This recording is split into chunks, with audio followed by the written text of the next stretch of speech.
Hi friends, welcome back to my channel. I'm Xoxo, this is Xoxo Tarot, and in today's reading, I am singling out, I didn't even mean to do that. I'm singling out you singles. We're doing a reading special just for you guys, and I'm really excited about it because hopefully it will help you feel more confident in your love life moving forward and confident in yourself and being able to handle and navigate it. So let's talk about what this reading is about. So I'm not doing 2026 predictions because I just don't think it's an effective format, especially for you guys, because 365 days is a really long time. A lot can happen in that span of time. And if it's not necessarily positive, I feel like some of you can get really deflated and be hard on yourselves, and I don't like it, and it's stressful for me. It's just nobody wins. So this is what we're doing. First of all, we're just doing what's next in love because we ain't looking that far into the future. And what we're doing is we are going to be looking at, based on when you're watching this video, not when I'm posting it, when you're watching it, your present, although it is a present to have you here, so thank you for being here. Your present, what type of partner are you attracting and what type of partnership are you attracting? Notice I underlined type. That is because there is so much more to the picture here than what we are going to be looking at, but the type that comes through is kind of the general criteria of what you are likely to experience with a partner or partnership based on what you are attracting. Now, it's very possible that you could hear a description that sounds like you. That does not mean it is you. In fact, it is not you.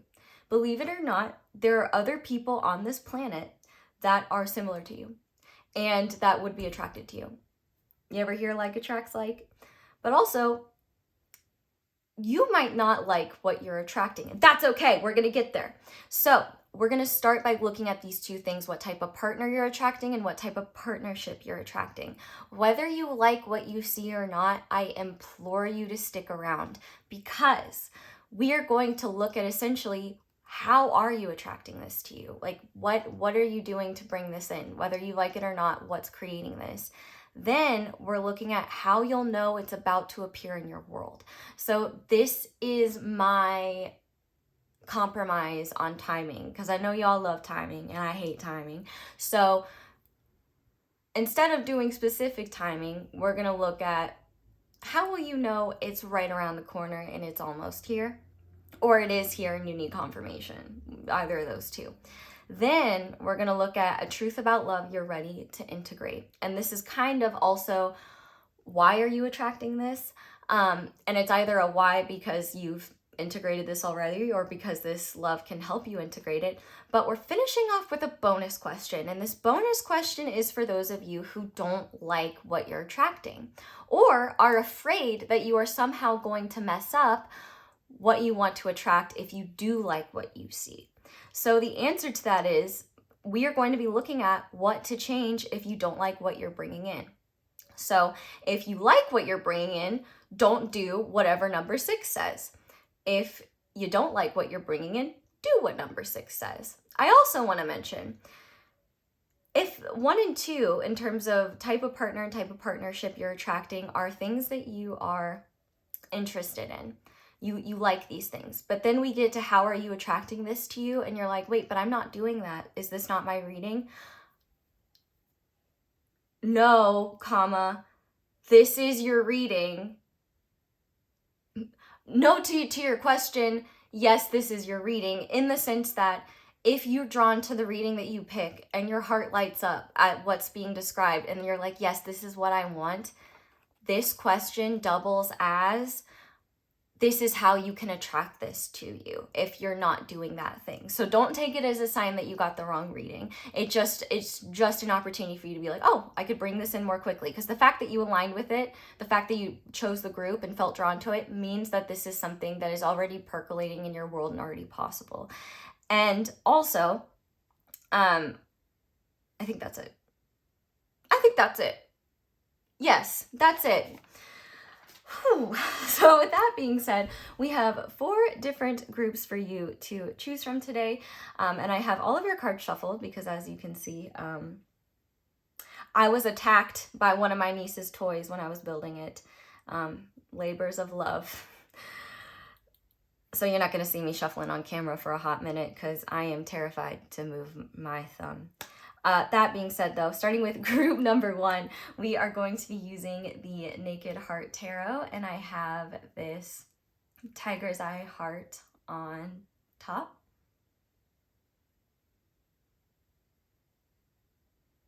And then for group number 2, we are going to be using the Moon Power Tarot, and I have this Amazonite heart on top.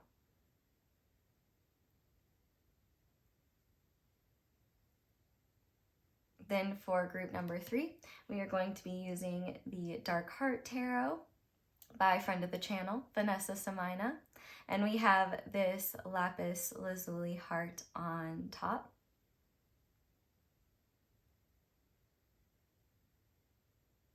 And then finally for group number 4, we are going to be using the Moon Void Tarot, and I have this Rhodonite heart on top. So go ahead and pause the video to decide which pile you feel most drawn to. This is an example where I would say maybe just choose one. Trust your gut here. If you even need to ask Siri, or if you really need to take a minute, feel free. But also, you know, if you're listening and you're like, I don't know if this is what I'm bringing in. I don't know if you're, I hope you're that tuned in with yourself. Feel free to switch it up, but I would say try to pick one and commit to it. Just don't fall into the mental trap of, this sounds like me, I must be dating myself. I'm not mocking you guys, but it is something where I'm like, I see your desire to not be single anymore. Do you see how your statement conflicts with that? But I mean, to be fair, it is a great thing to be happy being single and be content in that. But I feel like some of y'all do it not because you want to be content being single, but because you're afraid to open your hearts to love and be hurt more than it already does just hurt to be lonely, but at the least you're safe. Head too close to home? If it does, hopefully this reading will help you. That being said, if you guys see people in the comments complaining or coming for my neck, or just in general confused about the things that I discuss that go against the point of the reading, I would appreciate it so much if you direct them back to the intro, just because, like, it's always the ones that are complaining that are the ones that don't check out the intro. And I hate to ask you guys to do extra work. You don't have to. I guess it's really up to them and up to their free will. I just really understand how people that invent a product feel when somebody gives their product a bad review, and the reason why they gave a bad review is because the person who got the thing didn't read the instructions and used it improperly. Like, I feel that on a spiritual level, on a physical, emotional, and mental level as well. And it just hits a little bit harder because, like, I love you guys so much and I want you guys to thrive and I want you to feel loved, and I don't want readings like this to make you feel disempowered or like you're gonna be single forever. Like, you only will be if you have that attitude. That being said, though, intro squad, it is time for intro squad. I didn't think about a question to ask because I was too busy thinking about your reading. So I guess I'll just ask this. What, if you celebrate Christmas, did you get anything for Christmas, or what did you do for Christmas? If you celebrate Hanukkah or Kwanzaa or Yule or any other fun holiday festivities, Boxing Day, happy Boxing, I'm filming this on Boxing Day, so happy Boxing Day to my British friends. I don't know if anyone else celebrates Boxing Day, so y'all as well. What did you celebrate this month? When is Holly? I don't know. All I do know is that some of my favorite gifts this year were from my little brother, and he got me books that he thought I would like. And I'm really, really, really excited to dive into them. Actually, I'm going to show you 1 second.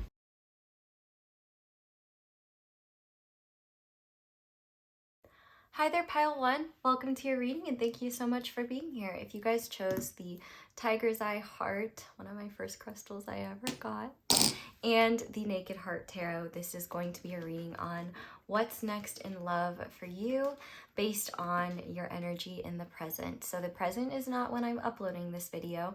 The present is when you're watching it. So even if this is 2, 3, 4 years into the future, even longer maybe, we'll see if AI slop hasn't driven me out of here by then. Yeah, it's present for you, not present for me. So full breakdown of the reading in the intro, incredibly important to watch if you find yourself thinking at any point I'm describing you. If it sounds like I'm describing you, I'm definitely describing someone who has similar traits to you, but you're not the only human being with them.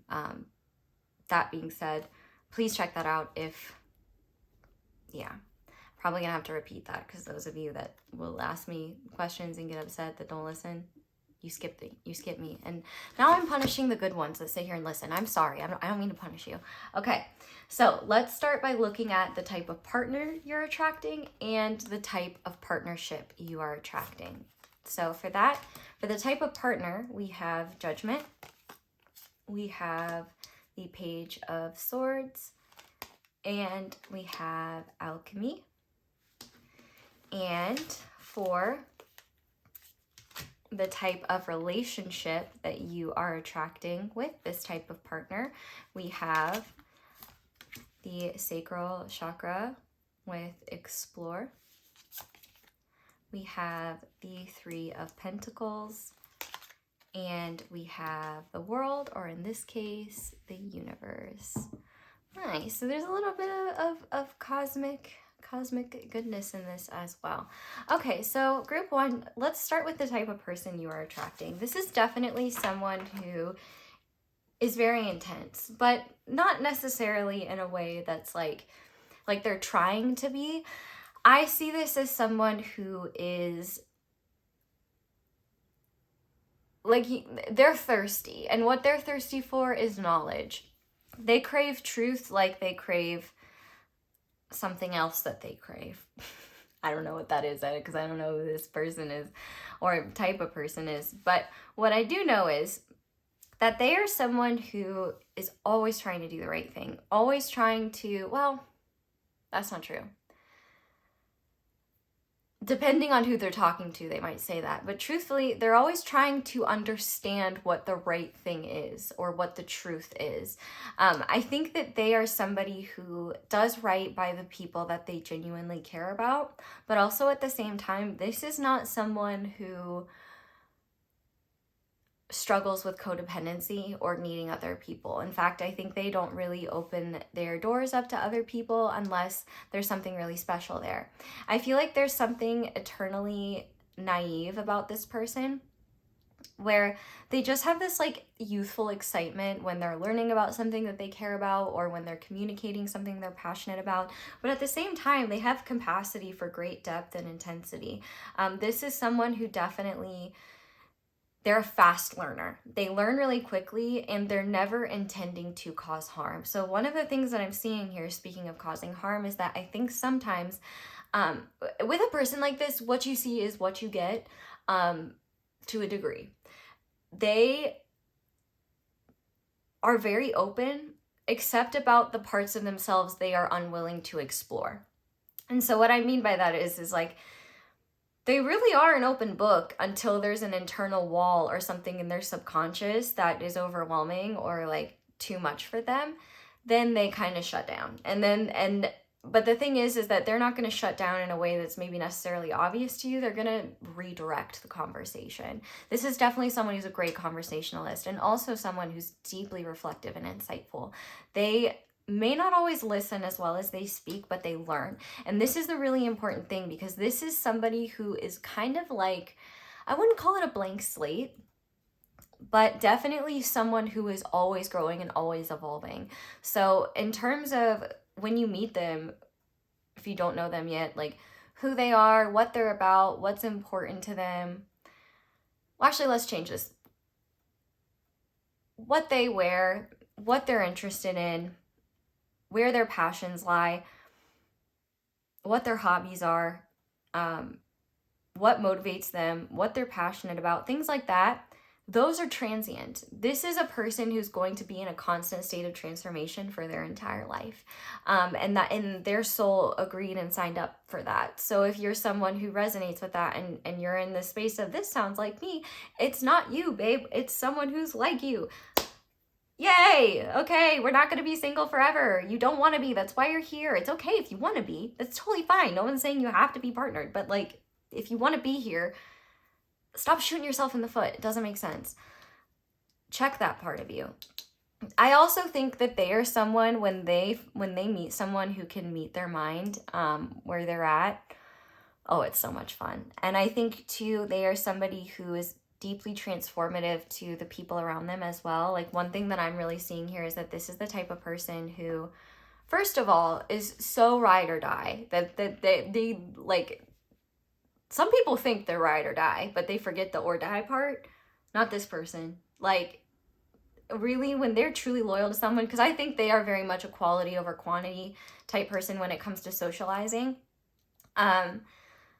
They will go to the ends of the earth for someone. And I also think they will do so much to try and grow and change, and be the best type of person, not only for someone else, but for themselves. That's the one thing though. This is someone who is uncompromising when it comes to their own sovereignty. They will not make their life smaller to accommodate yours. I mean, they are willing to collaborate. We'll get there, but they are definitely someone who, they are not going to shrink or shy away in a relationship. You either have to match their intensity or flow with it in a way that works and is manageable for both of you, because this is definitely not someone who can handle someone who needs, or someone who is in a state where they really need, like, this is somebody who is not interested in codependent dynamics where they are either overly needed, and the thought of needing anybody that like that desperately is kind of repulsive to them. I think that's because they have a discomfort with expressing need in general. But I wonder if that is something that you guys might work on together. What I do see though is that this is somebody who, if there's anything about them that you're like, I don't know if I agree with that, or I don't know, talk to them about it. Not in a confronting way, but ask them questions, because they'll learn to do the same. And the thing is that this person is going to be in a constant state of flux. Sure, there are going to be elements of them that are core to who they are, but they are still at the very least somebody who is always gaining wisdom. You know, the concept of alchemy, turning lead into gold, like they're very much gaining wisdom through their experiences. They learn from their mistakes, and they are never someone who causes intentional harm. And honestly, the only unintentional harm I see them causing is making a comment that they didn't mean, that comes across as rude or short or impatient or dismissive, and then understanding later they're not going to repeat it. They are a fast learner. They learn really quickly. And I also think as well, there's someone that can blow people's minds, and they love having their mind blown. Like, they are somebody who really, really, really enjoys having powerful conversations. And I would also say that the type of person that they are when you meet them is someone who has gone through a big spiritual shift or a big transformation in some sort of way, or you will watch them transform and evolve spiritually as your relationship evolves. I was really thinking a lot about Archangel Gabriel. So Gabriel or Gabriella could be significant names. Also the number 20, with the Judgment card as well. This person, I know it's really random, but this person could play like a brass instrument, like a French horn or a trumpet or something like that. They don't have to, but I do think at the very least they could have a very distinct laugh or have a booming voice. I also think that there's someone who is highly spiritual by nature. Well, it's not highly spiritual. Their soul has a genuine craving for truth and understanding and personal expansion and breaking down walls within them or outside of them that they're comfortable breaking, because they don't break down all of them, because some of them they don't even realize they're there, and to becoming a better person. This is definitely someone who, it's okay if they're a diamond in the rough when you meet them, because number one, aren't we all? And number two, they're actually someone who is willing to grow and change, and they want to. They actually crave it. They don't like when things stay the same for too long, or when they can't pretend to live a life that isn't, they can't pretend to live a life that isn't authentic and also genuinely stimulating for them. Like they are growing. If their life is not enriched, they really struggle. They can't, and I also think that there's someone that they need a change of routine over time. They might be happy with certain routines, but like they need fulfillment out of their life, or they will make a change. So that being said, let's look over here at the type of relationship you are attracting with this type of person. So this is definitely one where I see that there is a lot of physical intimacy and exploration and expansion in the bedroom. Y'all's biblical relations are gonna be I guess you could definitely be healing wounds related to physical intimacy with this person, but I definitely think this relationship is all about working with each other and finding fulfillment with each other. I think as well, this is the type of relationship where you both get to learn a lot about yourselves, and also what it looks like to truly work together to create a flowing dynamic. Because I will say this person is pretty uncompromising, but it's not very often that someone touches their heart very deeply. And I think when someone does, which you definitely will have the capacity to do if you're attracting this type of person, they are going to be a lot more willing to listen, open up, and be understanding in ways that they wouldn't be with other people, because they don't necessarily care enough to mull over that person's perspective. Yours, though, they do. And I think that they don't have a lot of I don't think they have a lot of intimate contact with people. Like, even if they're very attractive, or even if they are someone who is somewhat social, it doesn't seem like they spend a lot of time one-on-one with people. And I'm not just talking about physical intimacy. I'm talking about intimate conversation, levels of conversation that dive deeply into the psyche and things like that. They think about those things, but they're not always necessarily comfortable talking about them. But with you, that's different. And I think if anything, this is the type of relationship where it has the potential to become anything and to grow in however way you guys want to grow. In the fact that we have the Three of Pentacles here, I do see that there's kind of your load, their load, and then the load of the relationship. If you guys are polyamorous or anything like that, or non-monogamous, I could very well see this kind of also being you guys, this could be the type of relationship where you explore adding a third, or where maybe you become a third or they become a third, if that's something that you're looking at. Now, I don't want to see you guys that are strictly monogamous whining in my comments. That doesn't mean that you're not gonna be in a relationship that you don't want to have unless you say yes to it, even though you don't want it. And I'm not saying that for all of you, you're gonna have that. I'm saying specifically for those who want that and who are interested in that, the potential is there. However, if you are monogamous, if you have no interest in that, this person is not going to be oh, well then I'm out. It's not how it works. It's not how it works. You both have to be on board. You both have to want that thing. You both have to talk about it, and you both will build from there, okay? I'm jumping down your throat first because I'm tired of you jumping down mine. That's how it is. That's how it's gonna be now. If I have to scream at the camera to get you to listen, I will do it, because I'm tired of you guys not having the level of sovereignty to recognize that something that isn't for you is not something you're going to be forced to experience. This is a general reading. There's a lot of different perspectives and desires here. I've got to meet all of them. Thank you for understanding. I understand that was aggressive. I appreciate your grace, but know that there's years and years of pent-up frustration. around explaining things as clearly as I can in the moment, and it not falling on deaf ears. So hopefully, excuse me, that changes. But the point being, this is a relationship with the potential for a lot of fun.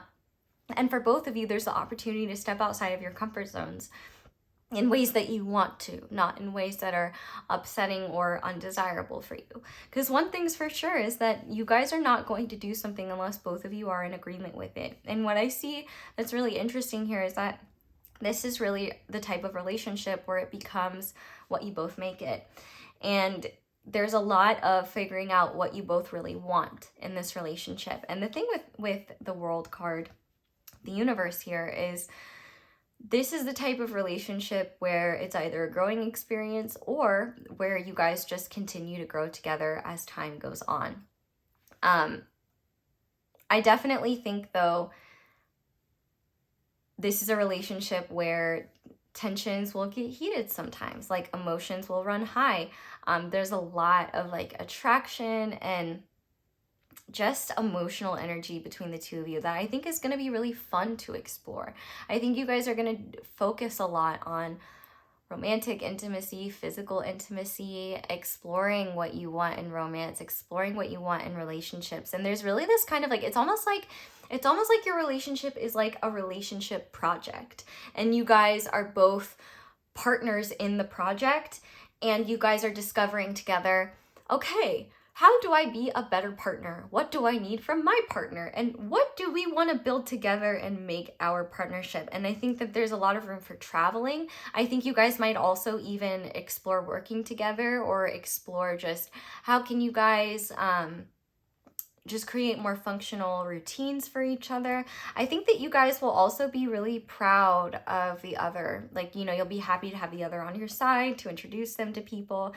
And I also think that this is one where there is work involved, but all relationships require work. But the thing is that this is a labor of love, and it's something you genuinely want to work on. And in fact, the things that you quote work on are things where, oh, an emotional conflict arose, let's address that. Or, oh, I can tell that when we're, you know,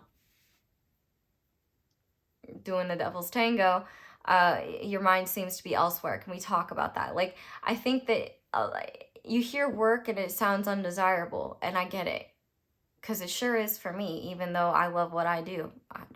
All work is work, you know? It's a labor of love. And I think that in this case, what binds you together truly is the work, is the evolution, is the growth, is the teamwork. Teamwork is really something that will make the dream work here. And I think that there's just so much room for expansion, growth, and evolution together. The only time that I would say that this is maybe an undesirable type of relationship is if you want a level of consistency with, like, I don't want things to change. I like this dynamic. I want it to be this way. Or if you are someone who knows what they want, is not interested in exploring outside their comfort zone, is not interested in having something beyond what you're attracting. But then again, if you're attracting this, maybe this is exactly what you need. And if you continue to be uninterested as we go along, then maybe listen to the bonus part at the end of what to change if you don't like what you're bringing in. What I will say, though, is that this is definitely someone who is a team player, someone who's willing to grow with you, and someone whose ego isn't too big to admit when they're wrong.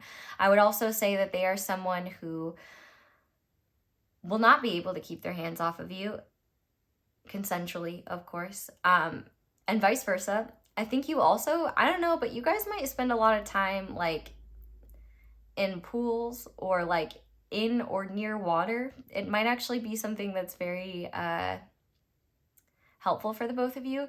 One thing I will say is that both of you seem to have some sort of like emotional reactivity with each other. Like, you're just more sensitive to what the other does, even if it's innocent. But the beautiful thing is that you guys have these foundations rooted in earth that are going to allow you to address these issues without them becoming, without turning mountains and molehills into mountains, or without things escalating in a way that just creates more combustion and chaos, but rather, and instead it just grounds it. Like, I think that this is going to be, this type of relationship is a beautiful opportunity for you guys to learn more about yourselves, learn more about another person, what partnership means to you, and also what fulfillment in partnership feels like, looks like, is experienced. Because I really do think too, when one of you isn't fulfilled, you're gonna work on it together. Because I think that there really just is, like, when things are working and they're hitting, they are great. And one thing about your dynamic is that, like, there's so much fun that you have with each other. And I think that there's a very, when you are together, your dynamic creates a very rich tapestry that I think they enjoy being a part of and that you will enjoy being a part of too. But part of this type of relationship, what's really cool about it is it's the type of relationship that can become anything. It really comes down to what the two of you want, what you're willing to work towards together, and what is truly fulfilling for you. Because one thing I see here is that the only time this relationship stops working is when one or both of you is not interested in investing the same amount of time and energy, and it's not the two of you against the problem, or one or both of you are no longer finding fulfillment in this relationship. And I would say that that's not something that would happen overnight. That would be something that, and it would take a really long time for that to be acknowledged. Because one thing I will say here as well is that, like, this is the type of relationship where rough patches are nothing to be afraid of. In fact, they can actually be very empowering for the relationship, because it's what helps you guys know whether you are being truly fulfilled by the relationship or not, and whether or not, you know, this is just something that you have to tough out, or whether this is something that's like a genuine incompatibility that is going to leave a lack of fulfillment for one or both of you. So definitely a lot of exploration, personal growth, and also just the opportunity to enjoy things like your sensual sides and romance and pleasure and playfulness. All of that is going to be incorporated in this relationship, and I think it's going to be a really healthy balance of work and play. And I would also say as well, if you are someone who is pretty independent and needs someone that is independent as well, I do think this is a type of person that's going to be really great for you, because they definitely are not someone who needs to have everything like done for them. In fact, they don't like that. And they are definitely someone as well who can and does take accountability, because they want to be the best version of themselves. And in fact, they cannot stand people that are fake, or people that avoid accountability. The only time this person, quote, avoids accountability is when they don't see what they need to be accountable for. And if they don't see that, then that can be more challenging, but they will, if it's truly something they need to be held accountable for, if it's truly something they need to see, they'll see it at some point. But sometimes it might be that, you know, maybe you're expecting them to take accountability for something when it's like, I don't know if that's really fair, or that's not true, or I don't know. You guys will explore it. That being said, though, let's go ahead and see how you're attracting this to you. And this question is really great as well, because if you're really liking what you're seeing here and you want to bring it in more, doing this will bring it in even sooner. So if you're not doing this right now, that does not mean that this reading is not for you, especially if you want it. Let's just get into it. So we have Strength. We have the King of Cups. And we have Heal. So this is really beautiful. You're attracting this type of relationship because not only have you done a profound amount of emotional healing, but you're also courageous enough to open your heart and open up to the unknown again and again and again. I feel like you have gone through a lot of highs and lows emotionally, and I feel like you're one of the big dogs in the emotional ocean. Like, you know, you see this whale and it's like, yeah, like this is someone with a deep amount of compassion. This is someone with a deep amount of understanding and someone with a deep amount of emotional power. So I definitely think that if you're stronger, like it definitely seems like you're really strong in areas of emotion. I would be willing to bet that the type of person you're asking about is someone who is very strong in intellectual and pragmatic pursuits. So I think you guys might actually like really help one another a lot, even though there's definitely fiery and watery elements to them as well. I feel like you guys have strengths where the other doesn't. And one thing that I'm seeing here about you is that your own wisdom and your connection to your own heart and your willingness to just be open, to heal, to grow, to believe in softness, to believe you're worthy of love, and also to have the strength to keep your heart open and the strength to surrender to what will be and trust in yourself and your own instincts. All of that is what's attracting and helping you bring in this type of relationship. And whatever healing work you've done, and you might be like, I'm not doing any healing. Have you been crying randomly recently? Have you been gentler with yourself? Have you decided that, you know, maybe it's not worth being this hard on yourself, or that maybe something needs to change?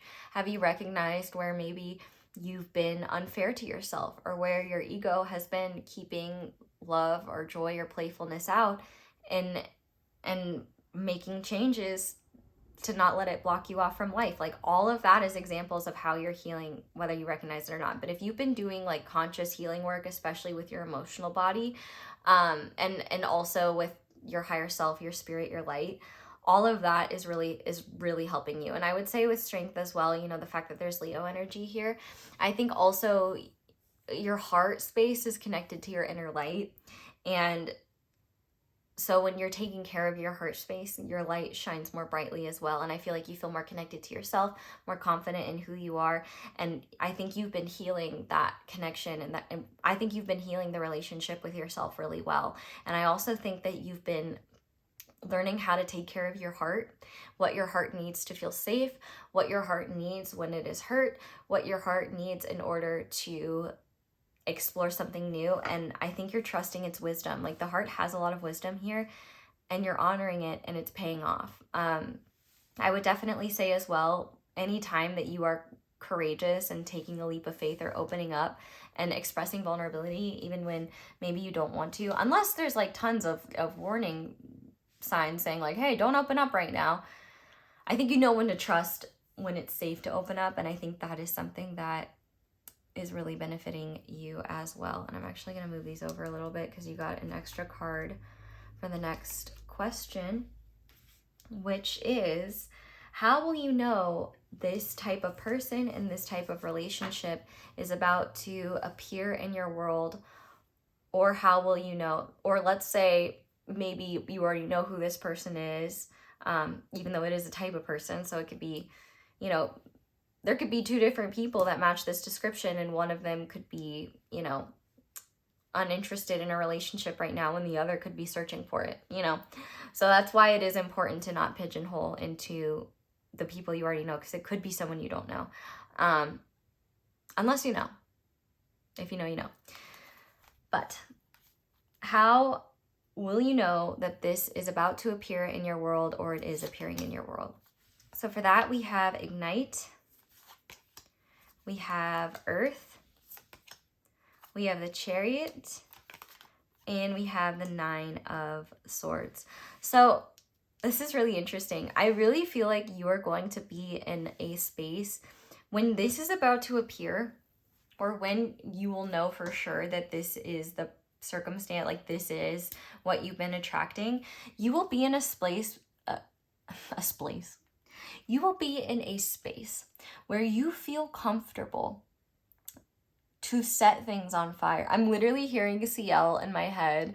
There's some live concert of hers I watched so long ago, where I think she's doing MTDB, and she says before, or maybe it's the baddest female, I think it was probably a mix actually, but she says in the intro before it, she's like, I think she says like, my turn, set it on fire.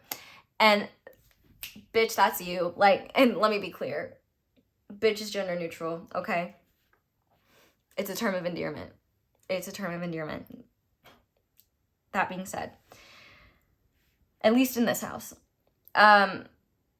you're going to be in a state where life is moving very quickly. You feel very confident in where you're headed, despite your brain going, what are we doing? Why is this happening? Why are you tearing down systems that have worked for us so long? I don't know. It kind of reminds me of that character from Jimmy Neutron. Carl. Carl, you're not being Carl anymore. Like, your brain might be Carl, but your body, your passion, like your spirit, and your emotional energy are all working together to help you gain the momentum necessary to overpower your, to overpower your whatever mental afflictions stop you from being open and feeling safe in connection and relationship. But I think that this is much deeper than that. I feel like you're going to be making great strides in terms of your mental health, period. But also, I feel like you are going to find that life is moving very quickly. And it's really clear and easy for you to see what needs to be eliminated, what needs to go. Not only that, I think you're going to be seeing as well, ooh, this is where I'm going to start planting seeds. Ooh, this is going to really help me in terms of my daily routine. Like, you're going to be really focusing on pragmatic matters and matters related to cleansing and purifying and releasing whatever in the past is not meant to stay. I feel like, in fact, part of how you'll know this is close to being here is that you'll be so focused on your own path, you won't even be thinking about relationships, really. If anything, any deep worries that you have about relationships or deep worries that you have about your life in general that have been a lot for you, whether it's finances, career, home, you know, just, am I worthy of love? Is it okay? Like, you know, just anything. That is going to be a thing that the other parts of you are so loud and so focused that the grip and hold that this Nine of Swords energy has over you is greatly dissipated. Now, that doesn't mean that you still shouldn't be, if you can, seeking help or support. That could actually be something that really helps you. So, you know, if you're thinking like, maybe I should go to therapy, or maybe I should do this, or it might be helpful. In fact, it might be helpful, but I think it's worth trying to see if it's helpful. Ultimately, though, even if it's not something you're dealing with, you don't really have to, because all of your energy, attention, and focus are directed towards the areas of fire, earth, and positive forward momentum in your life. You're going to be at a place where you feel generally very balanced. You're also going to be in a place where you feel very comfortable letting go of things that you thought you might hold on to forever. So if you felt the urge to clear out your closet or do, you know, a home clean out, or clear away your contacts, clear away your phone, like, you know, delete some pictures in your camera roll. Like, all of that is an example of how you might be shedding and releasing things. But also, I think that there's just a practical focus on being grounded and focus on what positive change or what can I do in this moment to align with what I'm trying to create. And so there really is this like beautiful energy of you just being present and excited and motivated, and also being carried by whatever momentum brings you there. And all of that is combining in a way that allows you to not be ruled by any mental anguish that you might be experiencing or any intense fear you might be experiencing. The love and the excitement is greater than the fear.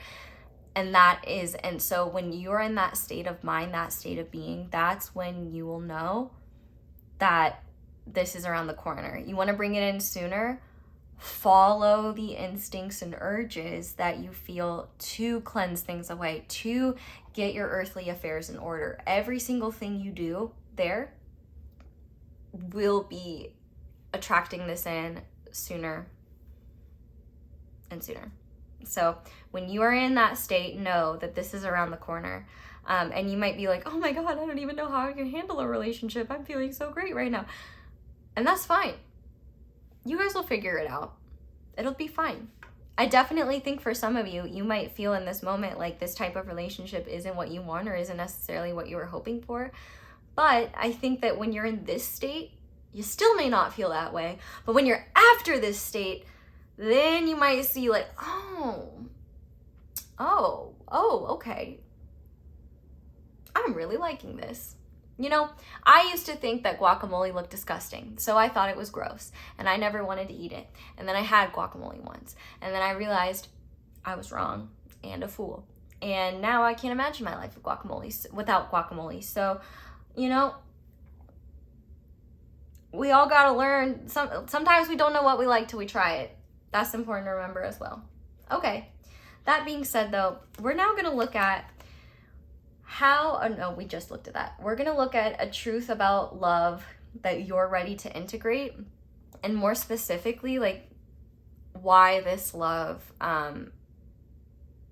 is what you're attracting as well. It can be kind of both of those questions. So for that, we have the Death card. We have the Death card. Is that still in the frame? Yes, it is. I can even take more space. Heck yeah. Okay. We have the Two of Wands. And we have integrity. The trigger statement is, it is their fault. The true statement is, my thoughts are the cause of my suffering. As emotions rise, go within and see what stories and memories are fueling them. Then release what is not serving you with gratitude. So I do think like that's the truth that you're ready to integrate is, and the why is deeply connected to where you'll be when you're about to attract this. So if you're already here and like learning these things, know that this is around the corner. I don't know what around the corner means timing wise. But I did just hear 2 weeks. I'm not saying it's 2 weeks though. I'm saying I heard that, and I heard that before I started your reading, but I ignored it because I was like, don't give me timing stuff. But I heard that. Anywho, a truth about love that you're ready to integrate is the awareness of where it's time to let go of self-blame, and where you can be making better choices that are not only aligned with your integrity, but that also don't make you feel bad or feel wrong for loving, wanting to be loved, and opening your heart to others. I also think that you are likely someone who really struggles to let go of the past, in the sense that if it doesn't make sense to you, or if it really hurts a part of you that you haven't healed yet, it's like it comes up and it dredges up that pain all over again, and it's a bit overwhelming. The thing is though, is that you are someone with integrity. This is not about you learning to have integrity. You are someone with integrity, and I think that's why it's so deeply painful when you've had experiences where people didn't act with integrity, where they didn't treat you well, or they were dishonest with you, or they ended things in very shady ways, or you had to deal with endings that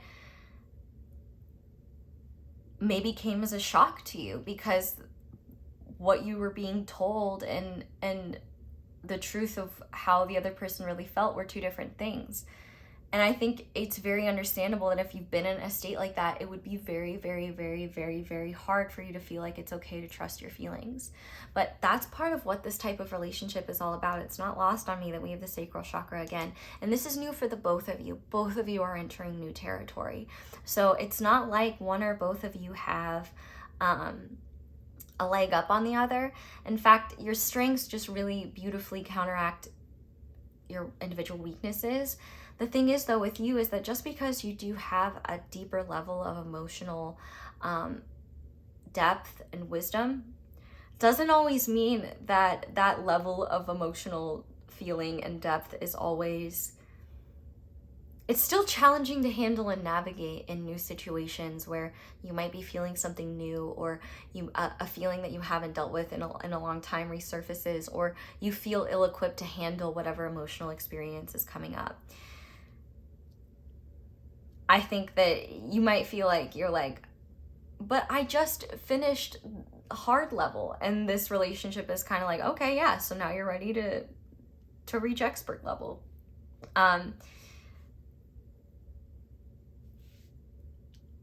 One of the things that you're ready to integrate about love is that relationships ending, or people failing you, or losses related to love and connection are not something that you have to carry with you as like a, why wasn't I enough for them, or why do I still think about them, or why is this happening? I feel like you might find yourself in this state where things end that you want to let go of, but your pain dredges up what you haven't yet released.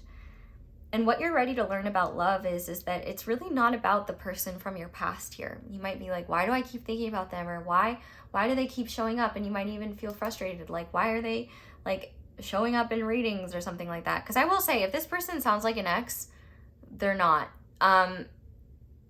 Because this is someone capable of genuine growth and transformation. I mean, I guess if your ex is capable of that. But what I will say is I think for a lot of you, you may have already explored what was to be explored there. Now, if you know for a dang damn fact, then you know. And in your case, it's different. But I really am not interested in riding the X train very hard, because there's 8 billion people in the world, and you already explored that one. So, not to say that it can't be revisited, but at least let things change. That being said, though, I think that there is a part of you that might feel like you've lost some of your innocence, or lost some of your openness, or lost just some of your ability to trust. And the thing is that it will only stay lost if you don't choose to reclaim it. You know, of course, you are not the same person that you were before these losses, before these experiences,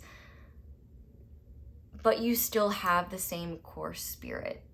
And what's beautiful is that you get to integrate the wisdom and the life experiences you've had into this core spirit, and intermix that with the parts of yourself that you'll carry with you your entire life. And I think one thing that the universe is really wanting you to understand is that you have not lost your purity. You've not lost your goodness. And also you have not lost your hope, unless you don't know where to look for it, or you don't know how to find it. I think that the part of you that worries about someone else betraying you, or someone else, you know, hurting you, or lacking integrity, I think what you are ready to integrate around love is that you can't control what people choose to do. You can only choose to do what's right on your part and see things through, and do what you need to if the other person doesn't appear to be what you thought they were.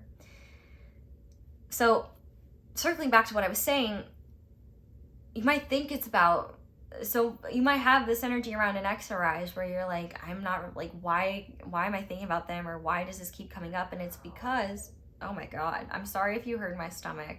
I'm going to dinner soon, I promise, but that was loud. It sounded like something inside my stomach was screaming, like, which could be very significant considering we are talking about the sacral chakra, and it seems like you're having powerfully intense emotions. These powerfully intense emotions are not a sign of failure, or a sign that you haven't moved on, that you haven't really let go, or that you're still not over something. The only truth there is that you may not be over, you may not be done healing what's arising. So when these things are arising, it's bringing to your attention something within you that is needing your attention, love, compassion, healing, something. Oftentimes, I think what it needs most is just you to listen. But I think what you're also ready to integrate is that you can choose to change how you approach everything when it comes to love. And also, in taking that responsibility, you also don't hold on to burdens or beliefs that you are somehow responsible for someone else's lack of integrity. It's not your fault that someone chooses to treat you with a lack of integrity. But it is up to you to choose how you go from there when things like that do arise. You know, and that's just really the sad thing, is that, like, when you are a genuine person, when you do have an open heart, when you just want to love and be loved, not everybody's in the same boat. Human beings are as different as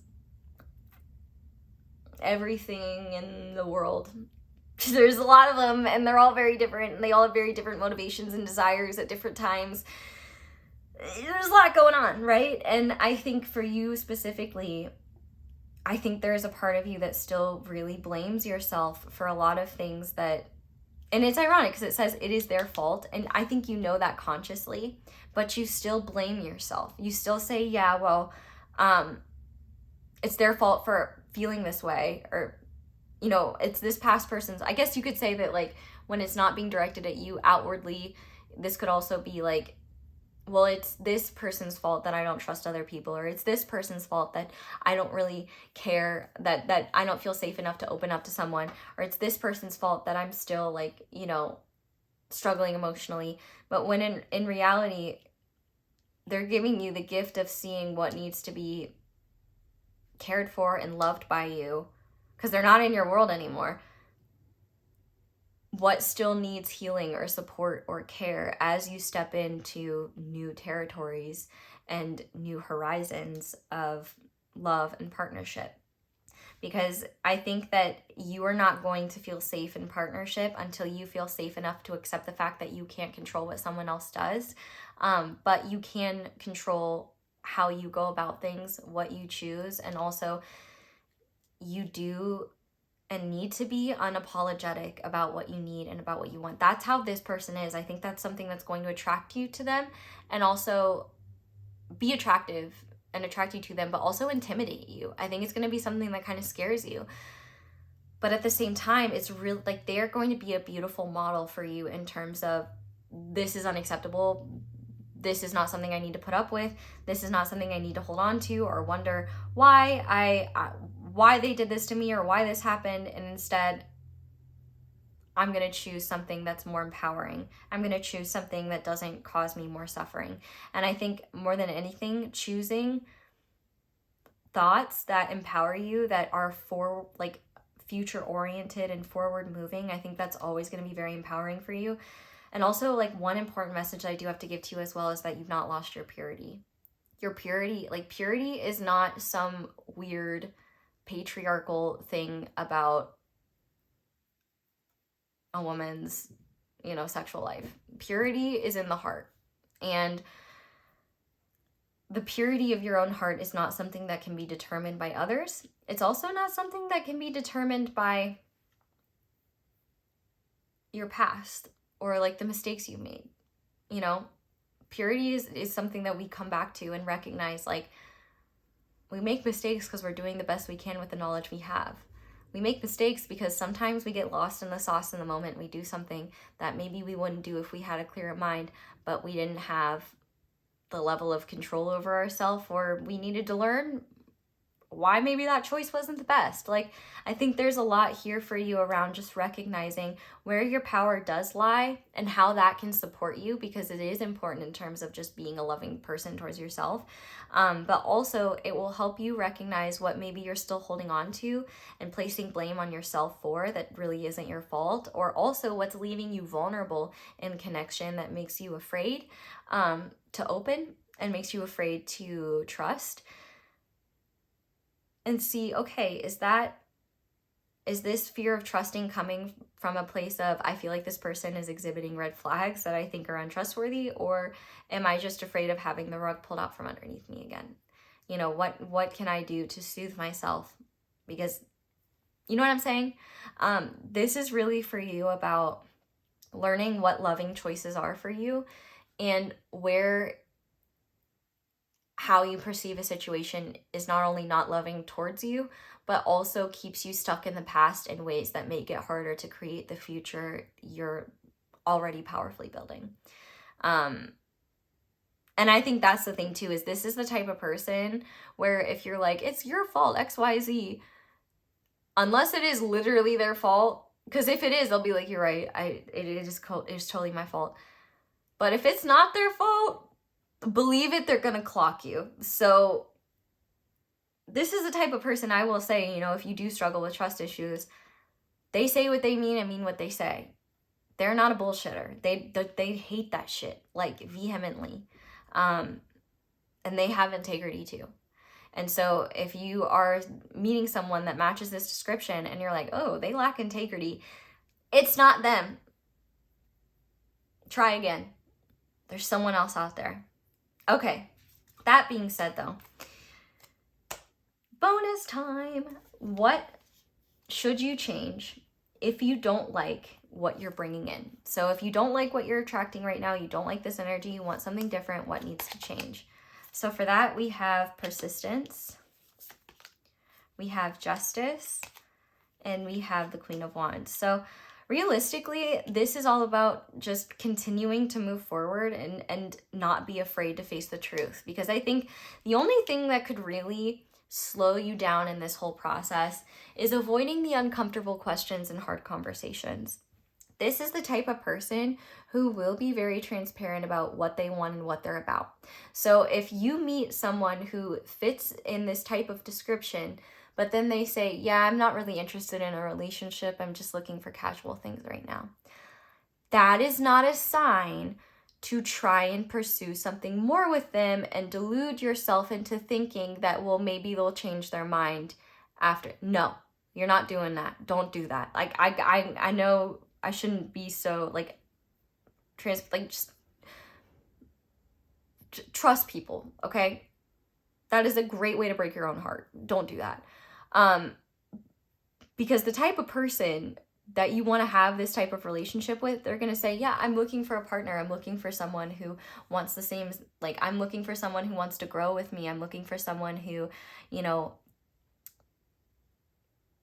who can build with me. I think you guys might travel a lot together. I think that's something that will be really exciting for you, because for whatever reason, this person seems like travel is a little overwhelming for them, or they don't like traveling with certain kinds of people. Which honestly fair. Like, there's different types of traveling out there. You know, there's vacationing, there's traveling. Some people, like, we all travel and do things differently. And I think that in a lot of ways, they haven't gotten to experience travel in ways that work for them. That being said, though, realistically, I don't feel like there's anything here for you where you're like, you need to inherently change something if you want something different. I think ultimately you just need to keep moving forward with trust that you are attracting, you know, the right kinds of energies and the right kinds of people, and you'll know when you're not. It's very interesting here as well, because we have this Queen of Wands with this Aries energy and this Justice with Libra energy. You know, as someone with an Aries stellium and a Libra rising, those are opposing forces and they want different things. All my Aries placements are in my 7th house, so yeehaw. You're going to continue to feel conflicted as you go through this process, because there's part of you very much wants what you are stepping into, and part of you is deeply terrified of it because of the vulnerability it requires and the uncertainty of what the unknown holds. But it makes me think of the wonderful adage,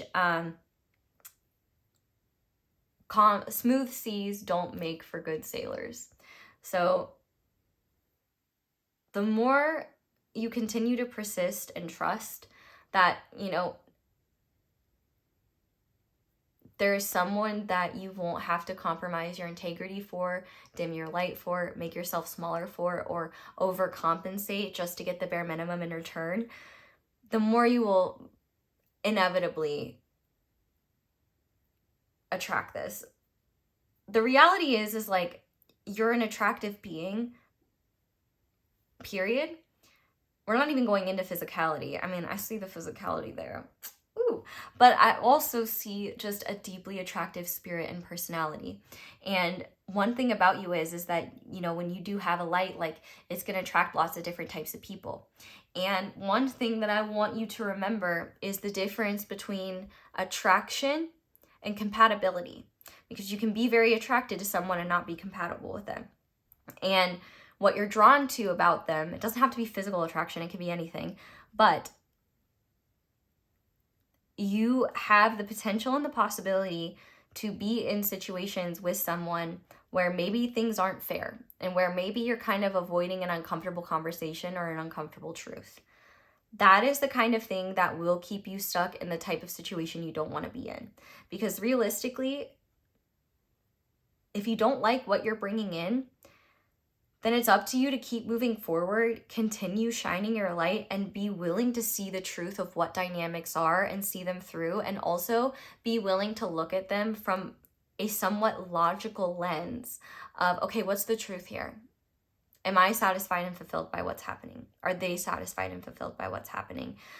Okay, there's an incompatibility here. This seems like it's not going to work out. Okay, we want different things. Like, that sucks because it really seemed like the vibe was here, but I've just got to keep moving forward. This is about your own liberation, your own freedom, and also recognizing that you don't have to work or push so hard for someone else to be on the same team as you. Because realistically, this is the type of relationship where you are both excited to be on the same team with each other because you see each other's strengths. You really enjoy hanging out and communicating with each other. And one thing I will say as well, when you are around someone that makes you feel less confident in yourself or who can't acknowledge your light or just be complimentary of you, throw them away. It's not them. It's not them.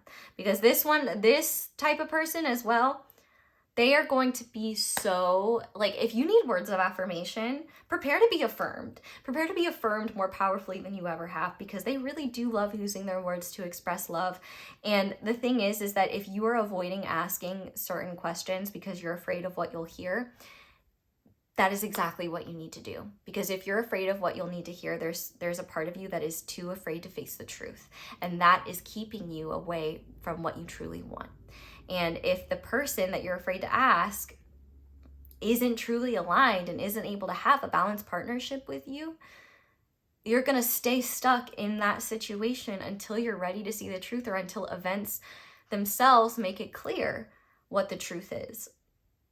If you don't want your time wasted, if you don't want to get stuck in something that's frustrating and leads to a dead end, you have to be willing to see clearly and recognize when, oh, okay, this person isn't, we don't want the same things, or this person is not willing to meet my needs in the way that I'm willing to meet theirs. This isn't reciprocal, or this person doesn't seem to be honest, this person doesn't seem to be truthful, or this person isn't very straightforward, forthcoming, then you know you got to keep moving forward because it ain't them.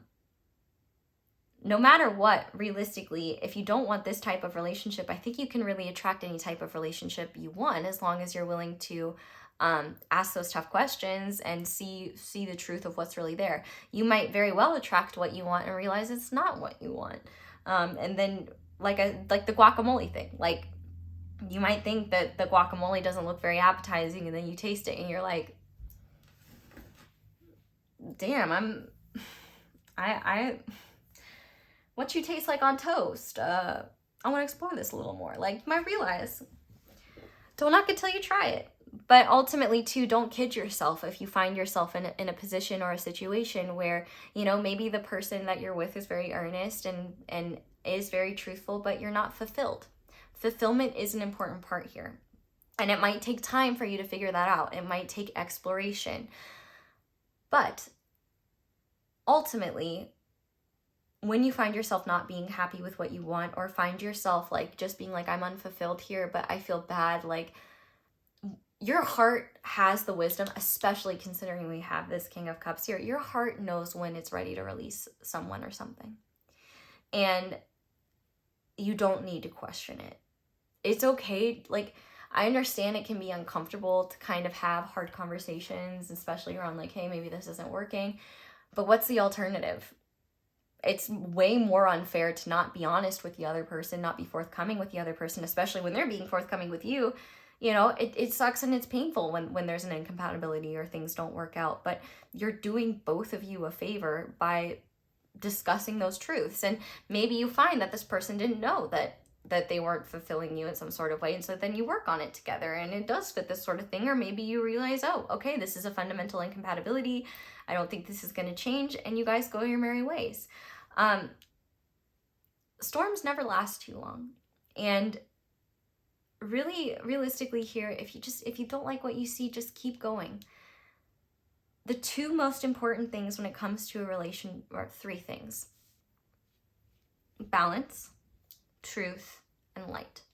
And for you personally, your inner light, your ability to recognize it is actually a requirement for you. I'm setting this now. I'm writing a fake prescription right now. One of the requirements of your future partner is that they have to make you feel good about yourself. They have to make you blush when they give you compliments or something like that. Okay? Because you deserve that. requirement. Like, they got to do something that really makes you feel good about yourself and really reminds you, like, why you deserve to be cherished and why you are precious. Because I know you have no problem treating others that way. So, although I do apologize, I got aggressive with y'all a little bit in the reading. But it's not with you guys. It's not with the ones that listen. It's the ones that don't listen. And sometimes you got to get a little bit aggressive if you want to be heard by those that don't listen. But ultimately, you're attracting very beautiful, loving energies into your world, and you already have those within you. Really, the challenge is filtering out those that are operating primarily in ego, or that are operating in deceptive or manipulative ways, that are maybe truly trying to find love, but do not love themselves enough to be forthcoming, forthright with others, and are too stuck in fear and delusion to be a balanced partner, to be someone that you can count on and rely on. You're not attracting someone who is a work in progress. I did say that this person could be a diamond in the rough, but the thing is that this person thrives on change. They love growth and evolution. So they're not going, so whatever you see where you're like, that might be something we have to work on together, it will change. They can. I mean, it is important how you approach it. Tactfulness is great. I definitely lacked tact. I lacked tact. That is hard to say. Try to say that 5 times fast earlier. And I do apologize. But I just want to help you guys. Like, I just want to help you. Like, let me help you. So I summarize all that to say I really do hope this helped. And I cannot wait to fill my belly because I am hungry. So group number 1, that is where I'm going to leave this reading. Thank you guys so much for watching, and thank you so much for letting my ads play in the background. That is the simplest, easiest, and most helpful way to support me and show appreciation for my channel. Watching them just for at least 30 seconds. After that, do whatever you want. That is enough to count it. Don't watch it though. Like, put things on mute and go about your time. Other ways to support me: liking this video, commenting down below, letting me know how it resonates. I'd love to hear. Subscribe if you haven't already, and click that little notification bell to be notified whenever I upload a new reading. You can check out my merch, social media, all that good stuff, candles. Please sign up for my email list if you want to be in the know about things like personal readings if I ever open them, classes. It's my one-stop shop, but also my email list gets privileges that nobody else gets. Nature, wildlife, things of that nature. Yeah, you can watch other videos, ones with extendeds, be on the lookout for future classes and things like that. But that is all I really have for you guys. So, or you could just send me love, leave me a tip. Hi, my Cashapp is palehag. My PayPal is my email. I will say my I can't respond on PayPal, but I can respond on Cashapp. So know that. Yeah, but I think that's all I have. You could just send me love. I'm sending you love right back. Thank you guys so much for watching and for letting me read for you. I do love you guys so much, and I really hope this is helpful, and I really hope that 2026, or whenever you're watching this, even if it's beyond 2026, because this wasn't a 2026 predictions, and I explained in the intro why. I just really hope that you guys find the type of love that you've been looking for, and that, well, I know you will, but I hope that you guys get there sooner, and get there in a way that is just gentle and easy and loving. So thank you guys so much for being here. I love you guys so much. I hope you have a wonderful day or night whenever it is that you're watching this, and I hope you'll come back and see me again soon. Bye! Hi there, Pile 2. Welcome to your reading, and thank you so much for being here. If you guys chose the Amazonite and Moon Power Tarot, this is going to be your reading on what's next in love. If you did not see the intro, if you at any point feel stressed, overwhelmed, or think that that what's next in love is a relationship with yourself, please watch the intro, because it's none of those things. Even if you hear someone that sounds like you, it's likely you guys just have mirroring qualities. We are not going remotely deep enough into the who's in order to discern deep levels of nuance. That being said, though, I recognize that the lighting is a little bit different. I gotta be real. I'll put a timestamp if you want to skip this and you don't care. I'm a night owl. I love working at night. I've had bright white lights in my face as someone who is neurodivergent and highly sensitive to light. I've been getting blasted with white light in my face for like 5 years, and draining as hell, and it actively gets in the way of me being able to put out more videos for you. And like, let's be real, it's not a vibe. It's not a vibe. I'm tired of it. So I'm going to be experimenting a little bit. Hopefully this is fine, but I feel like it's more of a vibe, and I gotta be honest, it feels incredible to not have bright white lights in my face right now. Really incredible. That being said, we are going to start by looking at the type of person you are attracting and the type of partner, a partnership. The type, that's what I meant to say, the type of partner you're attracting and the type of partnership you're attracting. So the type of partner you're attracting, for that we have the Page of Wands. We have the Hanged Man. And we have Rainbow Transference. I'm burping a lot as I laid those cards out, so I definitely feel like wherever this person is right now, they're releasing a lot of negativity out of their life. I also think this person could will be really good at assisting you in helping you release unconscious negativity you may not realize you're holding on to. Anyway, in terms of the type of partnership, we have the Lovers. We have the Eight of Pentacles. And we have Dreams. Let me just make sure everything's in the frame. Okay. I really love this energy, honestly. What type of partner are you attracting? Type B. This is definitely a type B ass person. And what I mean by type B is that they are very relaxed and go with the flow. Actually, let me take relaxed back. They're pretty go with the flow, and they're usually pretty chill. But also at the same time, they are rowdy as hell in the appropriate circumstances, always down for a good time, super impulsive, and they love to have fun.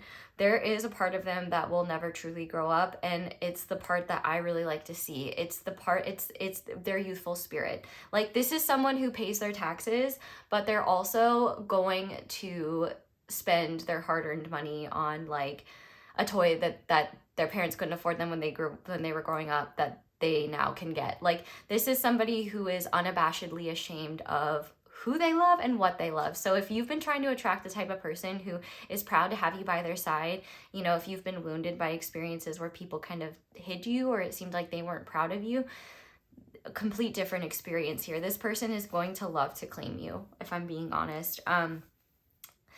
They're also someone who is really happy marching to the beat of their own drum.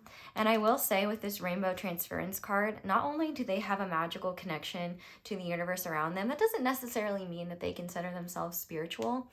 I think that it doesn't really matter what religious or spiritual beliefs they have, or lack thereof, because I think there's just this natural connection to their innate essence that either this person has somehow learned to reclaim, or that they have never lost, even despite the trials and tribulations of just being a human being. I think actually they have a very resilient inner child that has really helped them laugh at the absurdity of life so that they don't cry. But I also think that this is someone who actively fights off jadedness at any turn. I really feel like in a lot of ways as well, they are, it really doesn't matter how old they are. Like, they have this very youthful, jovial spirit to them. And they really do also kind of have a vibe of go along to get along, unless they feel like what wants to get along or you know, what wants to go along is harmful to someone, harmful to them, or it's just something that they are like against. I will say that they have they're pretty neutral on a lot of things, but there are a couple of things that they have incredibly strong opinions about, and it's almost like they have energy reserves specially saved to prove their point about this thing. They could also really like birds, or they could have like a name based on a bird, or just maybe think of the name D, like from It's Always Sunny, because, you know, they call her a bird, but maybe they have a D in their initials. I will say we have Pisces energy here as well as fire energy, Aries, Leo, Sagittarius. They do not have to have these placements though. We kind of technically have all the energies one way or another. One thing I will say though about them is that you will have a magical connection to them. And I think that, and how I want to discern this, because we can have magical connections with a lot of different people, but I think one of the rare types of magical connections exist is when someone can be many things for you and you can be many things for them. One of the bangers that I learned in therapy many years ago is that not everyone is meant to be everything to you. You know, different people in our life serve different roles. We have different levels of familiarity and things like that. But this person says, I see that and I say, that's cute. Because I do think in some ways you guys have this dynamic where you very much do check a lot of boxes, like lovers, friends, like allies, warriors. Like you guys are, this is real like partner in crime energy, and I feel like that's the only type of connection this person really has time for. I think that this person, and actually too, one thing I want to say is that this person has been through a lot. And in some ways that's made them more compassionate, yes, but in other ways it's also made them less sympathetic.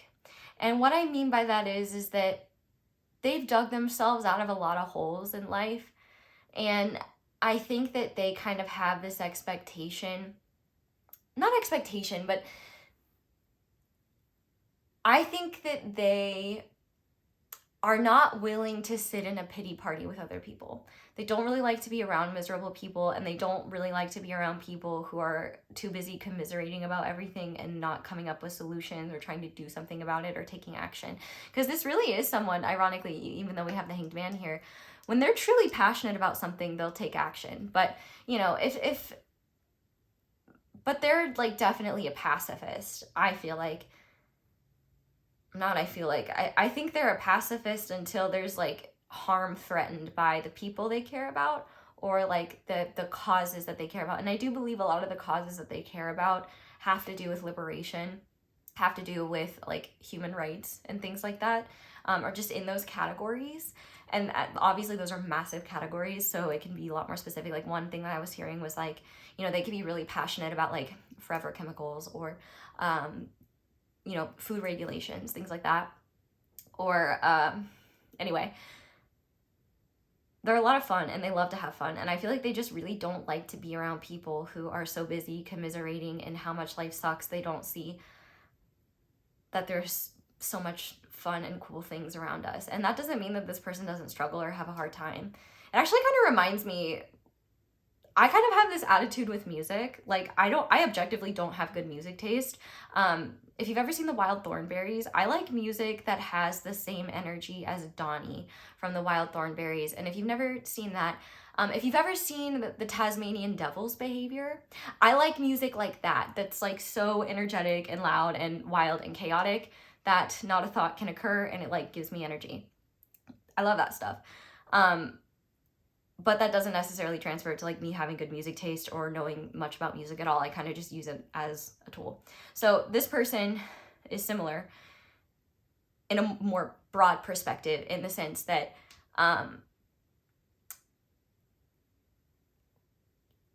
despite being a very type B person, they have very specific ways in which they go about interacting with people, and they know what works for them. And they stay the hell away from people that drain them. They don't like, they're not argumentative about things they don't care about, or about like, even if it is something they do care about, and they recognize like this, okay, this person is coming to me in bad faith, or okay, this person is like an idiot, I'm just gonna like whatever, let them do their thing. They do. I would also say they're the type of person who's happy to do whatever you want to do. They, of course, will have their own ideas as well, but I think they really love looking at life from different perspectives, and I think they have quite a mastery on like making fun of the absurdities of life and not taking it too seriously. I would also say that they are just an incredibly kind person to animals and creatures and innocent beings in general. I think there's something a bit magical about them, and I think that you both will feel that way about each other. And one thing I will say about this person is, like, no matter what they are put through, you cannot take their spirit. It's too strong, and it's too bright, and it's too powerful. And yeah, 21 or 12 could be significant. We have mirroring numbers here, but we also have 33 and 6, which 33 reduces to 6 in numerology. So 6s and 3s, and mind you, 12 and 21 both reduce to 3s. So those are all significant numbers, it seems like. But let's talk about your relationship. So we have the Lovers here. So that tells me that there is definitely, like,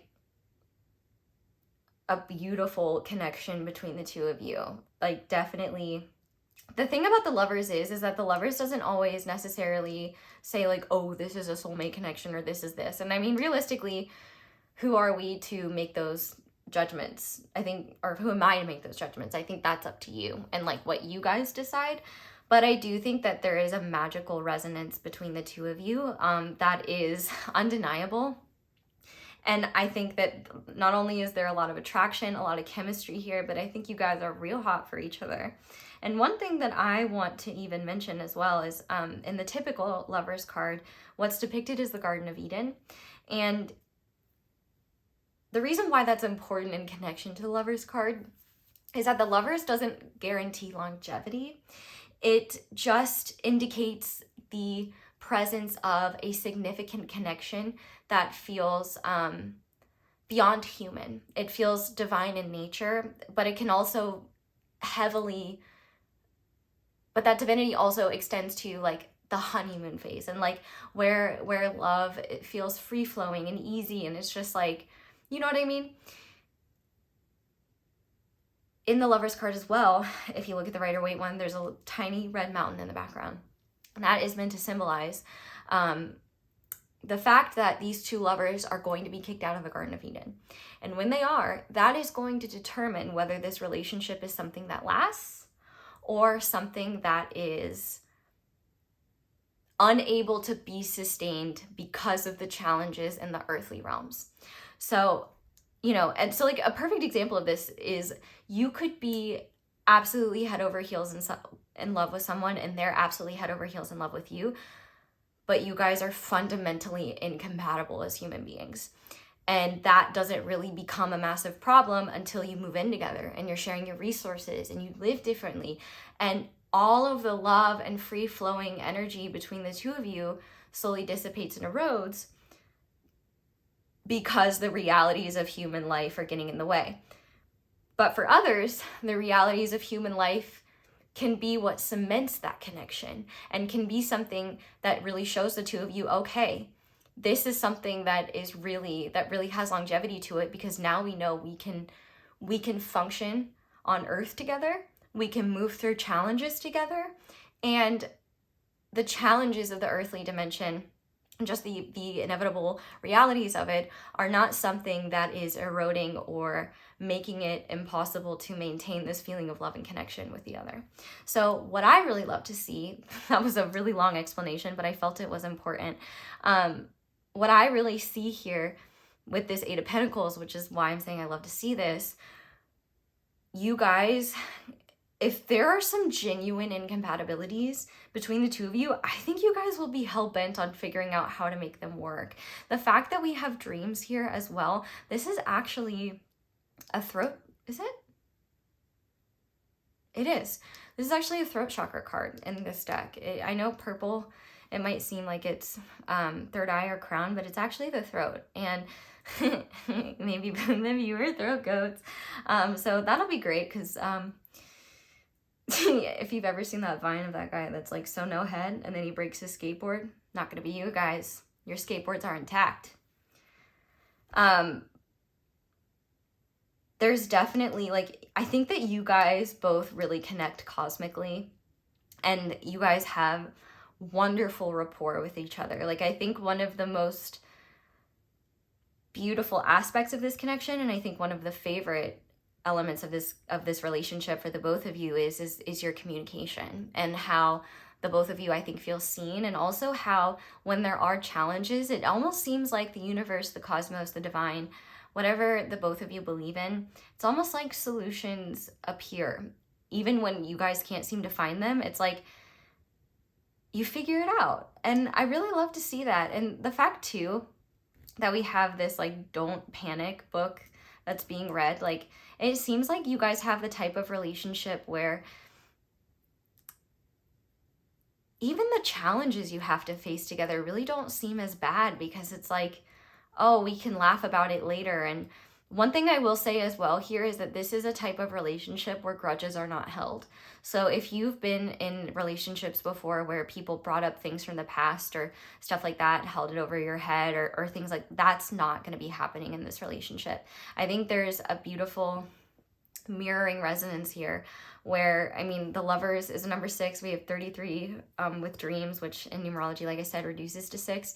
So I think that for you guys, there is this like, how are you even real? Because it does feel like you are the partner of my dreams in a lot of way. And maybe maybe you dream about this person before you meet them. I feel like when you guys are in relationship together, you might have dreams together that are really creepy, or like, creepy because like you guys have the same dream, or creepy because there seems to be some sort of significance there. I really do feel like your higher selves like work together while you're asleep to do stuff in the cosmos, whatever that is, I don't know.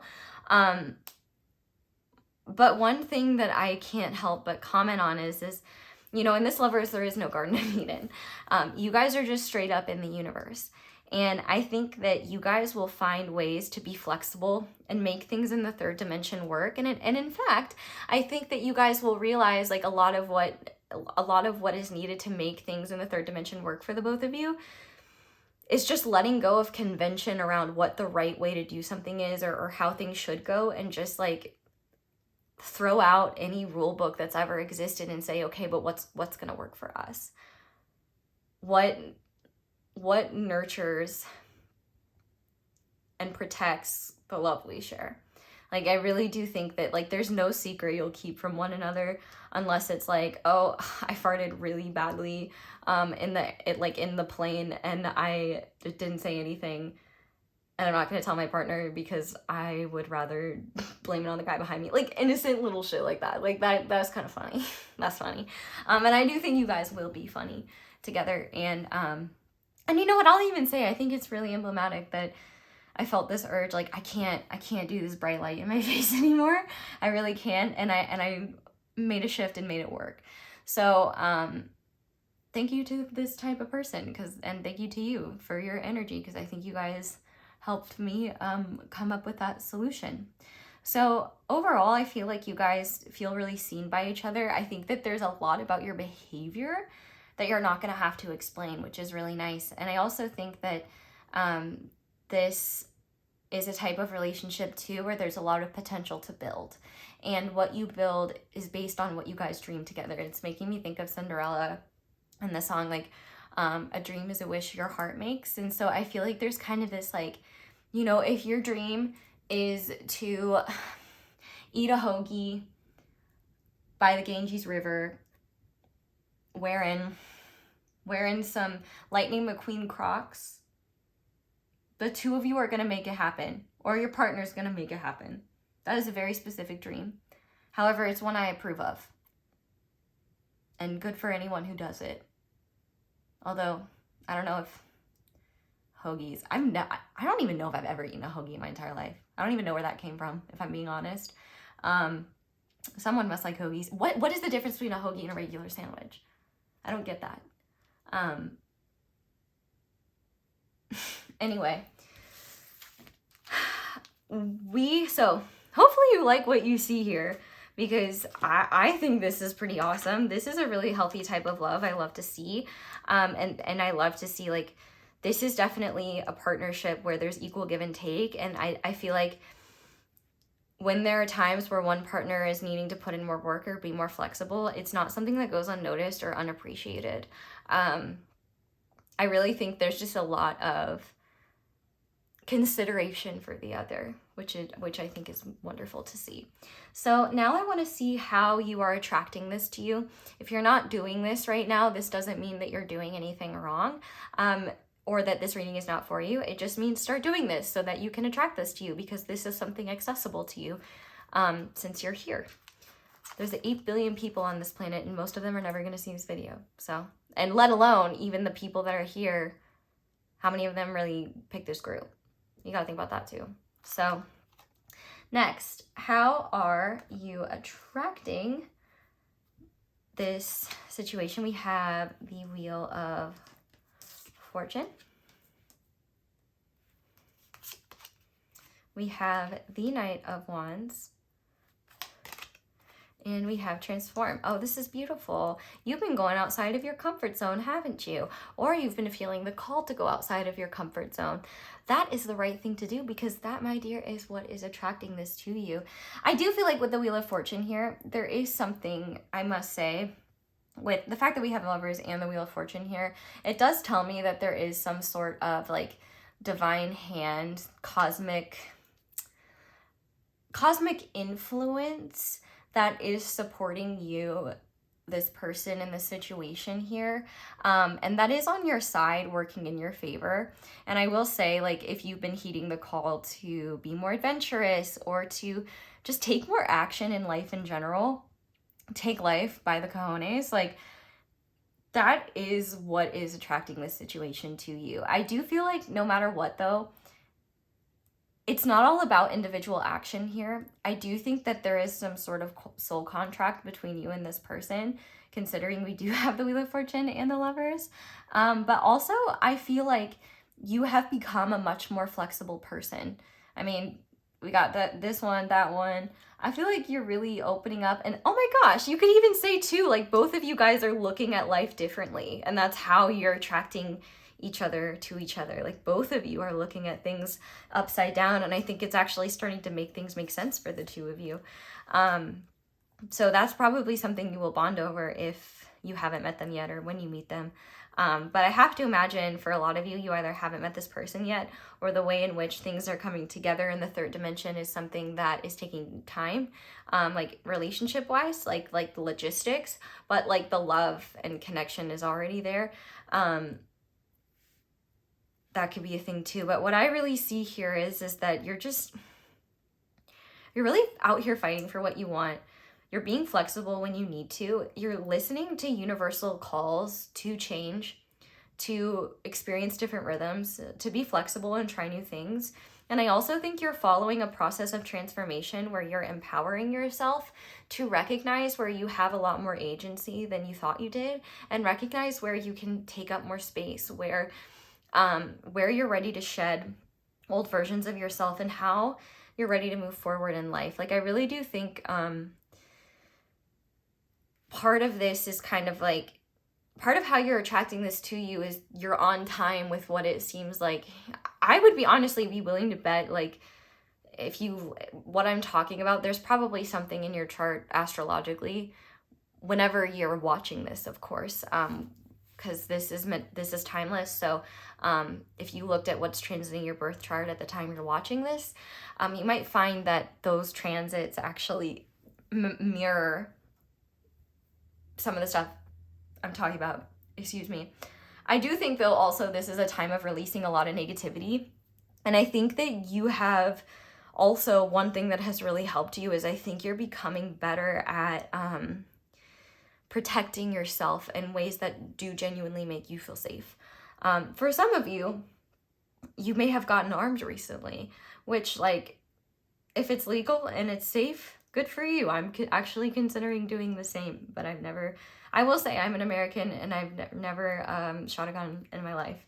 However, my opinion on that is changing in terms of just feeling safe in my home, which is sad to say, but better safe than sorry, right? Also,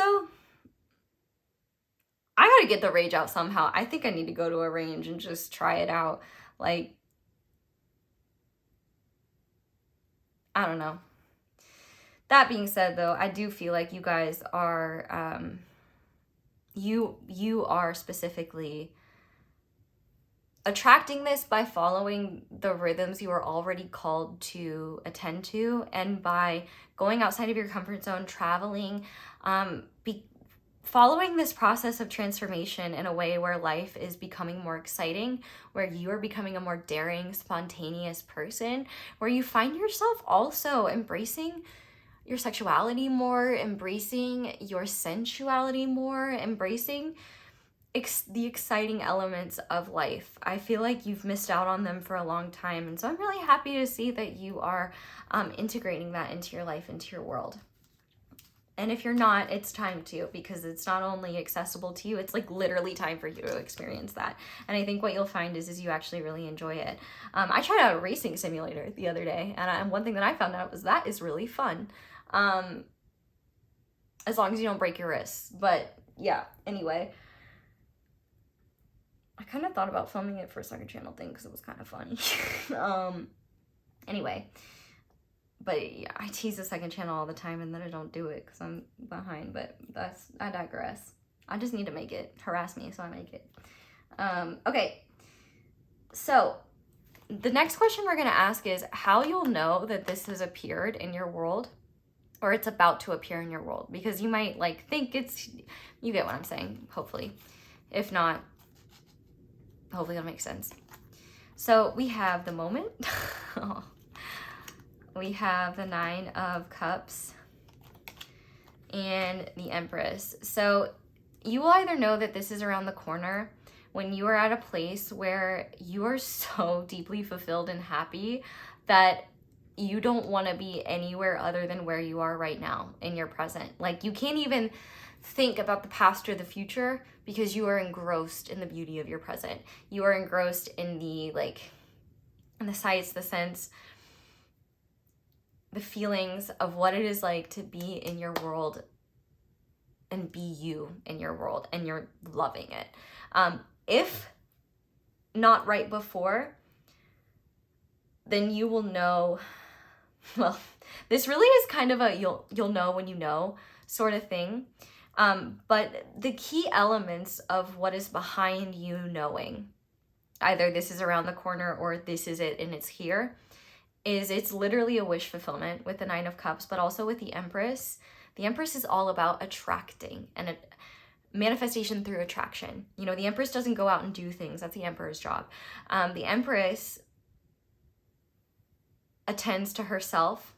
Doesn't mean she does nothing. She lives in balance with her world, and she operates in a way that is loving and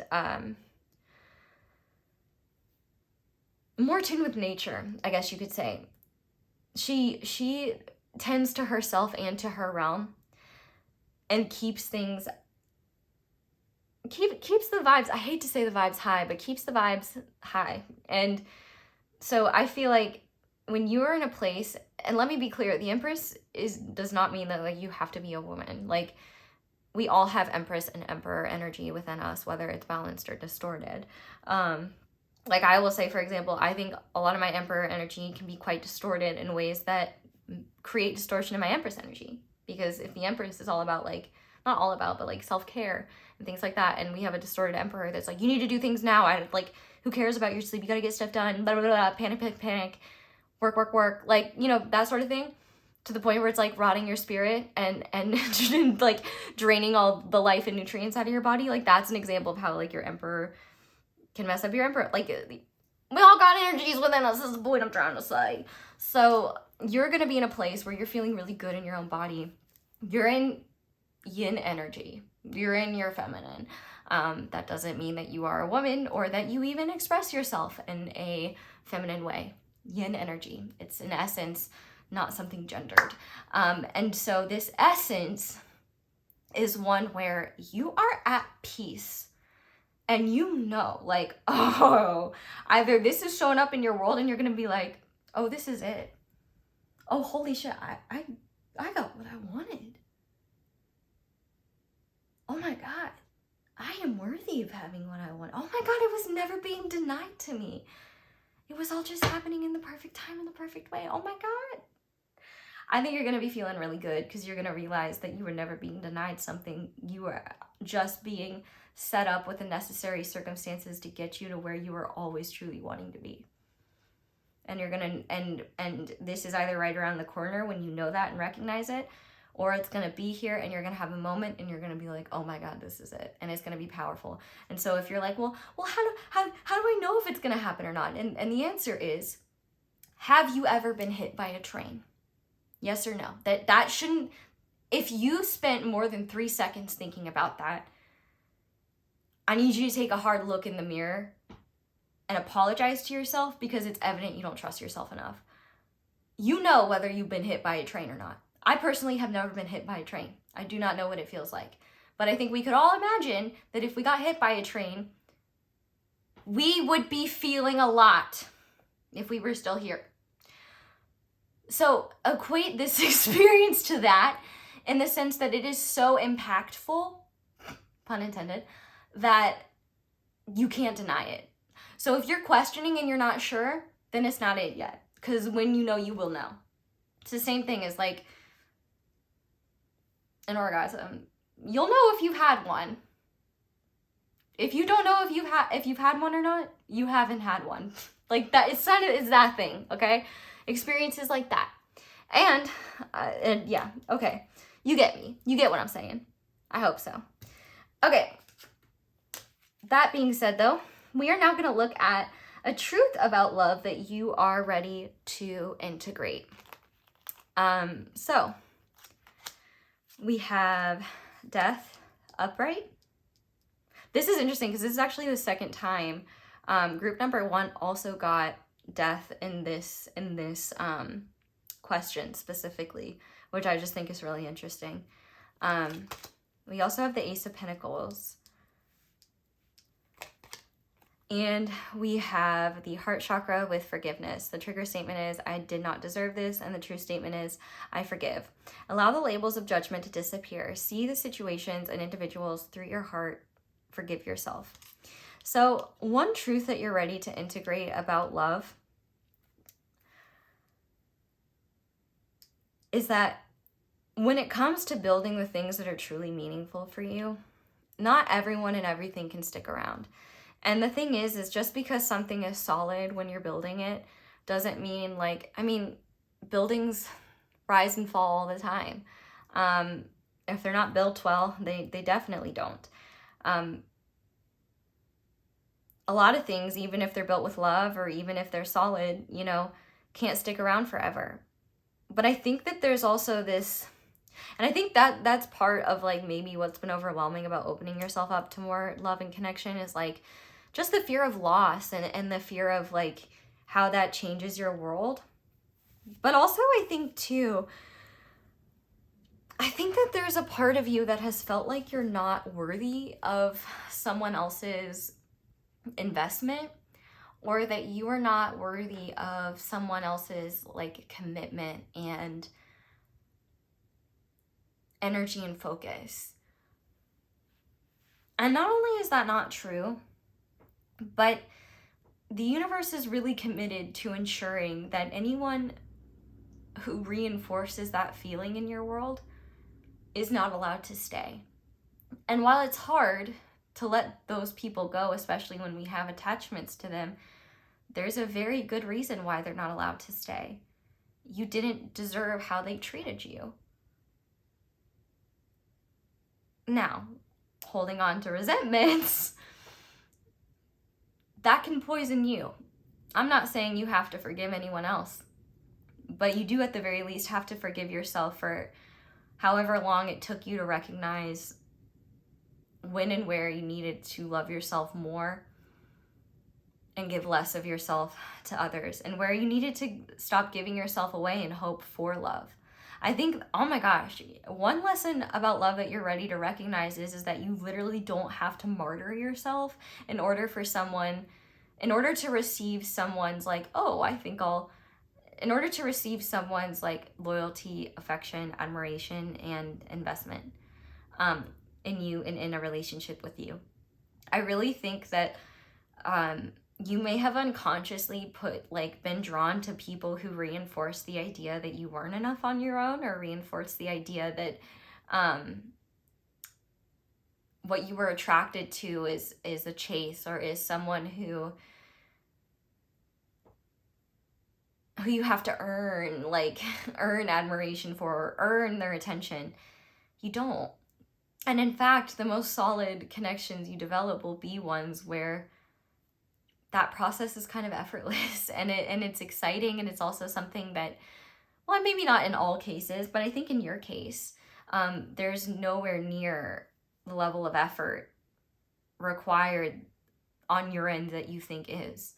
If anything, the effort has been more about discarding what isn't you, that you've been embodying out of a desire to be liked, and replacing it with just your natural, silly, fun self.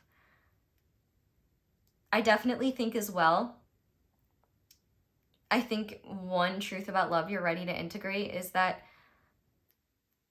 love doesn't always erase the fear of loss, or the fear of change, or the fear of, honestly, the fear of serious commitment. Not in the sense that, I guess in whatever sense it is to you. I think that, commitments do require losing something, You're losing options, you're losing potential, you're losing certain freedoms. But you're gaining a partner. You're gaining something else that you've been wanting. You're gaining an opportunity to really understand yourself in a way that you haven't yet. Maybe you're gaining the opportunity to be loved genuinely in a way you never have before.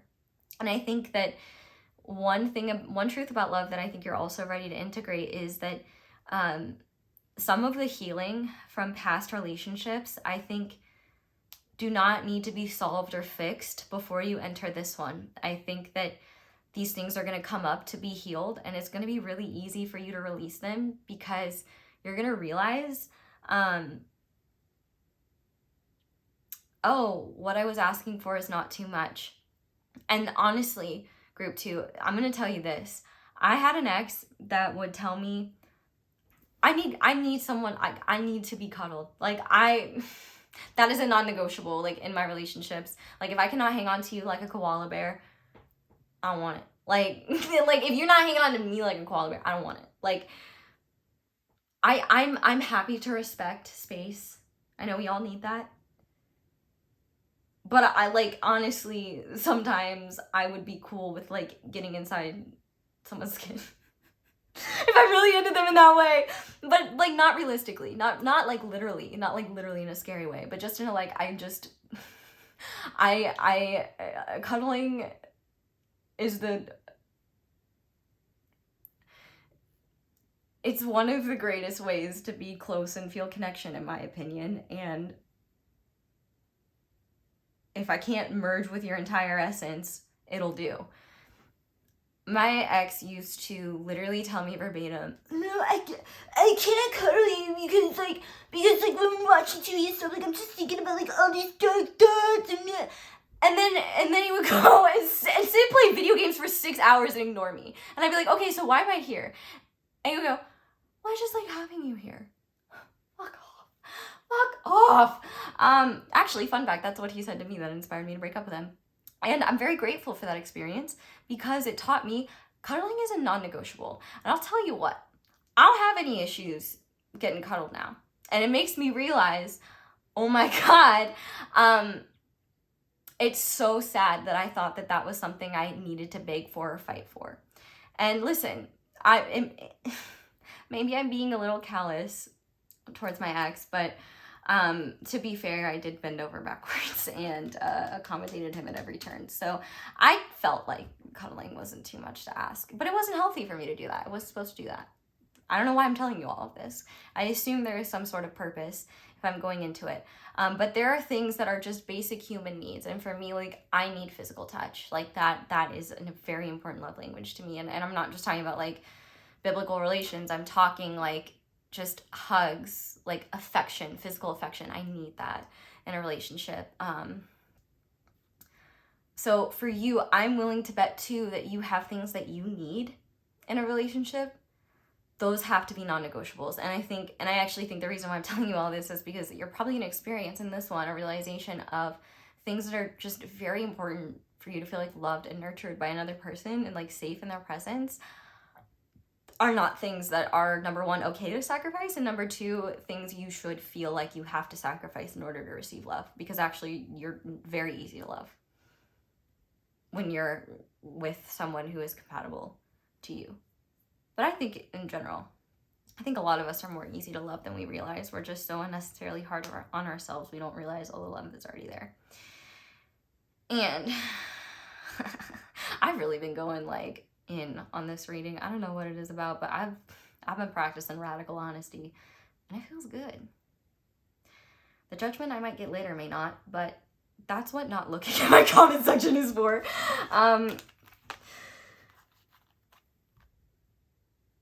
But that sucks because I love connecting with you guys. So gotta find a happy medium. Pay attention to my classes, because if you really want to connect with me, that's where you're gonna connect with me. We got more coming out. I haven't had time to work on it because holidays, but it'll be coming. Stick around, sign up for my email list. Now, we are gonna finish off this reading by looking at the bonus question. And I think in this case, this is an excellent example of the bonus question being more about like, because the bonus question is what to change if you don't like what you're currently bringing in. I would be really surprised if you guys don't want to bring this in. I would be like, really? Okay, you want to like sacrifice your basic needs in order to receive one-sided affection? I don't recommend, but sure, do you? But I could see the vast majority of you here being worried at like, what if I mess this up? Like, what if it doesn't happen? Or like, what it like? First of all, you can't mess it up. Literally, the cosmos is on your side. However, you do still have free will. And if you want to keep pushing this off and pushing this off and pushing this off, it's fine. If you want to keep rejecting it, it's fine. You know, there are plenty of people with like soulful connections that have someone that is actively rejecting it because they do not want to face themselves.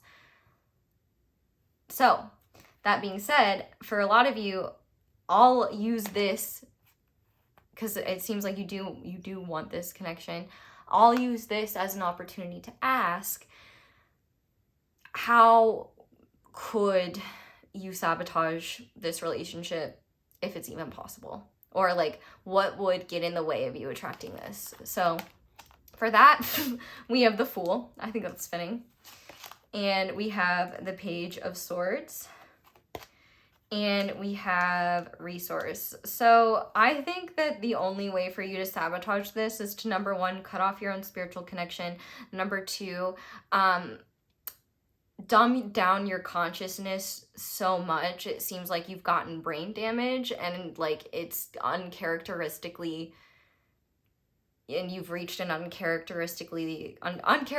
level of shallow thinking and cold-hearted thinking that is just abnormal and out of whack for you. Like, I can't even see you getting there. Like, the only way you could sabotage this is if you chose to, number one, completely ignore any and all universal guidance within or externally you feel subjected to. Avoid, and take action that actively undermines your spiritual growth, that goes against what you want to do.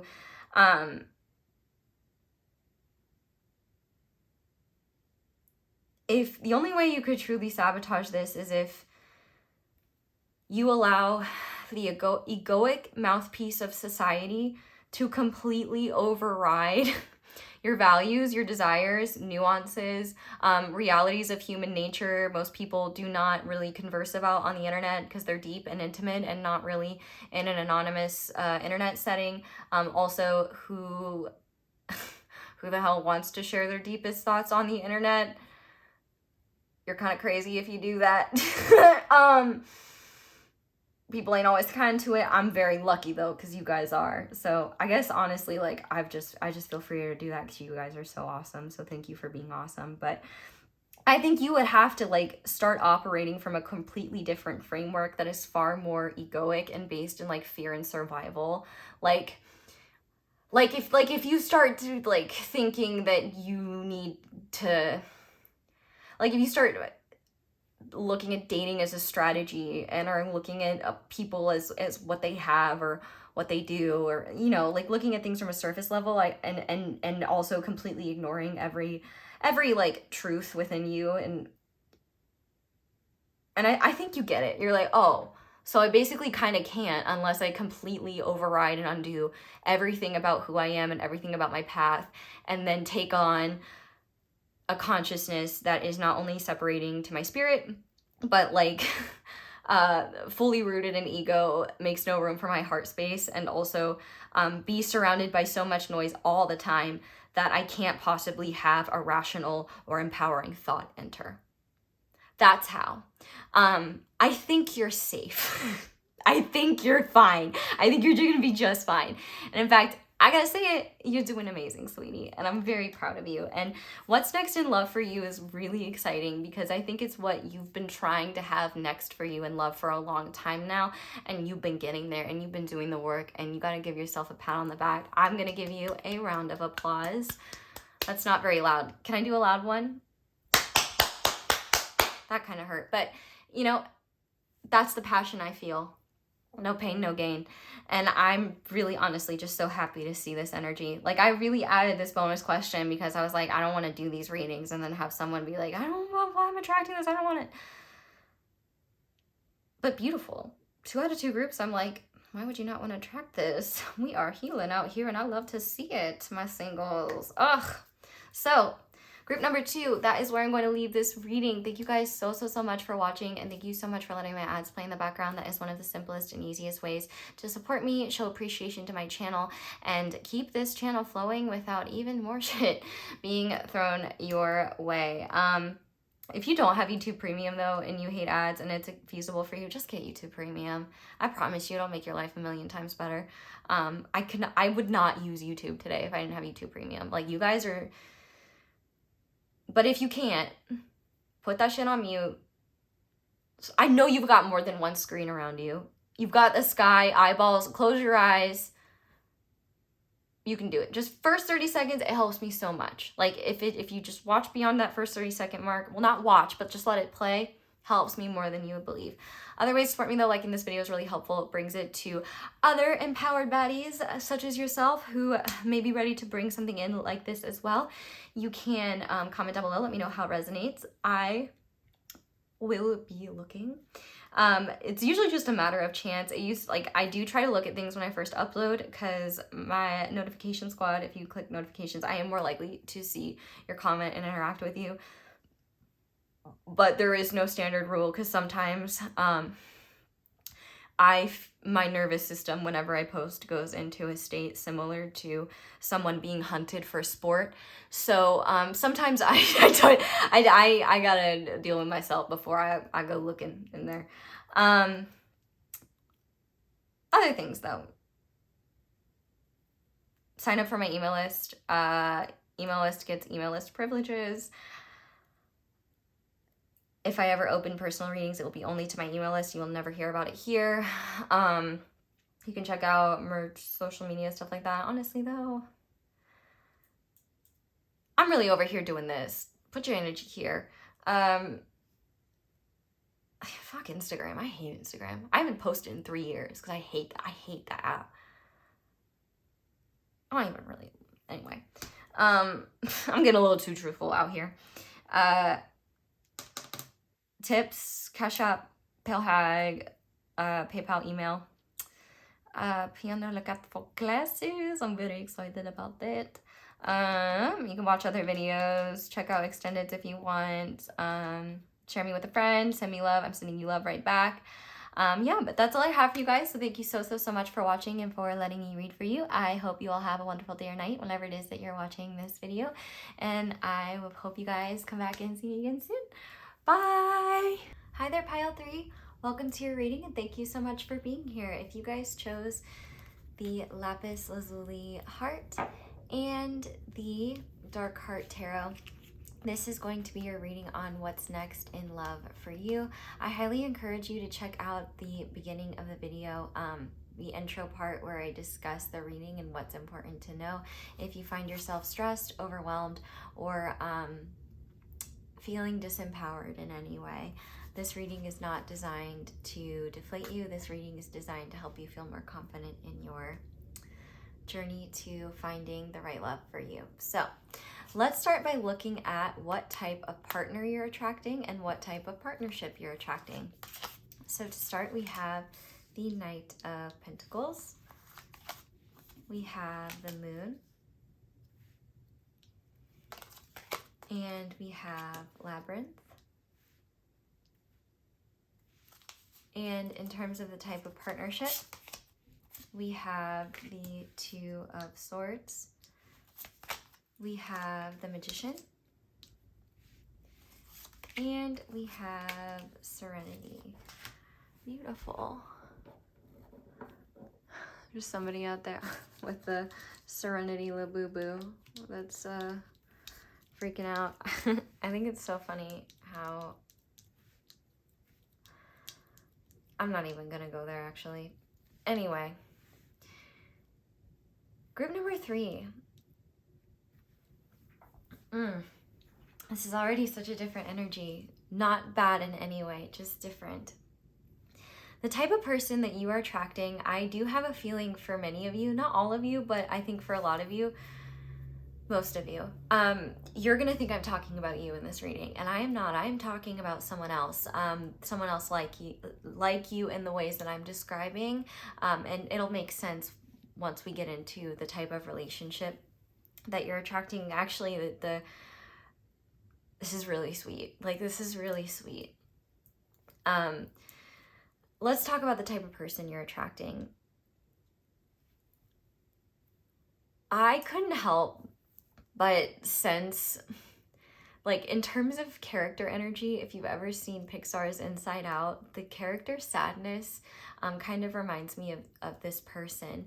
Not that this person is always sad.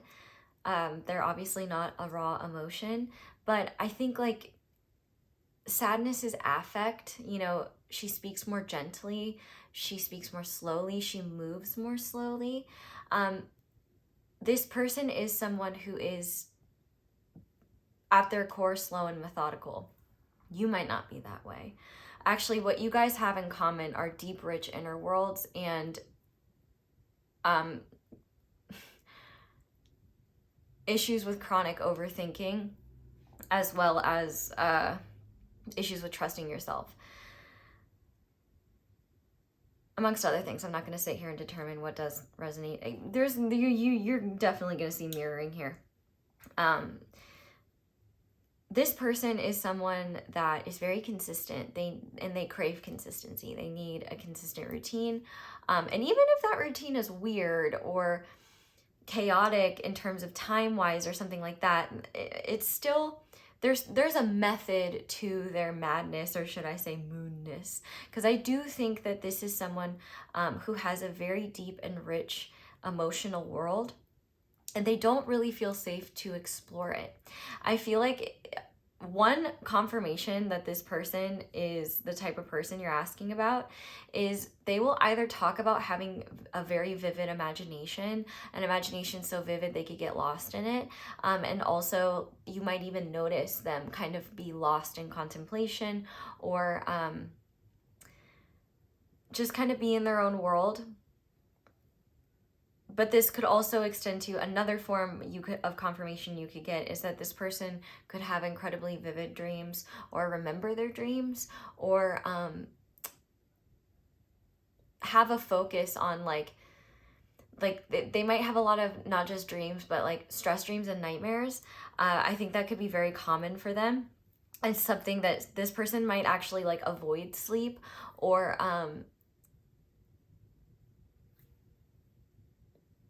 feel like they may not recognize that there is a connection to the emotional volatility within them that exists within their body, you know, it's there in the waking world. They're just not consciously aware of it. And it manifests itself in their dreams instead. And this is true too, also for positive feelings as well. I actually think that this person realizes a lot about how they feel through experiences in the dream world, which is really interesting. It's almost like they can wake up from a dream and a problem that seemed way too overwhelming to even address the night before, all of a sudden, or should I say the day before, because for some of you, this person could be fully like a night owl. And as a night owl, I have to respect the hustle. It's a fun life. The world is quieter, but errands are hard.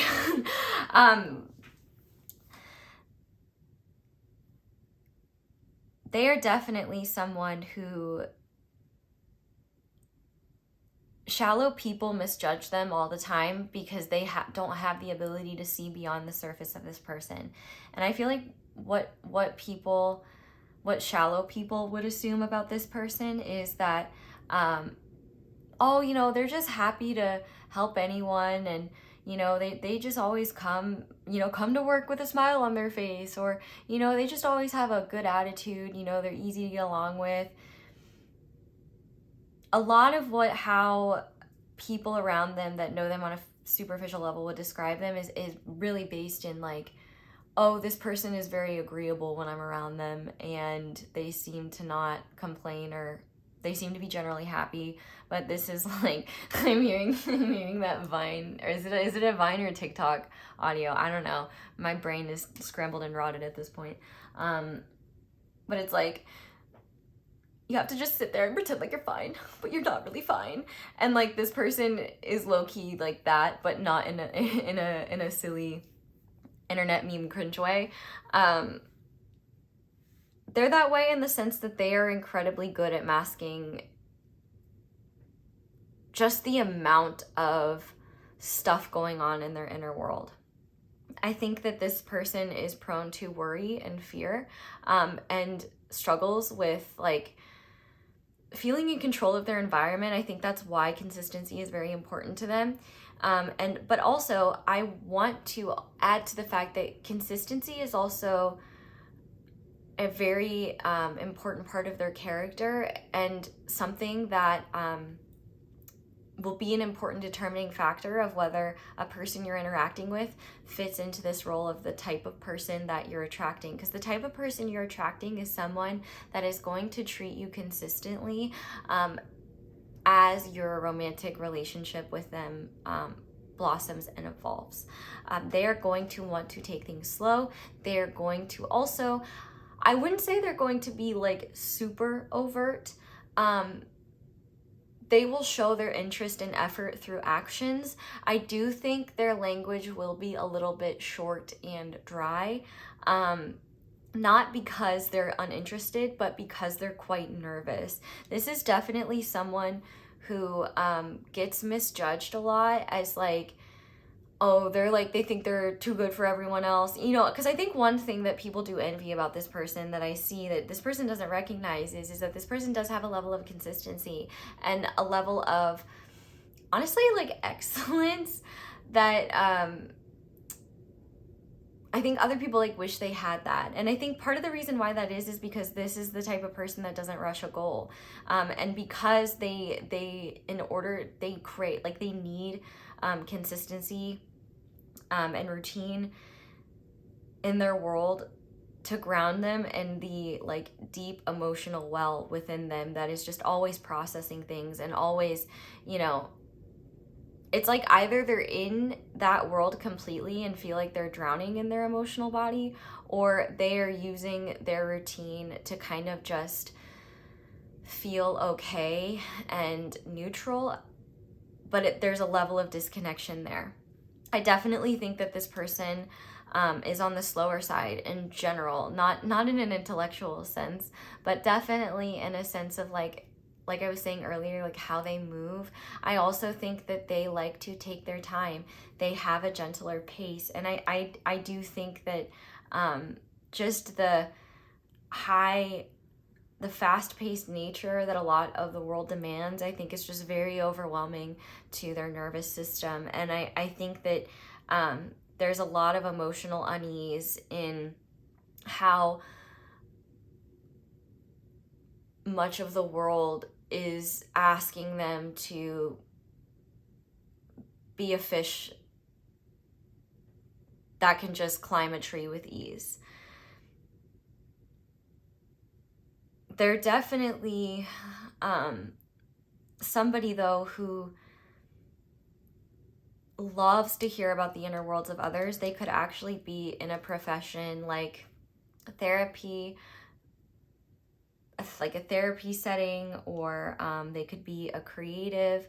But if they're a creative, I do want to say that either they likely do creative stuff on the side, or they have a level of, if like they have a creative business, they have a level of discipline that I think actually a lot of creatives struggle with. Hi, it's me, I'm creative. Like I admire this person's dedication and consistency. I don't necessarily love that some of it is fueled by fear, but I love to see wins in the material dimension, especially with, like, you know, my friends out there who are because anyone who you're attracting, I mean, if you're here and you're connected to them, a friend of you, they're a friend of me by proxy, right? And strangers are just friends we haven't met yet, except for the ones that completely erode your trust in humanity, which is very valid. I think that's actually something that the energy of this person is wanting to bring up. A lot of the reason they are slow to open up, and that's something that's very important to note. You might actually think at first that this person is only interested in you in a friend sense, and it might take a little while actually and you know what's funny is both of you will be thinking that. I think on this person's end, I really hate to see it, but there's just a natural assumption, like they're going to assume that you're out of their league or that you wouldn't be interested in them. But there's something that draws them towards you. And the thing is with this person, they cannot ignore an emotional call that is pulling them. And that's something that will be significant with you. I definitely think that before they meet you and after they meet you, like, you will be popping up in their dreams, things like that. And I think that this person has a profound level of emotional awareness and intelligence. They just don't know how to apply it to themselves. Like, it seems like they don't know how to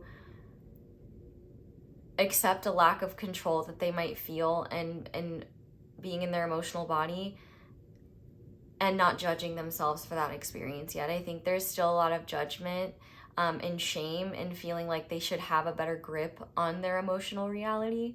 And so because of that, I think that they kind of try to avoid their emotions, or when they cannot avoid them, it's overwhelming. And I think that they kind of judge themselves a little bit. So, but the thing is, though, is that this is someone who is committed to their own growth and their own healing. This is also someone who is super monogamous. Like, they only have room for one person in their heart, because, like, they don't have the emotional capacity to, like, let people in like that.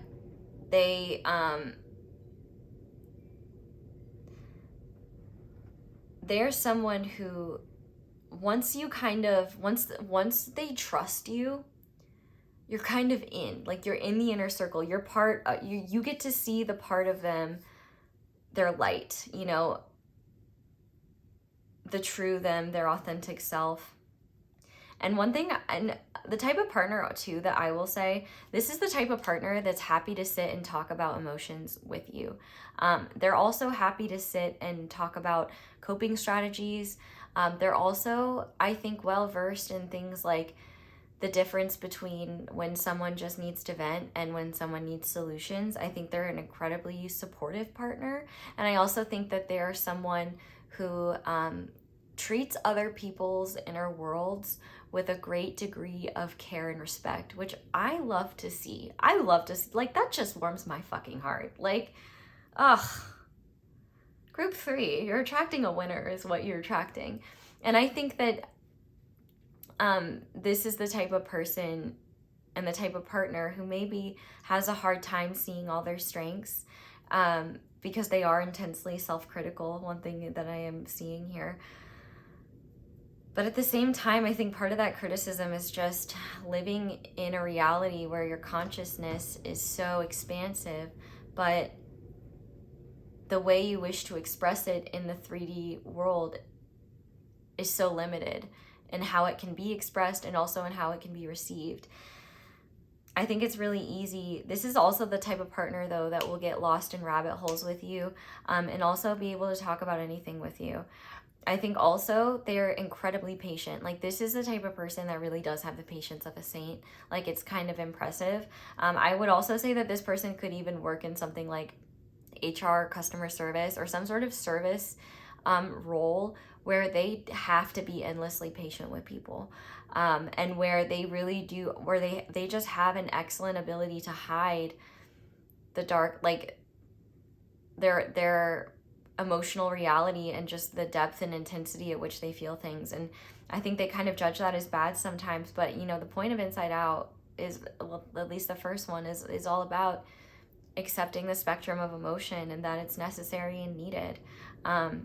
You know, there's shadow to the sun and light in the moon. And I think that one of the beautiful things about this person is that they really do express the light of the moon. And I would consider moon type people as the type of people who, you know, really spend a lot of time going through their own experiences and not shying away from the reality of the intensity of those experiences. And as a result, I think it gives them greater compassion, understanding, and patience for other people who may not have the same patience they do, or who may not recognize the value of what they have to offer. You know, this is the type of person who gets judged for being quiet, or, you know, not putting themselves out there, or spending a lot of time alone. And then, you know, those same people that are judging them actually sit down and have a conversation with them and realize that this person, that they actually, there's a lot that they could learn from this person, and that actually this person can see them so deeply, it's almost confronting and makes them feel too vulnerable. It's really ironic because this person too can also have a very deep lens into the inner worlds of others, but when it comes to their own, it's like they get a little lost in the sauce. But they're definitely somebody who is a dreamer and also a doer. Like, to have the Knight of Pentacles here with this moon energy is so beautiful, because they may get caught up in fear, they may get swept up by emotion, but ultimately they will always ground back into reality, and they already have and are actively developing. Even if you haven't met them yet, like, by the time you're watching this video, because that's when it's important, the present moment for you, whenever you're watching this, this person has already come up with coping strategies and skills. They're not perfect, but they're always growing. So, and I just have to say, shout out to this person, and also shout out to you, because I was already clocking that there was mirroring here, but thank you guys for giving me such a rich picture into your inner worlds. I don't know how much, like, I know there's definitely differences here.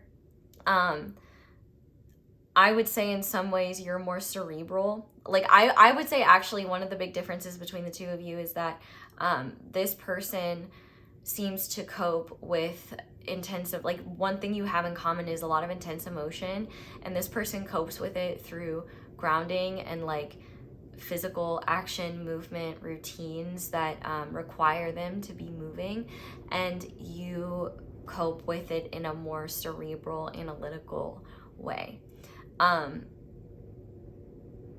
This person, but let's be clear, you're not meant to cope with things in that way. You're actually, I think one thing that you are meant to do in this type of partnership is actually gain coping strategies from them that they're already doing. I think it will help you a lot. And also realize that you don't have to understand all of your emotions in order for them to be valid. You know, I want to cry like 5 times a day, just because it like navigating just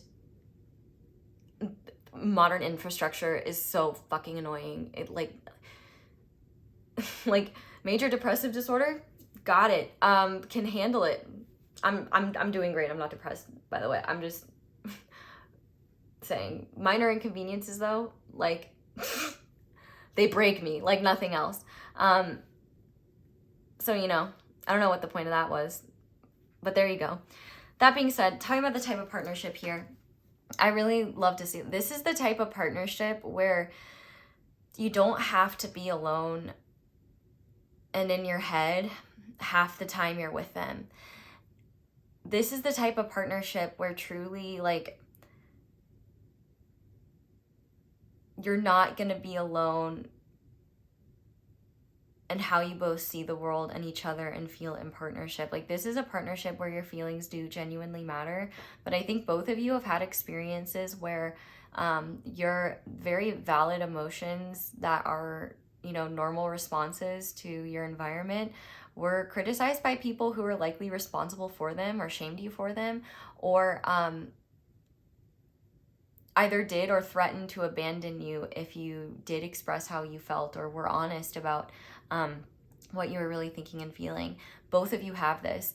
Because one thing I will say is that this person wants to trust people. They do. And they want to give their all to someone. They are truly someone who is so devoted. And so I feel like this is the type of partnership that will liberate the both of you in ways that staying trapped caused you both to miss out on connection, and also just miss out on a greater expansion of consciousness, greater awareness of what you can create, deeper levels of intimacy and emotional affection, and also very stimulating and intimate conversation that is meaningful and enlightening and empowering and healing. That's what this is about. I mean, the fact that we have the Serenity card here, this is the sacral chakra. And the Magician, one thing I will say, in the last group, the Lovers came out, and I said that this doesn't imply, this doesn't implicitly imply that there's like any soulmate or like, you know, soulmate type relationship here. I can't determine that. I'm just saying the Lovers isn't like a guarantee. The Magician though, yeah, it's kind of a guarantee, like soulmate, high level soulmate type situation. At least that's how I've always read it. That's how I've seen it as well. It doesn't, I guess it doesn't always have to be. I believe that tarot is not a medium that is exclusive to one interpretation of anything. And I think, well, that's a whole other thing. But with this Magician card being here, you guys are both connecting to your higher selves through this relationship and creating a support system with each other where you truly get to experience relationship where you're not doing all of the emotional labor, and also you feel safe enough with each other in order to address the uncomfortable realities that happen when you are in a partnership with someone as you are growing and learning together. But the beautiful thing is that this is the type of partnership that prioritizes peace, and when you guys know how that feels, both of you savor it and want to protect it. The only thing that I see here that is problematic, and it's something that I think that you guys will have the opportunity to address, though it can go unaddressed for quite some time, is the reality that both of you will have the utmost patience for each other's emotional worlds and emotional realities, but you will have a very hard time feeling safe enough to express yours anyway. And there's just a level of cognitive dissonance for the both of you where it makes sense intellectually, yes, that you share and that it's safe to share and that your partner wants to hear what you have to say. But animalistically, there's just something that's saying no. And it's maybe you don't even realize you're saying no. Like maybe you just don't even realize that these are emotions you don't have to hold on to alone and that you can share. I think that's something you guys are going to help with together. I also think the both of you, this is the type of relationship that can be really healing for both of your attitudes and mentalities. I think both of you have a type of just perspective around the world that is a bit more like defensive, which I think is not wrong. And I don't mean defensive like in a bad way. I mean defensive like in driving. Like when you drive, like defensive driving is ideal. You know, you're anticipating that there are going to be humans humaning in very inconvenient to dangerous ways. So you're prepared. But that level of preparedness also doesn't really allow you to relax, slow down, and enjoy the ride. I will say, as someone who is essentially a velociraptor behind the wheel, I love driving at 3 a.m. because there's no one on the road and I can just actually enjoy myself and because like I'm just committed to like stay away from me. Why do people drive in packs? I don't get that. Like, get the hell away from me. Like speed up or slow. Like, I don't touch my cruise. Like, I keep my cruise the same speed. And we're not gonna go there. We're not gonna go there. That's a labyrinth in of itself. I'm just saying, why the fuck do humans drive in pack? It's weird. Make some room, all right? Leave some room for Jesus and opportunities to break, okay? But, you know, there's something interesting here because the things that disturb your peace, this is the type of relationship that will help you learn how to find it or cope with a lack of being able to accept it by having support from someone who understands it and doesn't minimize the intensity of your reality. You know, this Band-Aid, I broke this nail. I cracked it halfway through, not on the top of the nail, on the full-on nail bed, baby. There's blood all over this finger. And I still haven't gotten off yet, and this happened like 3 days ago. Awful, super painful.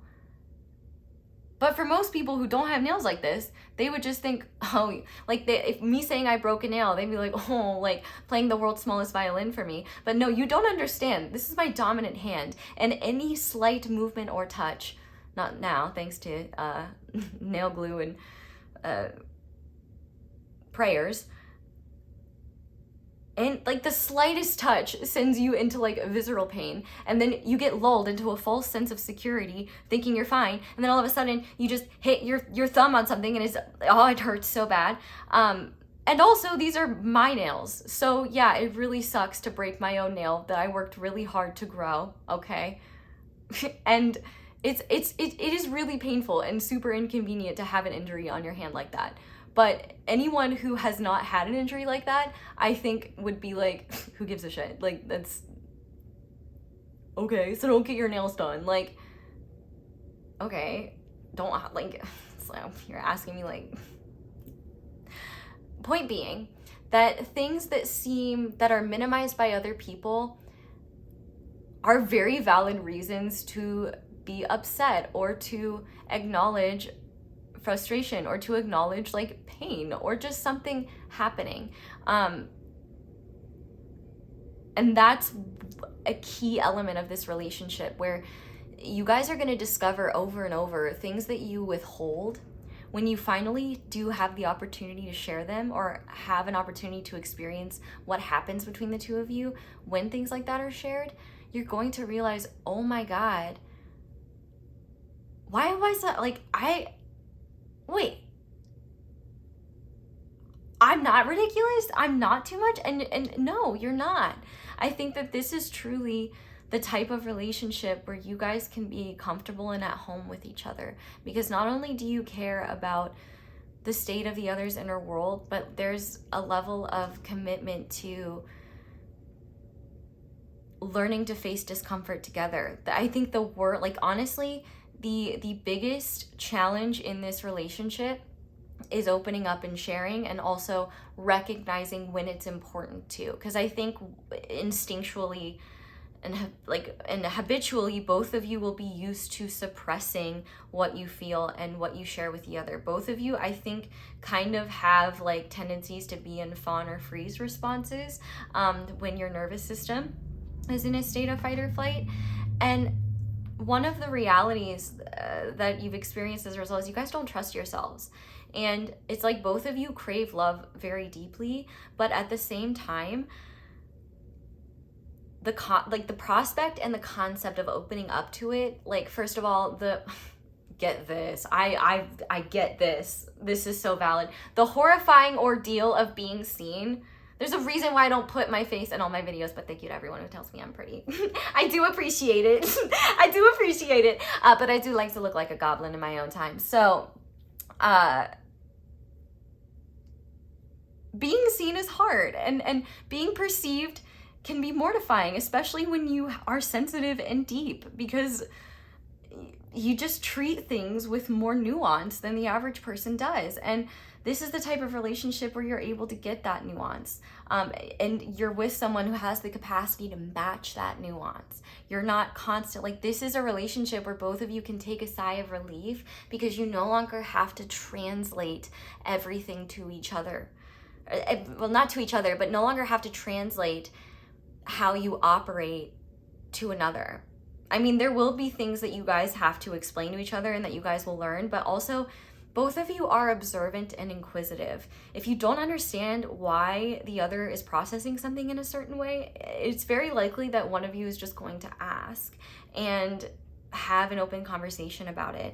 You guys definitely will avoid conflict in the beginning because I think there will be a lot of like emotion here and a lot of fear about what's gonna happen. You know, I think both of you are gonna be really scared to open your hearts. But I think that you will know deep down that there's a reason why you're opening your heart here. Like there's something more here. And one thing I will say for sure is one trap you could fall into is taking, number one, like, this person is slow to respond to texts and things like that. I don't, like, green flag, this person is not very online. I don't know if they even have social media. If they do, they don't use it very, they're not out here posting their stuff all the time.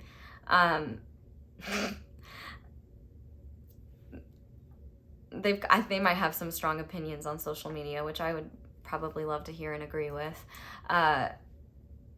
It can be easy to project your fears onto them. And I think that's actually something both of you have experienced. When people don't have an obvious reason for why you're doing something, and I don't think they do this intentionally. It's just the fearful ego doing its thing, right?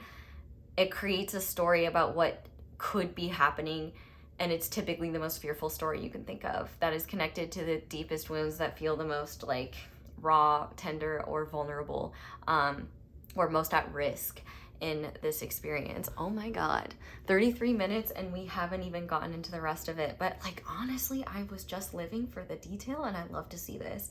And to be fair, we're just scratching the surface. Like, I will say shout out to all my students from Cards and Stars, because like, bro, that was super in depth, but that was just the surface. And like, you guys are like that in the sense that there's so much to the both of you. And I think that this is the type of relationship where you can really free yourself from a lot of traps.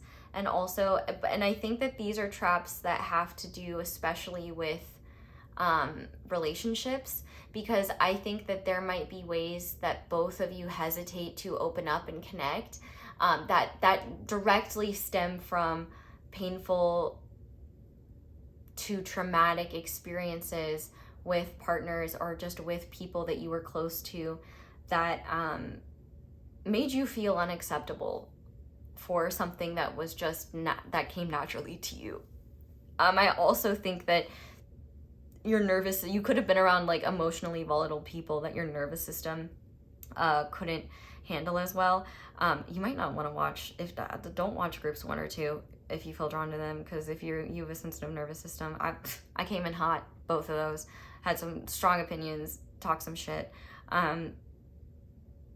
I appreciate the zen I have going on here, and like I do feel zen, and I really do, like I love this vibe. I love it for you guys, and I'm like just enjoying exploring it so much because I just love, like, this is the type of relationship that proves to you your depth is not a problem, your sensitivity is not something to apologize for, and in fact, you're very easy to love when you have someone that recognizes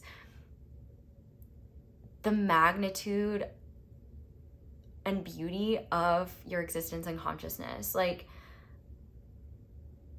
this person want to make, like this is the type of relationship where y'all want to make love, like body, mind, soul, spirit, like it's a full package sort of deal. And this is the type of relationship where you guys make things happen, start to dream new things, and start to create a reality that just adds to the peace and also just adds to a level of general pleasantness and joyfulness. Like, I think a lot of you have experienced so much just emotional turmoil from like the psychic openness of just that you both seem to have naturally.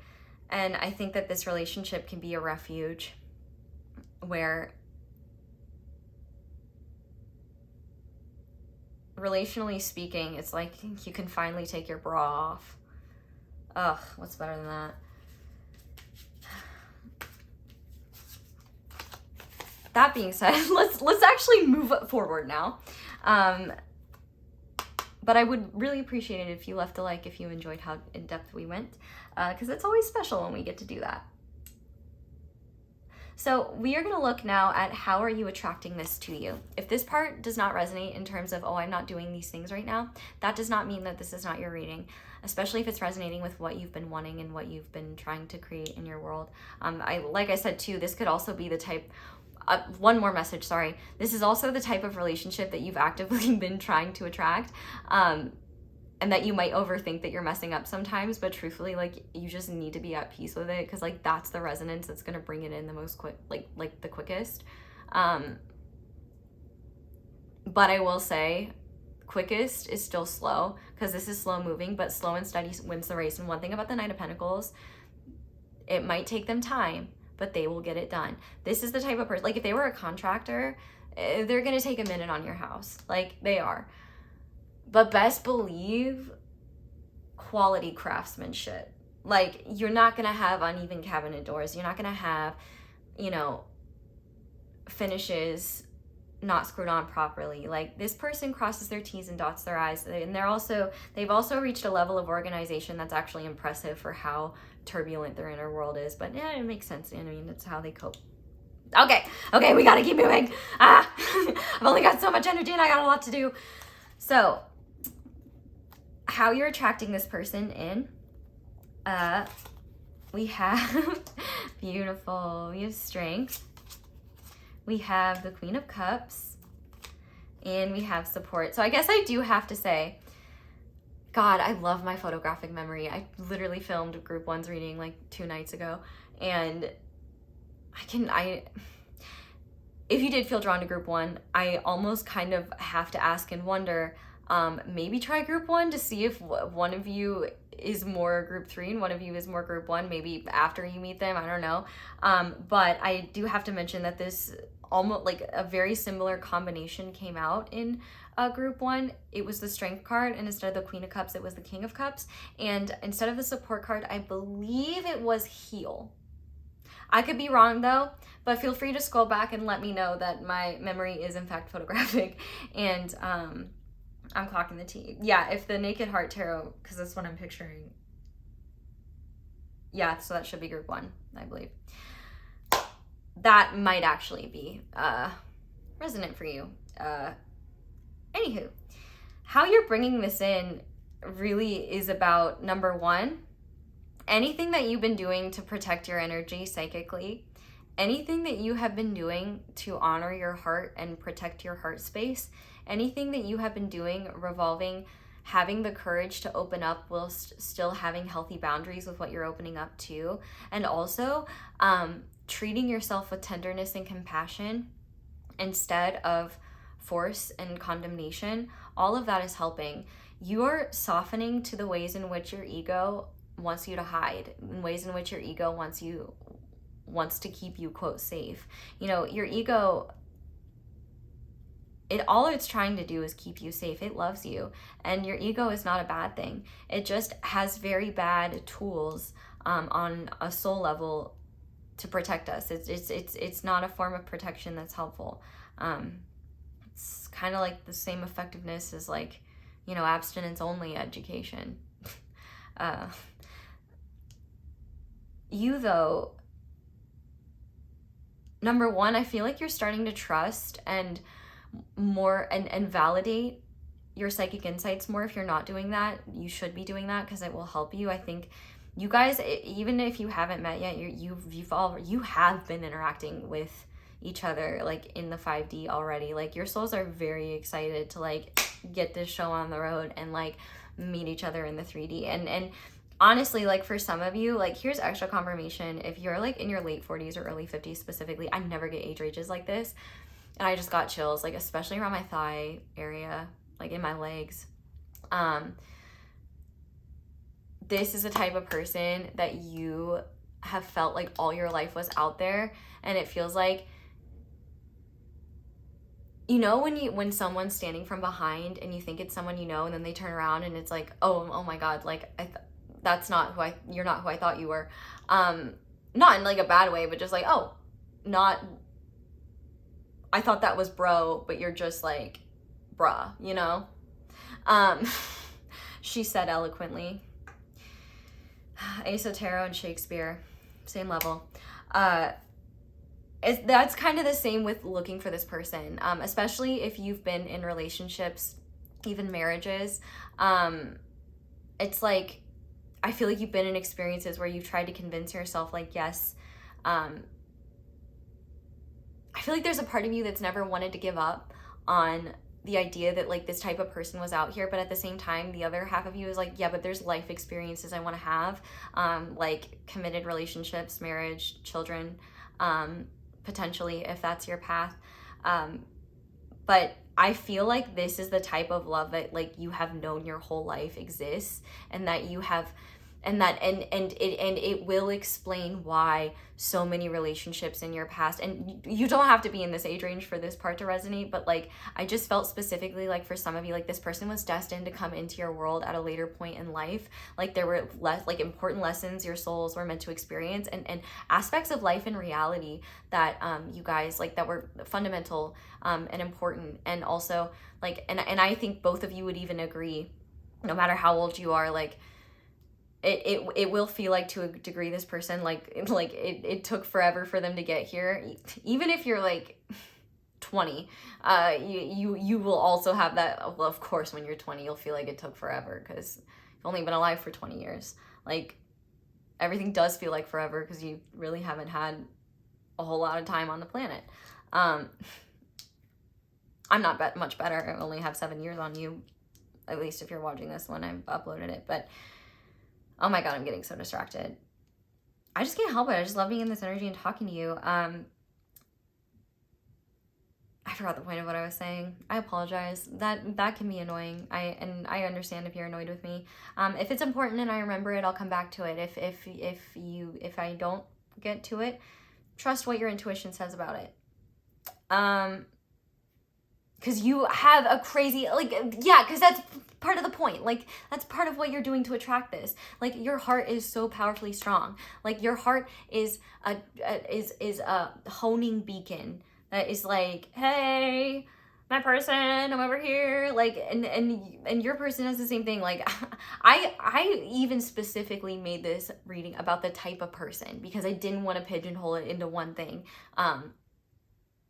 Because I wanted I wanted you guys to have an opportunity to recognize, like, oh, okay, this template could apply to different people, but that may not mean that that person is it. You know what I'm saying? It's like the type of person you're looking. Anyway, I'm getting, like, one vibe here. They could also really like Bob Marley, or just, like, anything related to One Love. Or maybe they're Jamaican, or Jamaica is significant. I love Jamaica. Shout out to Jamaica. Beautiful country. Amazing people. best yams of my life down there on the side of the road. Oh, I want to go back. Street yams just hit different, I'm telling you. You gotta go to Jamaica and get some street yams. You will be, there's also street meat that looked very good, but I'm not much of a meat eater, so I was also like in middle school, so anyway. You are attracting this. Well, one thing I will say is having patience with me as I get this message out is one example of how you're attracting this in. Patience. I mean, both of you do have like a lot of patience, and I think that it's a blessing and a curse, because I think that patience has allowed you, you know, caused the both of you in life to stay in situations maybe much longer than they served their welcome, or they served really any purpose in your life or in your world. But I think that goes to show the level of loyalty and commitment you have to the people and things that you love and the things that you put your energy in. So what you've been doing is you've been learning how to support yourself, but also if you've been going to therapy or getting any sort of support, that like hiring any sort of support services, it doesn't need to be spiritual or psychological in nature or psychosomatic in nature. It can be practical tools like, you know, hiring someone to come and clean your home, you know, things like that. Any sort of support that you are getting that's allowing you to be more present with your emotional world, and also kind of dissipate some of the conscious fear and the mental like tension and things like that. You're clearing a lot of that away and making more space for psychic insight, and also just allowing your emotional experience to be an intelligent guide. Like you both, I would say that both of you have heavy water energies. Cancer, Scorpio, Pisces. We also have Leo energy. Like you could, I mean, you could have Leo energy, but also this person had some Earth energy, Virgo, Capricorn, Taurus. They do not have to have those placements though, but they could be confirmations there. I feel like you're recognizing the light in your beautiful, like just deep inner world. And I think that you not only validating and supporting yourself, but also seeking support outside of you and realizing like how much that can help and how important it is that you have that, especially if you are a sensitive person. Like you need someone to be able to hold you to.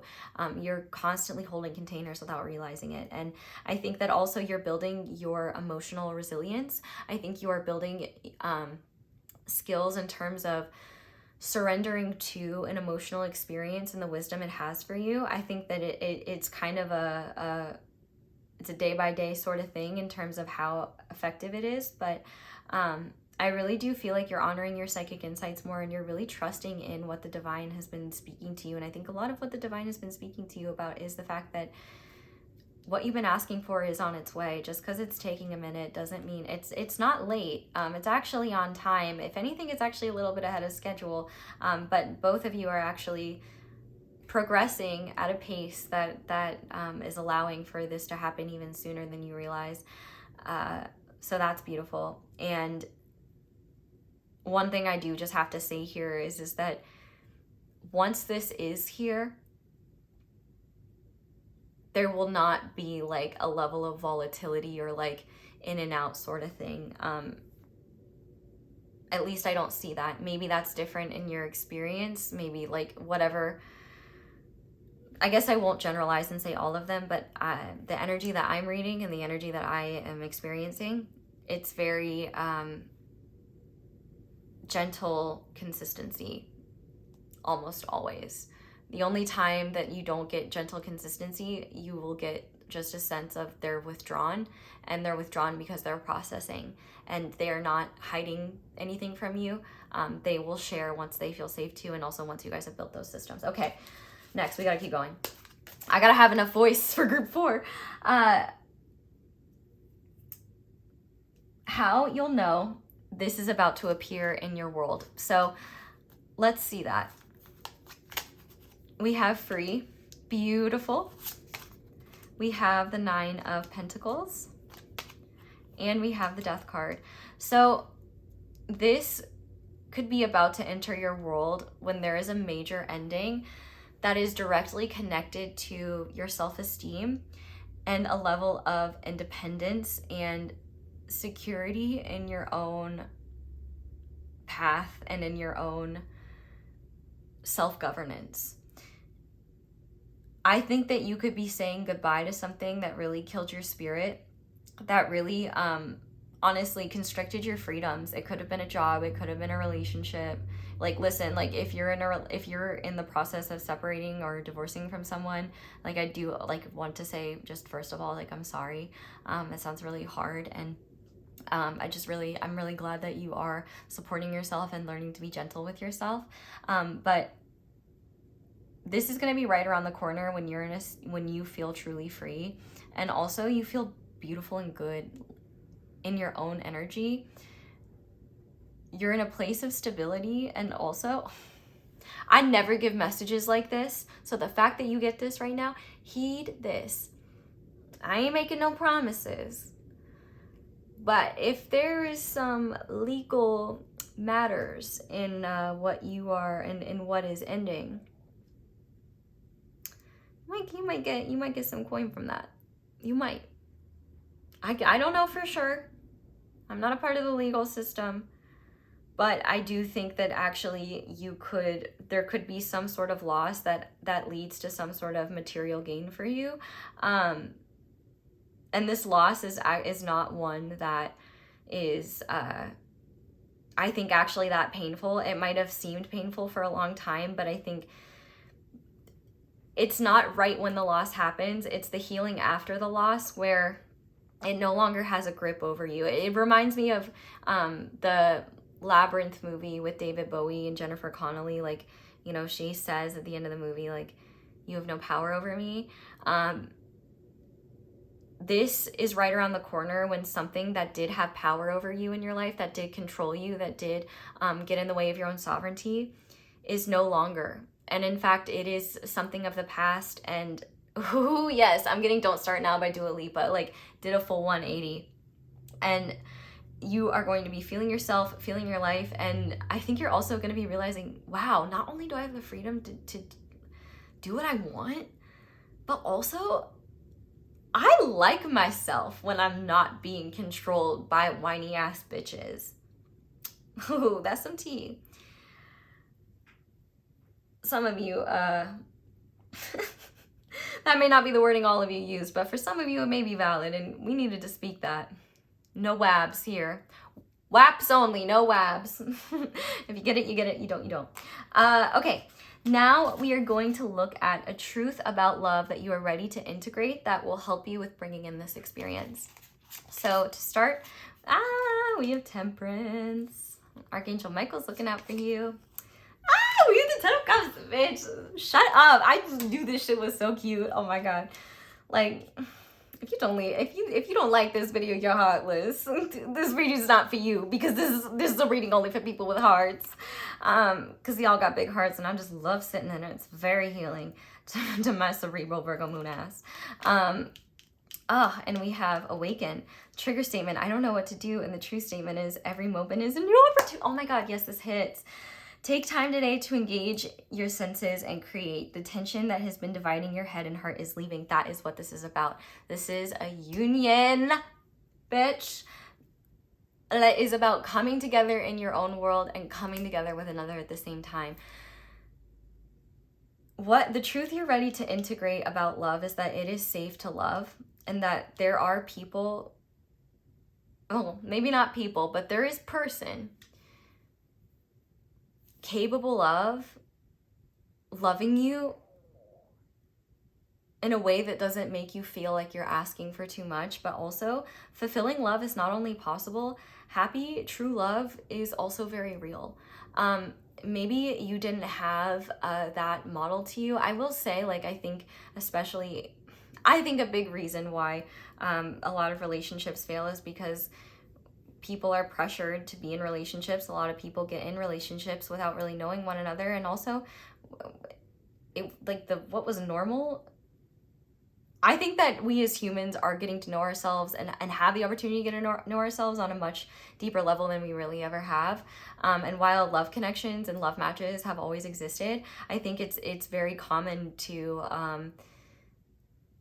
just get into permanent situations with someone that, you know, maybe the value of your time together has an expiration date. And it's not because there's necessarily anything wrong, and there definitely should be an expiration date if there's anything truly wrong or harmful here. But like, you know, a lot, like there oftentimes too, it can just be, it's not that either of you are wrong or bad. It's just that like, we grew apart, you had different like experiences in life, you want different things, and you want the other to be happy.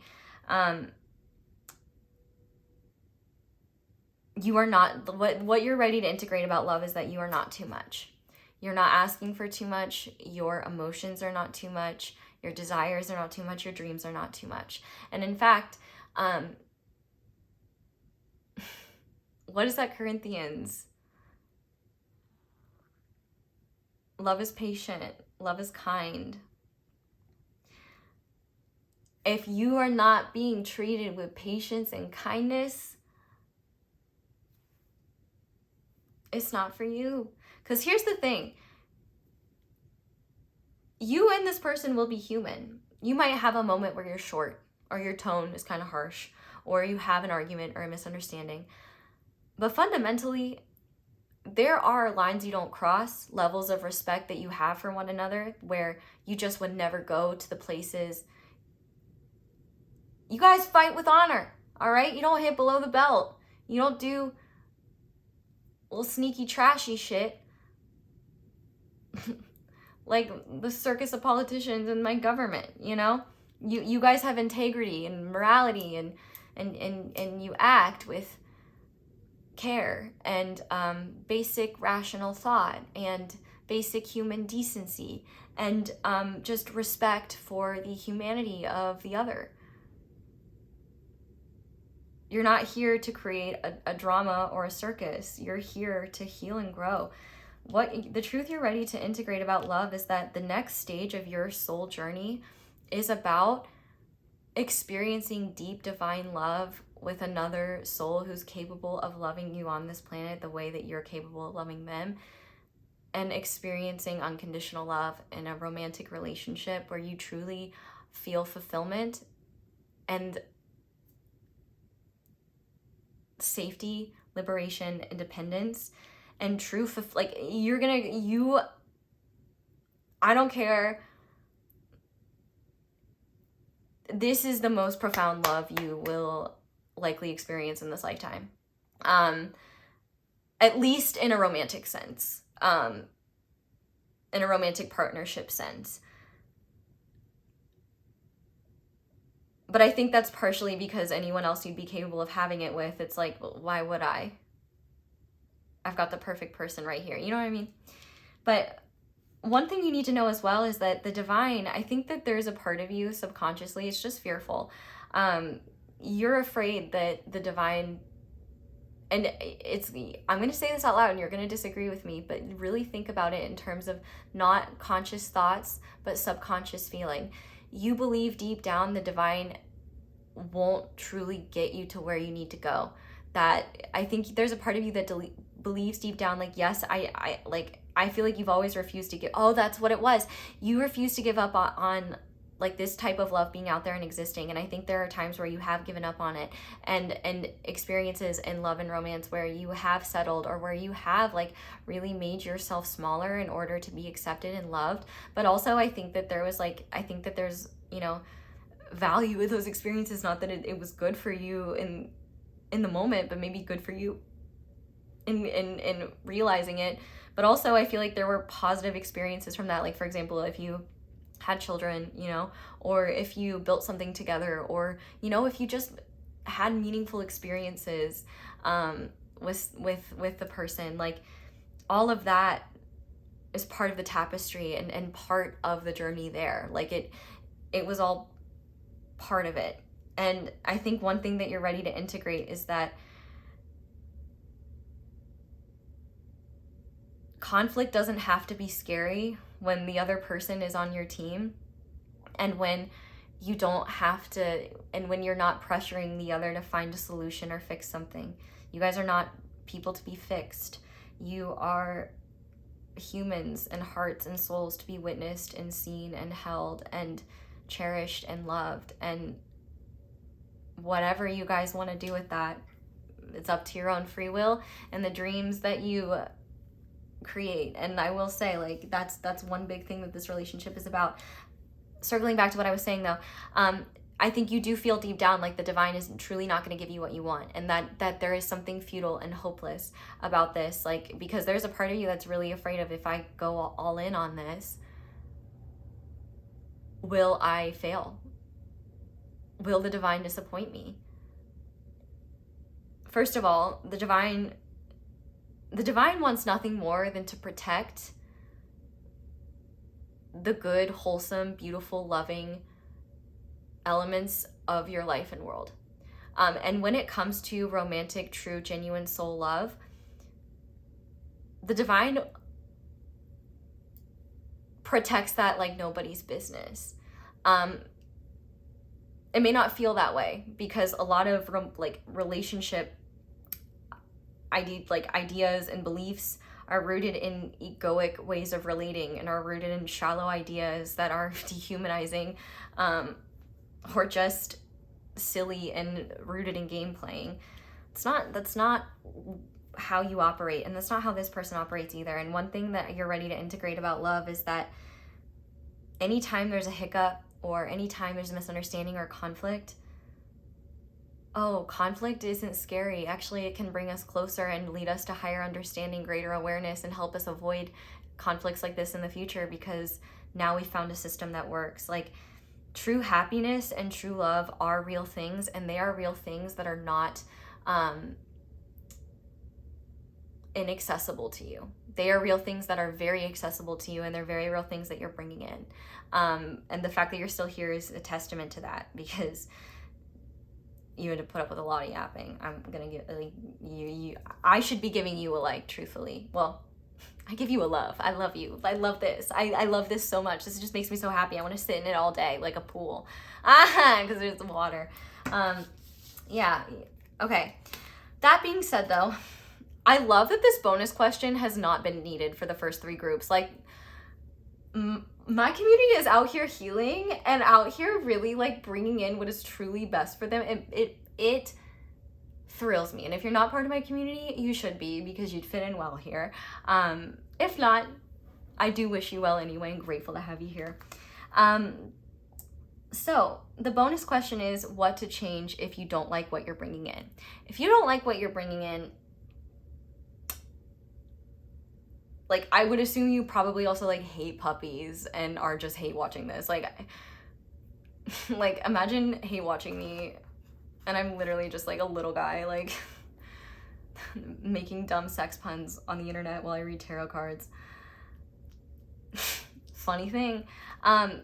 So this bonus question, once again, we're gonna have to shift it, because like I don't see how or why you would want to bring something like that in. But I've kind of shifted it to, if you're afraid that you could sabotage this or that this could somehow not come to fruition, what would need to happen to thwart this situation? So let's see. Obedience, we know we don't have to worry about that. Hierophant, Page of Pentacles. Okay. The only way you could sabotage this is if you choose to stay in commitments and agreements that are purely for material and either religious or cultural belief systems that are that could be antiquated or just be too traditional for what works for you. And also listening to a guide, a counselor, a spiritual leader that doesn't want what's best for your spirit, doesn't want liberation for humanity, but rather wants submission and docile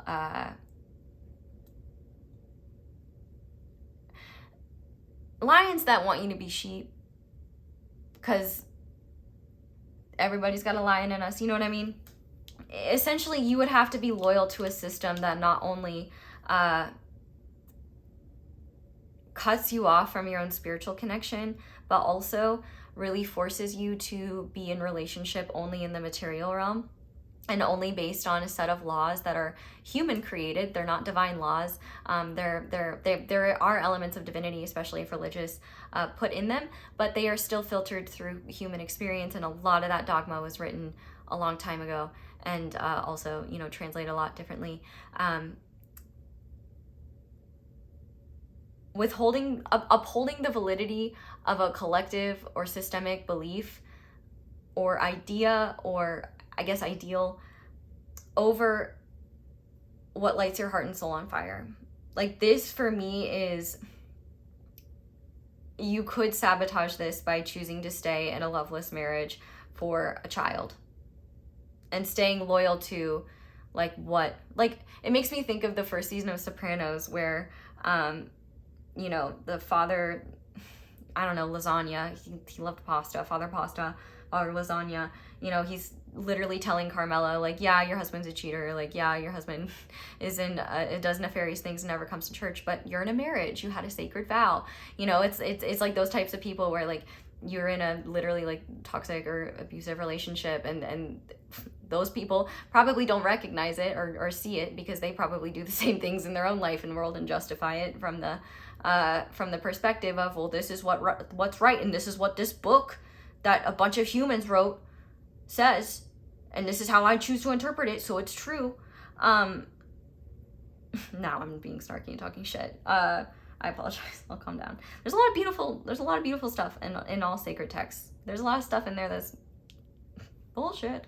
At least in my opinion. I don't think that, you know, you deserve to be condemned because of the blend of materials in your clothes, for example. Oh my god, doesn't this look like, oh, I can't remember her name. Oh my god, I'm sorry, you guys, I'm so distracted. I'm just having so much fun hanging out with you. There's a reason why I say hi friends in the beginning. It's because this is how I would be treating you if you were sitting right here next to me, and truthfully, I wish you were, because you're definitely a delight. That's why I'm sitting here for so long and having no problem with it, and I see why it took me so long to sit down and do this, because I knew it was going to take, because I didn't know, but I knew that it was going to take a lot, and I was going to need to be patient. But yeah, you really can't mess this up unless you completely neglect your soul and choose to live in a way that is very dogmatic and castrating to your spirit. But also, whatever ideals you were raised on as a child of, this is the right way to do things, this is the right way to be an adult, this is the right way to live, and especially if it goes as far as, this is what God thinks, this is what, you know, our like this is what our creator made you for, this is what, like, the divine, this is the divine's will. Letting other people tell you what the divine's will is over your life because they are afraid of people living outside of social conventions that do not work for everyone, and that do not have the same moral or like spiritual weight to the outside world because other people don't share those beliefs, stuff like that. Being obedient to something that isn't true for you. But honestly, I don't worry about that. And I've really, like, all 3 readings so far, none of you guys have needed the bonus question. If anything, the bonus question has just served as reassurance that you really can't mess this up unless you decide to do a complete opposite 180 in the wrong direction and just, well, let's just say the likelihood of you messing this up is the same likelihood of me as me joining the military. I won't be doing that ever, unless they give me a good job and it's cushy and I don't have to wear the clothes, and I don't have to slick my hair back like that in a bun. I don't want to do that. I also want to paint my nails and have I'm not joining the military. That said, group number 3. That's where I'm gonna leave this reading. So thank you guys so much for watching, and thank you so much for letting my ads play in the background while you do something else, at least for the first 30 seconds. I know ads can be annoying, but like it really does help me so much, and you know, it's one of those things that kind of allows me to not have to take sponsorships. And also, like, if you can't afford YouTube Premium, you should get it. Like, I could not use YouTube without YouTube Premium. I get it. I hate ads. But unfortunately, that is the nature of living in a capitalist system, and supporting and sustaining yourself on it. But also, I just need to post more. So I promise to do more of that. Thank you so much for watching and for being here. I definitely hope you like this video. I mean, if you've gotten all the way here, I really hope you like this video. Leave a cloud emoji or a blue heart emoji if you got to the end of this. I'm like honestly very impressed if you did. Oh, but okay, honestly not bad. An hour 10, I thought it was gonna be like, honestly, it felt like an hour 40. And I've had an hour 40 readings that felt like 45 minutes. But I think part of the reason why it felt longer was because I was guilty for veering off path. But hopefully it was enjoyable for you as it was for me, because the reason why I was that chaotic and loose is because I felt so safe and comfortable in your energy. So thank you for providing that experience. You're a lovely person, and I cannot wait for you to meet this person. And if you've met them already, just know like it's inevitable. Like, it's like Jack and Sally, like we're simply meant to be. It takes the whole fucking movie for them to get there, but rest assured they get there. So yeah, you got nothing to worry about. What's next in love for you is what's been coming since that you've been aware of since the time you were a wee baby child. It's the type of love you always believed in. It's the type of love you always knew was out there, but it's also the type of love that scared the shit out of you the most, because there's almost something liberating and freeing about it maybe not being there, because then maybe you wouldn't have to be disappointed, or maybe you wouldn't have to face a reality that you accepted subpar experiences of love because you didn't realize what was possible and also what you deserved. Not anymore. Not going to be your story anymore. So group number 3, I'm going to close this out for real. Thank you guys so much for watching. Like I said, leaving comments is super helpful as well. Subscribing if you haven't already. I am happy to have y'all here. Click that little notification bell to be notified whenever I upload a new reading. Please sign up for my email list if you want to be in the know about all things ASO. If you like pictures of wildlife, random messages, little freebies like spreads, and the opportunity to potentially get a personal reading from me if I open them, because I'm only ever telling my email list. It's an exclusive list, and I'm only going to be opening it up to those that love and care enough about me to follow me and stay in the know, because that's who I want to give my love to as well. And if you can't handle some excellent emails from me, then baby, you're not given the same level of sacrifice that my email list is. And they're not sacrificing anything. They're getting quality shit. Like, even my stuff about classes is like good shit. Okay, that being said though, stay in the know about classes, because the classes will be coming. Manifest more consistency and discipline for me, because I'm trying to get on the trolley. Tip, Cashapp, palehag, PayPal, my email. I can respond to you on Cashapp. I cannot respond to you on PayPal, but thank you to everyone who does tip. I'm very grateful. And sometimes you guys just like make me laugh so hard, or just touch my heart with your sweet messages. Someone once left me a tip and was like, didn't watch the ads, and I was just like, that is the sweetest thing ever. Like, I loved it, honestly. It was very sweet. Yeah, okay. I'm too comfortable with you guys. I'm sorry. So that's really all I have for you guys. Thank you so much for watching and for being here and for letting me read for you and for letting me just share this space with you. This is like one of these readings, I will say, was just very special, and I'm very grateful that I got to do it. So thank you for watching and for letting me read for you.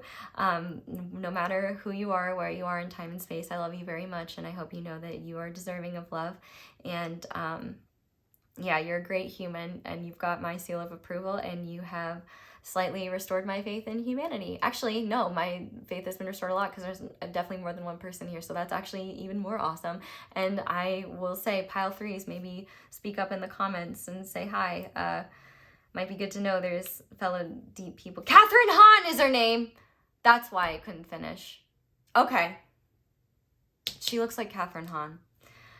I'm done now. I love you, Pile 3. I hope you all have a wonderful day or night whenever it is you're watching this video, and I hope you'll come back and see me again soon. Bye! Hi there, Pile 4. Welcome to your reading. Thank you so much for being here. If you guys chose the Rhodonite Heart and the Moon Void Tarot, this is going to be your reading on what's next in love for you. I really encourage you, if at any point you feel overwhelmed, confused, disempowered, or just honestly uncertain of your role and how this reading is meant to work, please check out the intro, because there's a lot of useful information there that could be all the difference for you using this information in ways that support you, rather than letting it confuse you when clarity is available. So we're going to start by looking at the type of partner you are currently attracting in your present. Present is whatever time, day, year it is for you, not when I uploaded the video. So this could be 4 years into the future, 10 years into the past, if time travel becomes a thing and things in time and space move. I don't know. All I do know is it's time to start your reading. So the type of partner you're currently attracting, we have the Wheel of Fortune. We have the Page of Pentacles. And we have Make It Look Like the Night. And in terms of the type of partnership you are attracting with this type of person, we have the High Priestess. We have the Seven of Cups. And we have Cosmic Consciousness, Krishna in the chat. Love to see it. Can I get a Hare Krishna? Hare Krishna? Krishna Krishna? I don't know. I'm just always excited to see his presence. What a lovely one.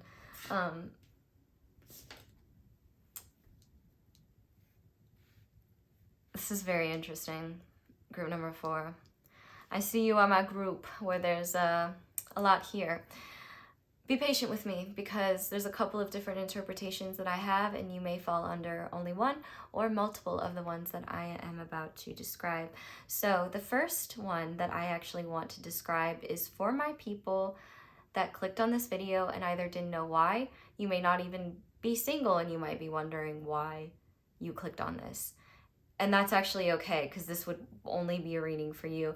For others, you may not be, you are single, but you're not really interested in love at all, but maybe you're curious, or, you know, something you feel compelled to click on it even though you haven't touched a love reading in years, which is super valid. What isn't valid is not liking and subscribing, though. Just saying. For those of you that are in that category, it does seem like what's next in love for you has less to do with another human being and has everything to do with an interaction to spirit, divinity, your own connection to earth through divinity, seeing the unseen. Like basically, like what's next in love for you is a major psychic expansion and awakening that leads to a much deeper spiritual relationship with yourself, a much deeper spiritual ritual with yourself, a level of cosmic consciousness that is allowing you to maintain a level of loving energy in your life and your world, irregardless of a partner. That's one potential market. For the rest of you, definitely a person here. For some of you, okay, let's start with the type of person, and then we'll go into type of partnership. So this is definitely someone who, to have the Wheel of Fortune here and the Page of Pentacles, this is someone who has the power of Zeus and the demeanor of Mr. Rogers or Miss Rachel. I just kind of realized they both have like Mr. or Miss, I don't know, but bless both of those beautiful people. bless anyone, bless you, beautiful person, bless you for bringing kindness and goodness into the world. This person is someone who is definitely fortunate, lucky, and abundant. I've never gambled before. However,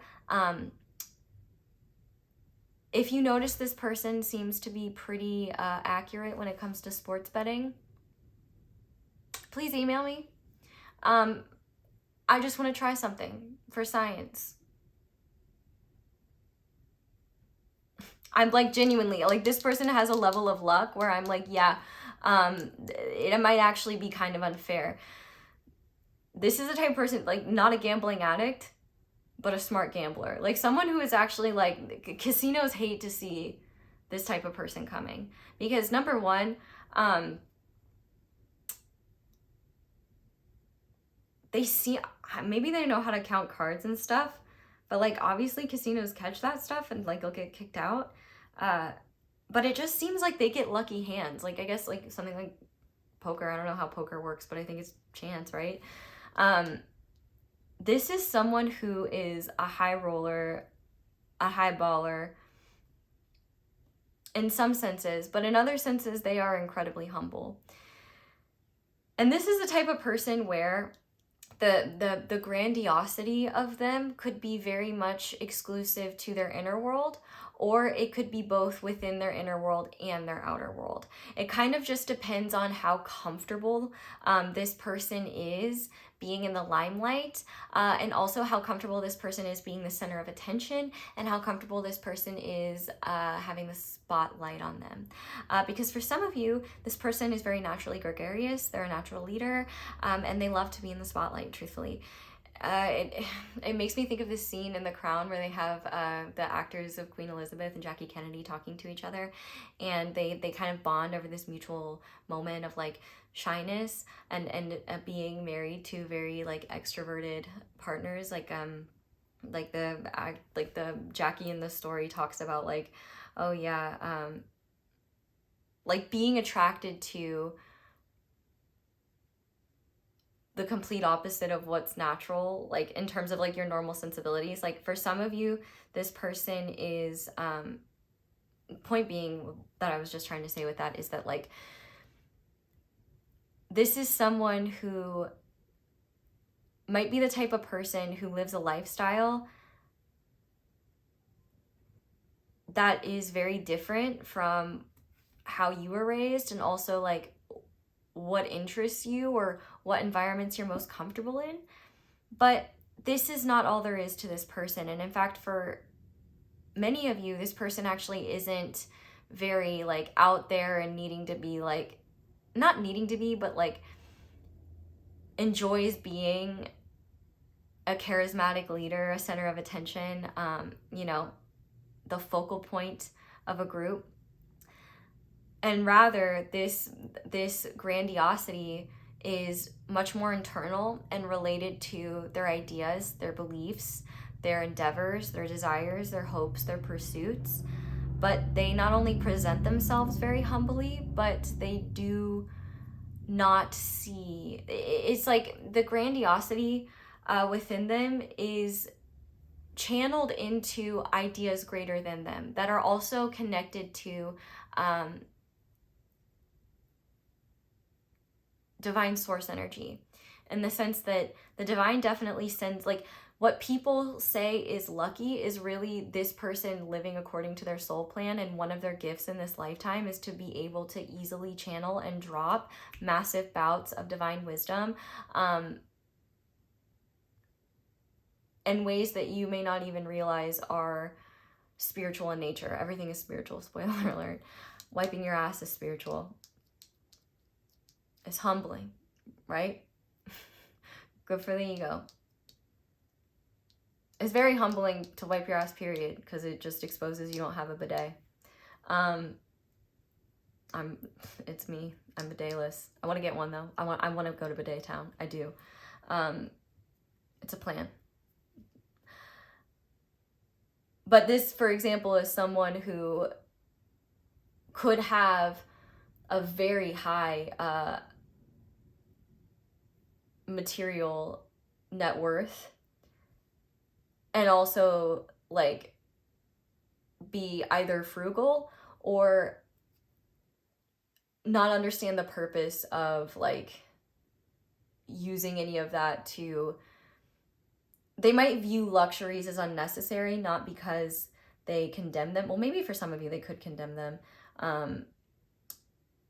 but I think it's more so that they don't really need it. I think they really enjoy using their like their resources, their focus, their motivations, their passions, like and their money, and fueling it into big ideas, big projects, things that either create a collective good or solve a problem or address a problem or create an accommodation, just, or really just implant an idea or an energy or an essence that the collective is needing. This is definitely someone who is a vessel for the divine, in terms of the divine being able to ground creations that are very necessary and healing for humanity, no matter how big or small. On a big level of this, I think the song Golden from K-pop Demon Hunters is an excellent example. I think, EJ, who wrote it, what a queen, huge inspiration. I think like that energy is an excellent example of what I feel like is like, it's a personal creation. Yes, it's a collaboration. Like, I know she wasn't the only one that made it, but I remember seeing something where she was saying like a lot of the song just came to her while she was driving. And that's actually a common occurrence when channeling. Like if you're doing something where your brain kind of switches off, which I know is kind of freaky about driving, but if you drive, your brain kind of goes on autopilot sometimes, and then you're like, oh my God, I'm at my destination. What just happened? But it just kind of came through. In the same way I sit here and channel, in the same way, you might get caught up in a beautiful visual and paint a pretty picture. Maybe you're an artist. This person does the same, whether it's with inventions, whether it's with, it could be even things like reforms or regulations, or really this person is a power player in whatever they do. And how they express that power is very different. And so once again, we're going to add some more nuance here, because within this being a person, there's also a split in terms of what I'm seeing. Well, not a split, but rather cautionary things to be aware of when it comes to this type that I'm seeing, that I feel if I were in your shoes, I would want to know and also be aware of, because they might fit this type of person, but they might not be the most balanced type of this person. And depending on how evolved they are in their consciousness, they may be someone, in terms of type of relationship, someone that you grow together with and have powerful spiritual experiences with for a very, very, very long time. And the basis of your relationship is highly spiritual, and like the cosmos, the divine, God, like there is a sacred covenant between the two of you when it comes to your relationship. Or this is an experience where you get much closer to the divine and gain access to cosmic consciousness through this relationship. This is the type of relationship that brings you closer to yourself, closer to cosmic consciousness, and helps you see through what is illusion, whether it is long lasting or not, or whether it is a permanent lifelong thing, or a serious long-term relationship that runs its course. What I will say is this relationship has the potential to run its course if what I'm about to describe are things that you witness and see in this type of person, and over time and your own growth and evolution, their disposition does not change. Because for some of you, there is a level of okay, discernment here is important, because one thing about this connection is there's a highly, highly, highly magnetic nature to it that I think is intentional. No matter how this person is meant to play a role in your life, I think they're part of your soul contract and they're meant to be here. You guys serve as, I'm seeing Flint. You know how Flint gets like rub together to create sparks. I really do feel like there is spiritual utility beyond whatever you do in the 3D here that kind of guaranteed you guys would come. Like there's a, like it, this person you will feel whether they are healthy and a safe person for you. Honestly, even in shadow, they're not terrible, but we'll get there. There's just so much I want to say. I'm sorry, guys. I know you're like, I know you just want me to spit it out. Actually, maybe you don't. Maybe you're patient and like, I'm just feeling pressured myself. But this is somebody who, if they are less evolved, they have a lot of power and they have a lot of influence. Now, for a lot of you, this is someone who uses that wisely and uses it with care. For others, though, this is someone who tries to use it wisely and with care, has a lot of the qualities that you're looking for in another person, and there is still a profound spiritual connection there. But where the limitation arises is in a power imbalance between the two of you, where this Page of Pentacles is taken out of a, like, this Page of Pentacles can be referenced to this type of partner in the sense that, oh, they're very hardworking, humble, committed. They are very grounded and down to earth. Or in a more egoic context, or in a more in a context where there's a greater power imbalance, especially if this person is significantly older than you, has significantly more money than you, significantly more influence than you, or just is energetically more powerful than you. Even if that influence is just the families around you, this is the type of person that could very easily, number one, infantilize you, and number two, take care of you, protect you, support you, even invest in your ideas and genuinely connect with you. But at the same time, not take you as seriously as you deserve to be taken, kind of treat you as a lesser, or as, not as a lesser in the sense that they think less of you, but rather as they don't see you as an equal. They see you more as a, if they ever refer to you in the words of seeing you as a project, please promise me you will like immediately walk in the opposite direction they are facing and not turn back, because like, ew, that's not how we talk about people. And honestly, like the really gross part of it is like, if that were the case, I'm not saying that this is going to be the case for all of you. These are just warning signs of where it's like, hey, okay, I don't think you're going to be able to avoid the highly magnetic nature of this connection, but be aware of things that feel more like this is the type of partner that could try to be your parent rather than your partner, and use that power or that experience or an age gap to justify why they're right. Or it's like, even when they're like, they could have like, circling back to what I was saying about like, they could be very like supportive of you, want to invest in you, believe in you, but at the same time, it's like they'll never see you as an equal. Like you are an asset to them, but they don't see you only in the sense of like be using or being used. If anything, it's more like putting you on a pedestal and infantilizing you at the same time, being like this is the type of energy where they will see you more as a pet and a project, and albeit a pet and a project that they love and that they're obsessed with, but like inherent internal biases based in how they see themselves, and rooted in just blind spots based on privilege and just based on their perspective. They may not recognize how they could minimize your experience, be dismissive, not see your perspective or side of things, be so convinced they're right that they don't see how wrong they are.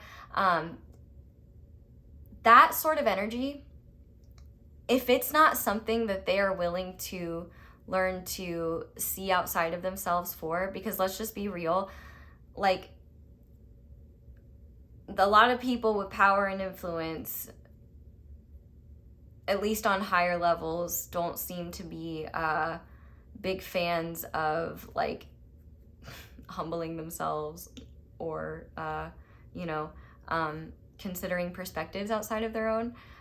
Not saying all of them, I don't know all of them, but I've seen some of them, and from what I've seen, yikes.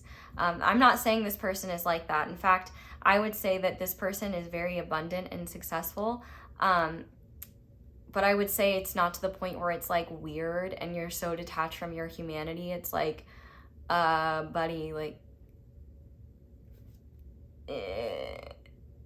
you dehumanize other people because you forgot how to be human. Like, no amount of money can stop you from explosive diarrhea, It happens to everyone. And like earthly realities for this person, they can have a hard time seeing outside of their own perspective. Now, here's where time, exploration, and giving this space to grow and evolve and kind of see where things lead is very important, because for some of you, this person could start that way and through your connection really humble themselves a lot and realize, wow, I actually know nothing. Like, this is the type of person where maybe they don't have a ton of like influence on the outside world, but maybe they just have a ton of influence over you because you have such a powerful connection to them. This is the type of person that will get your attention and whose focus is very like impactful on you no matter what, because they hold a lot of meaning for you. But it's kind of the same thing. And on the other side of the person, like, so mind you, I described that, but I also described like the energy of Zeus with the demeanor and belief system and values of someone like Mr. Rogers or Miss Rachel. So that is important, because for many of you, when you meet this person, you will have no idea what they've done, what they've achieved, what they have, any of that. It's only things you'll discover later when you realize, like, oh, they're not overly flashy. Oh, they don't like, feel the need to, they feel comfortable, like, being in the spotlight. But then for others of you, there's still this good high vibe, and they do have a very like gregarious personality, like gregarious. What's gregarious? I don't know. Maybe someone's named Greg or has a last name like Gregory or something. Why is Diary of a Wimpy Kid coming up? I don't know. All I do know is those books kind of slapped back in the day. This is someone who you have to use your own inner compass and also be willing to trust your gut about, because for many of you, it will be very clear from the beginning and from the get-go, this is a genuine thing. It is mutually very loving, even if there is like an age gap or something like that. Now, if you're watching this and you are underage, or even like honestly 18, 19, 20, 21, I'm not saying it can't work. Well, first of all, if you're underage, no, you shouldn't even be here. Like, you should just be going outside and like making mistakes. Like, that's what life's for. And also, when you are that age, like, just have fun. Just have fun. Don't take it too seriously. I know it's like really serious for you, but like, please listen to me for once and don't watch these until you're older and have more like life experience, because if you are in a situation right now where you're watching this and you're like, oh my gosh, like she's speaking about that, and you are underage, or under the age of like, you're not of legal drinking age in the United States, like, and even then, honestly, we could even go further and say like pre first Saturn return, this is the type of experience that could be a very intense catalyst for awakening, personal empowerment, and growth. But for many of you, whether there is an age gap or something like that, or one of you has more power and influence than the other, let's say like the humbleness isn't part of them, but they're a genuine good person. They just like to be flashy. They like the finer things in life, you know. They're Zeus with the lightning bolts. You know, they're not out here trying to shock people, but they do like to put on a show with the pyrotechnics. Is that pyrotechnics, or is that like, I don't know. I don't know stuff about that. All I do know is that even then, part of what they love about that is because they can use what they've earned to like give it to others. So this is definitely a generous person in one way or another. But if this person is more distorted and unwilling to self-reflect, grow, and evolve, that distortion can cause them to have like a hero or savior complex. And it could also cause them to undermine and diminish the personal power of the people they're trying to, quote, help. And I think that they can also very quickly override the sovereignty of those that they feel responsible for, want to protect, or care about. It kind of seems like if they have that sort of thing going on, when you meet them, that is definitely something that you guys will grow and learn through together, and it definitely might take time. But if it's something that doesn't change, I do see you reaching a point where you're like, okay, I see what I needed here, and moving forward. But what I want to say for every single one of you is that there's deeply impactful and meaningful experiences here, no matter how this is meant to play out in your life and your world. And I will say, for the vast majority of you, which I am very happy to report, for a lot of you, even if there are like kind of red flag behaviors showing up, I think that they are unconscious and rooted in mainly just ignorance, and like and come from good intentions and a desire to help, and just not realizing how that's not the help that's needed. It's like when people tell people with ADHD to just get a planner. It's like, I see where you're going, and you have no ill will there, but you don't recognize. I've got a whole closet full of planners that are untouched. Take your pick. You're more likely to use them than me. They just really need to see that their way isn't always the right way. And let's be real, if they got Sagittarius energy, it's going to take more time and patience. And listen, let's be fair, Sagittarius energy, the reason why it's so confident that it's right is because it is right a lot. But sometimes it's wrong, and it takes a long time for it to realize that, because it is so convinced it's right. And I get why, because, you know, you tend to be on average, but they could be the type of partner to assume experiences and also take control of situations that you don't even want them to take control over, because that's how they feel like they're helping and caring. However, this is the type of partner who really wants to invest in you and who sees a lot in you. I do feel like no matter who they are someone with more than you, whether it is more freedom than you have, more financial independence than you have, more years of earthly experience than you have, more square footage in their domicile than you have, more energy and capacity for socialization and entertaining others than you have. But I do see them being very drawn and attracted to a gentle, grounded nature. And I think as well, for those of you where this person is very humble, like, yeah, I've got 7 figures, I've got 8 figures even, but I drive a Toyota Corolla and I wear the same jeans every day. Like, they could very much have that vibe as well. And so there's such a spectrum here. I know it's not helpful, but to be fair, I really could have said, like, this is the type of person that the divine has in store for you, and this is the type of partnership where you're going to grow and evolve spiritually a lot. But this isn't TikTok, and we don't do short form content here, okay? we read and we channel and we look at shit. And because we got a lot here, we got to cover a lot of our bases. So I really hope I'm doing an okay job, but I promise you, if you're frustrated with how I'm delivering this message, if you saw what was happening inside my brain and the amount of information I was trying to synthesize and also keep them categorized in the different like levels of how they apply to different situations, you would give me a break. And also probably be like, damn, I didn't realize she was doing all that. Yeah, I am doing all that. And sometimes my little dumb little quips and yaps and sidebars help me process that stuff so that then I can get back into it. And usually they have some sort of significance, even if it's just to help one of you guys feel seen and heard. And thank you to everyone who appreciates my yaps and quips. I love you guys the most.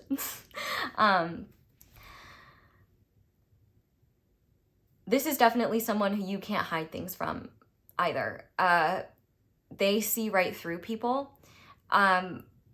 Unless they see right through people until they see something that they have an unconscious bias or a projection around, or like some sort of like, they see right through people until they have a blind spot and they like refuse to admit when they have blind spots. That'll be fun for you. But one thing that I was seeing as well that I have to stress is, if you are someone, either they or you have an interest in like something nature or earth related, like botany, I almost said botulism, not that,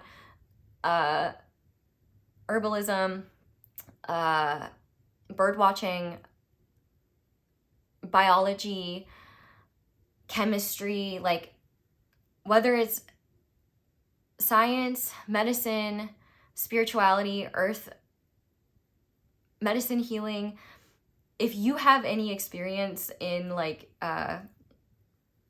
something along those lines, that is going to be a huge bonding point, because I think that they're actually going to be getting into those sorts of things that you might already be an expert on. And maybe that's how you are able to have more influence in the situation, and that allows for a more even playing field. I feel like this person doesn't even really mean to, but I think people kind of flock to this person and grasp onto this person, and this person, because a lot for the vast majority of you, they know the power they carry. They do kind of treat people with kid gloves and do kind of treat people as less sovereign agents, because this person has had to exercise a level of control over themselves that most people are not required to, because they are not in positions of power and influence in the same way this person is. And to be fair, that is very important when you have that. Like, even just me, who's just a little guy on YouTube, like, it's something that I take very seriously and honestly scares the shit out of me, especially because y'all know I'm impulsive and like to yap, and I never, like, you know what I mean? Like, there's a lot to consider, and at the same time, you're only human. And I think a lot of times this person is exalted to a state beyond human, and people almost project divinity onto them. Part of that is because they see through people and they see through patterns, and they actually have a pretty grounded perspective. Even like if they are a more boisterous, jovial, like flashy type of person, which I think those are all fun qualities. We're not hating here. They love games. They love having fun. Like, it's because of that. Like, they want to create fun experience. Like, they want to be a human Disney World, in the sense that they want to manufacture positive experiences for the group. Because even if, you know, it's all work for them and maybe they're not enjoying it, or I feel like they enjoy gifting people. Like, this person, one love language, gift giving. They love gift giving. They love, I don't think they really care about receiving gifts. I think gifts from the heart, or like the sentiment, like sentimental ones, are more important to them. Material gifts don't really mean much to them.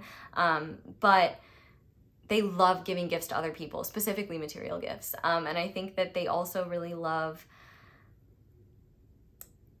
showing their care in material ways. I also think they can be very,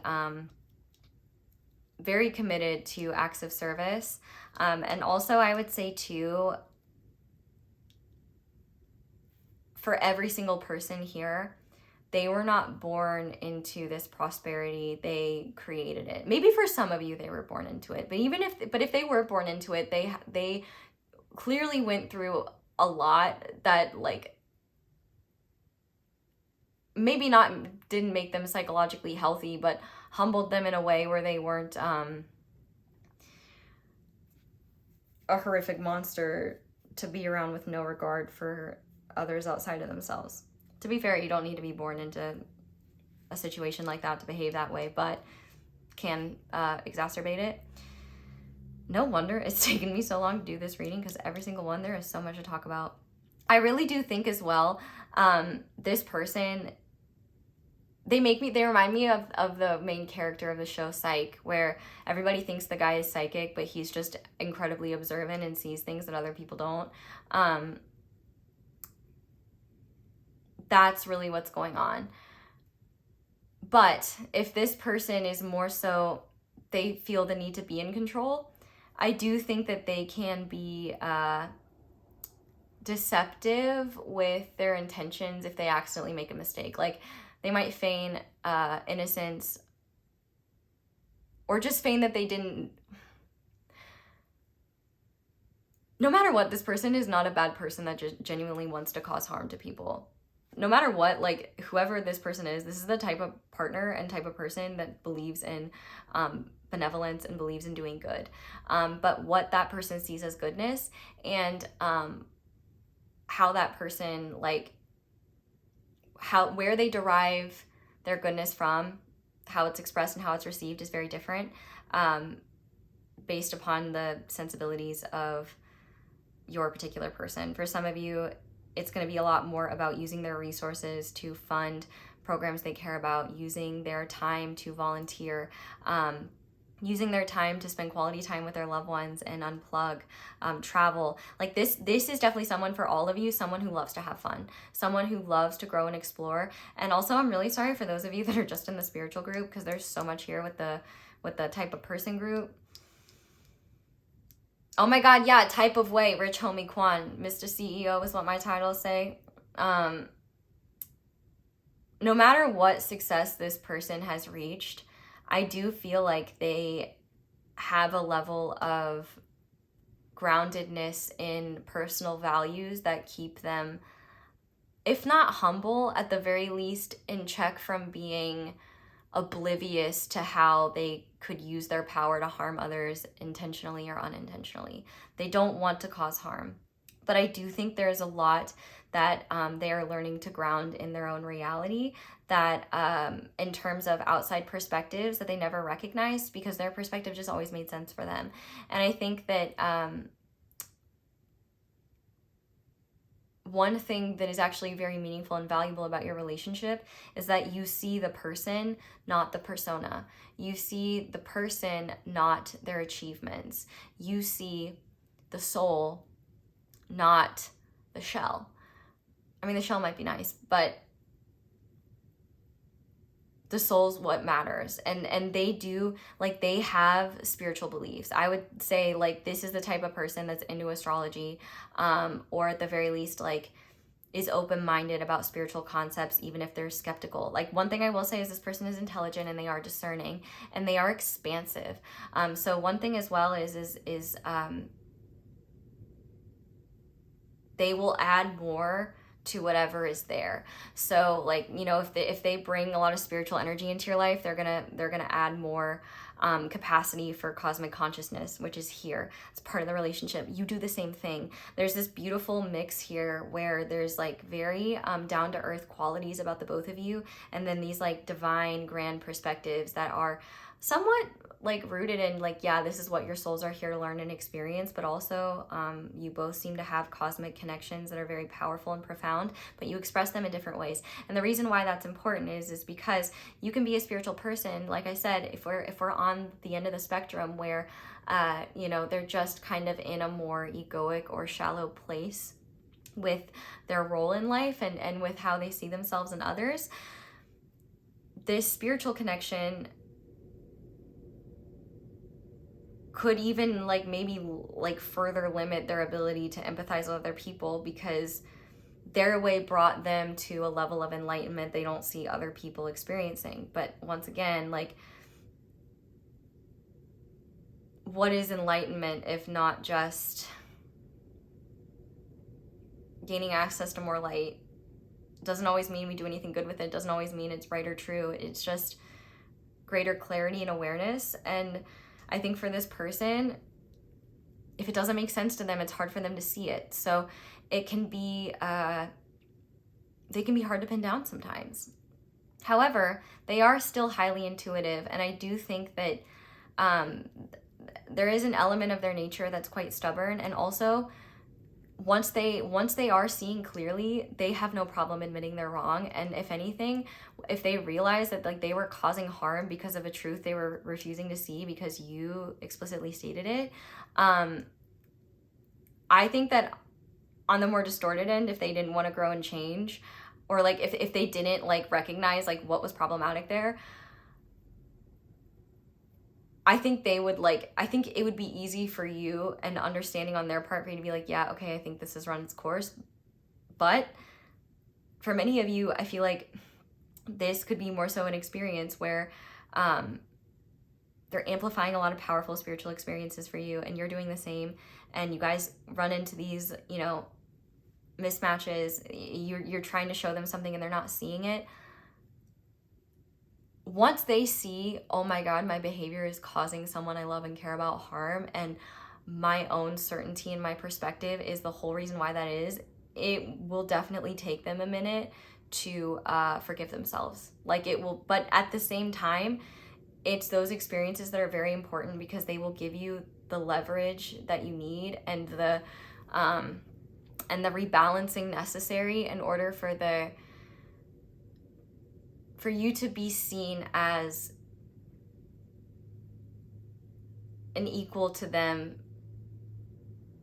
instead of putting you on a pedestal. Because by putting you on a pedestal, they're objectifying you in a way. Not in a sexual way, but just in a, it's almost like in a Madonna way, like, or in a like, you know, divinity sort of way. But that is a lot. So, oh my God, 42 minutes and I'm only on the first group. Y'all, when I said that was coming this weekend, it's fully like Monday, midday. I see why I procrastinated for this reading so long. I see my channel was constipated with a lot of information, and it does not help that I'm on my chaos today. And I do think that this person could actually really enjoy your chaos as well.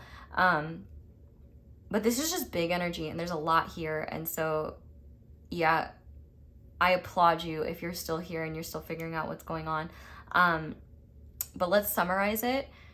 For some of you, this could be like a deeper relationship with the divine, a deeper relationship to spiritual connection if there's not a human involved, but grounding that divine relationship in ways that are empowering and that are creating solid new routines and helping you see and expand the world in a different way that allows you to break through illusions that have been holding you back in an earthly perspective, and also holding you back and trusting your intuition, allowing you to gain more access to cosmic consciousness and empowering yourself and your own intuition, your own psychic practice. For the rest of you, this is a type of person where they are very powerful.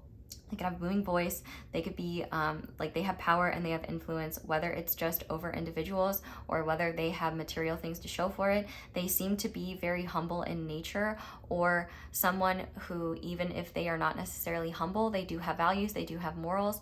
They can be very confident or even boisterous, but that doesn't mean that they are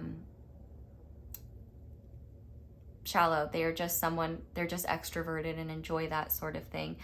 For others of you, this person could be in a position where their ego or their own, where their ego is creating limitations in their perspective that causes them to miss valuable perspectives and insight that would lead them to closer and better connection.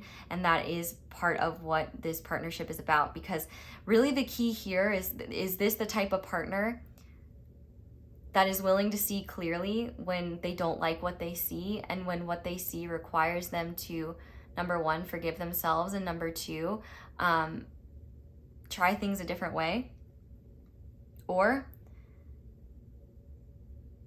are they gonna not see it, or see it but not necessarily change because they're comfortable with the dynamic, or they're just not comfortable with the growth and change here? You know, if there's a limit to how much divinity they can ground, I could see that being an instance where it's like, okay, this was here for, and honestly, still, even then, even if it is something that's not meant to last because this person can't change, like, I do think for both of you, like, this is a spiritual connection where it is a lot about being asked to step up, being asked to really evolve and mature spiritually. And if one of you does not step up, or if one of you is not meant to step up, and it is meant to be more of a like long time thing that ends up like, okay, once there's no more growth here, there will be a natural like, okay, this has run its course, and I think actually it will be really gentle and easy to let go of it.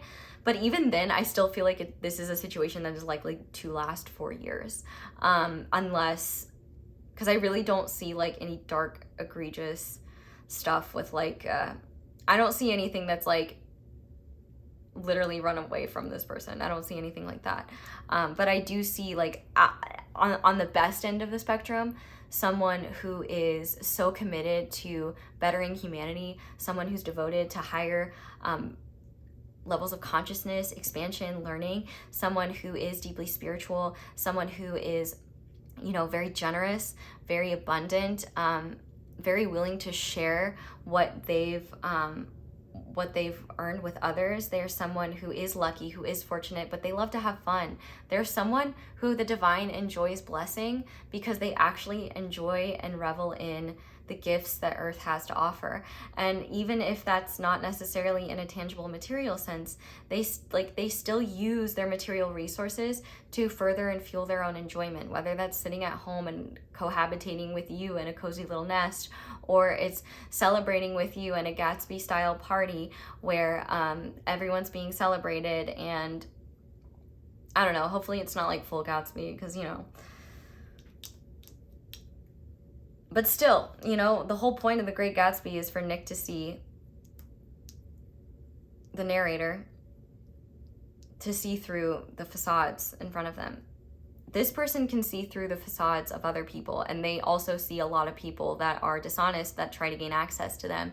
So it will, one of the things is it will take a minute for you to like recognize like, oh, okay, they're not trusting me about this thing, and I'm telling them otherwise, like, why this isn't the case. But, oh, okay, they just need, like, you'll gain insight and be like, oh, okay, they've had, like, they're suspicious of this because they've had people do that before. And they just need time to see that some people are different. I feel like I could talk about this person for 10,000 years. So we're going to move on. I think you've gotten the gist, but, if you haven't hit the like button yet and you were satisfied and fulfilled with that, I mean, as much as you can be, let's be real, there's a lot here. I would appreciate that because, whew, I still got a whole other reading to plan and make. Well, not make as in film, but make as in set up after this. I got a lot to do. But there's a reason why I don't time my readings, is because I'm going to give them the time they deserve and the time I want to give them, not a time limit. So the type of relationship this is one that is designed to create a great level of cosmic consciousness. This is the type of relationship that prioritizes spiritual love. Actually, if you've ever read the Letters of Abelard and Heloise, it's called a love story. There's romance in it, and there is great love, but it's a really sad, painful story. This relationship is not like that, thankfully. I don't wish that kind of love on anyone, but maybe an Abelard and Heloise video on the second channel might be interesting, because I got a lot of thoughts about it, actually.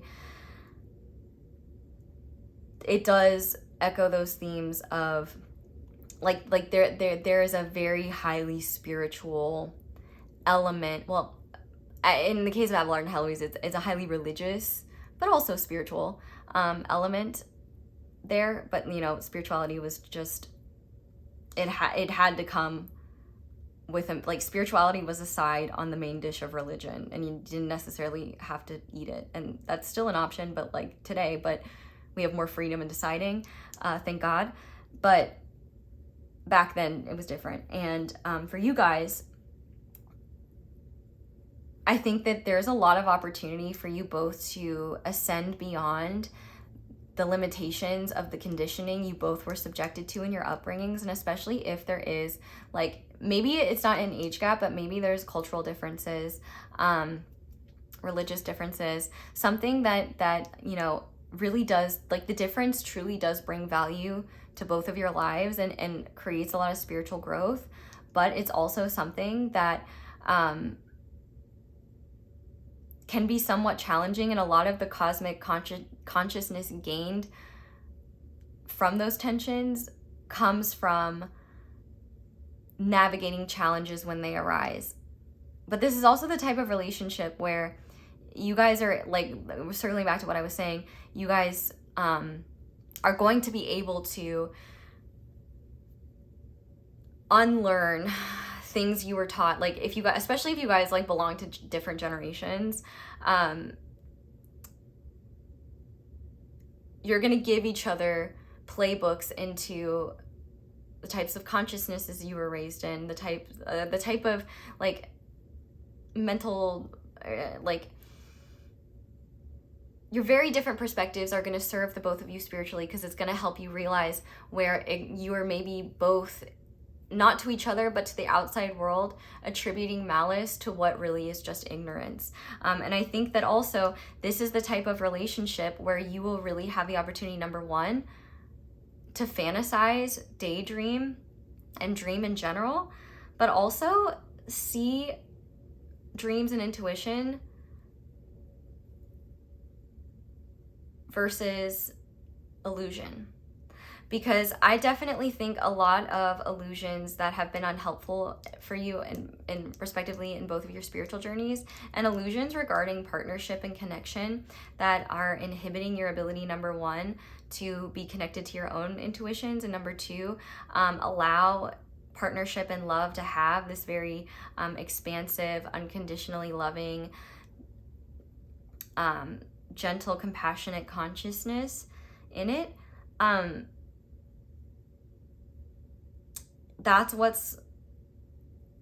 This is a type of relationship that can allow that to happen. And so I guess the whole point of what I'm saying is that this is a highly spiritual relationship, in the sense of no matter what you guys are going through and experiencing together, it's really bringing you guys closer. But like I said, how I said earlier, like, this is gonna be the type of person that's into astrology or into spiritual things, or doesn't know a whole lot about them, but your interest in them, if you have a lot of interest in them, which I mean, you're on a tarot reading video, so logic might state that. It is a unique part of the bond. Like, one of the things that keeps you guys together is the spiritual value of what you share, and also how good it feels to be together when the cosmic consciousness you have with one another or are able to receive is not inhibited by limitations of the human mind and perspective. This is the type of relationship that allows you to actually discern what is helpful and what is illusion, and also to access and be able to sustain a level of cosmic consciousness that would be a lot harder as a separate person, if not impossible as a separate person. It's like fire and air, you know, they feed into each other, you know, and they make things bigger. Or like gasoline and fire, or Coke and Mentos, or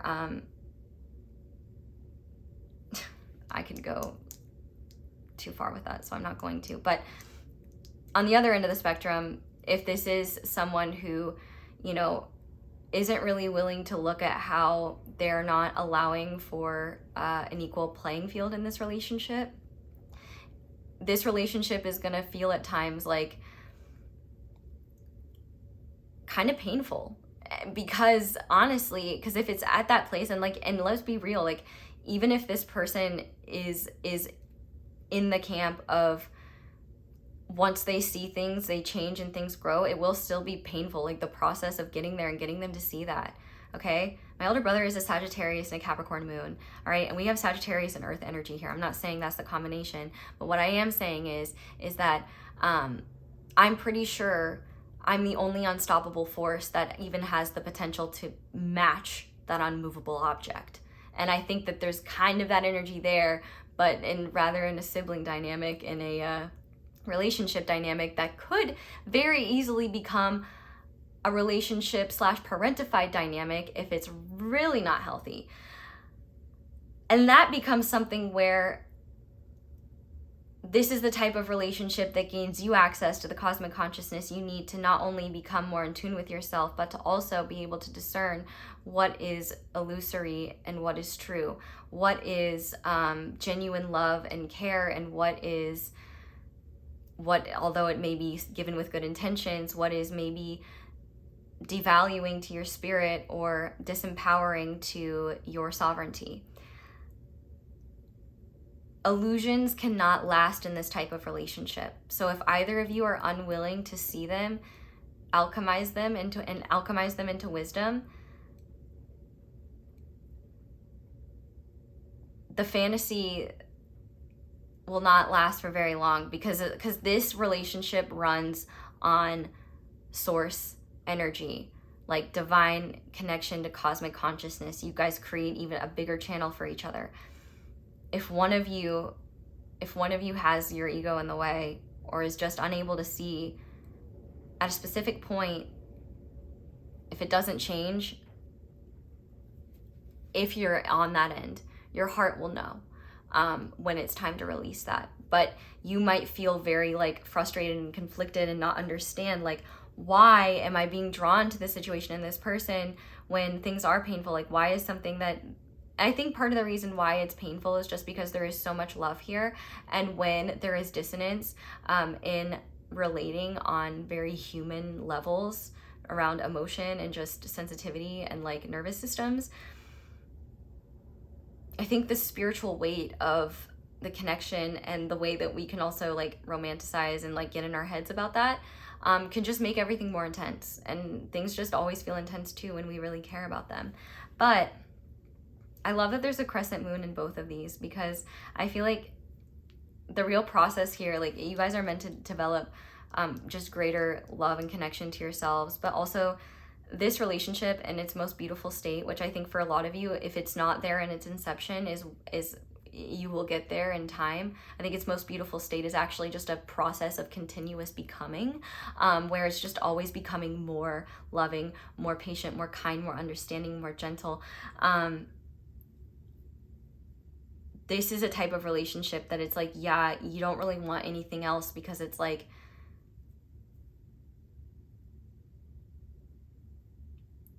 you're getting the closest thing to God or source or universal essence with another person on earth in human bodies that you can get. And like, what's better than that? And another thing about this relationship is it's one where the feminine rules. And by feminine, I don't mean it's the woman runs the relationship. I mean, could be, if there's a woman in it. But what I'm trying to say is like yin energy.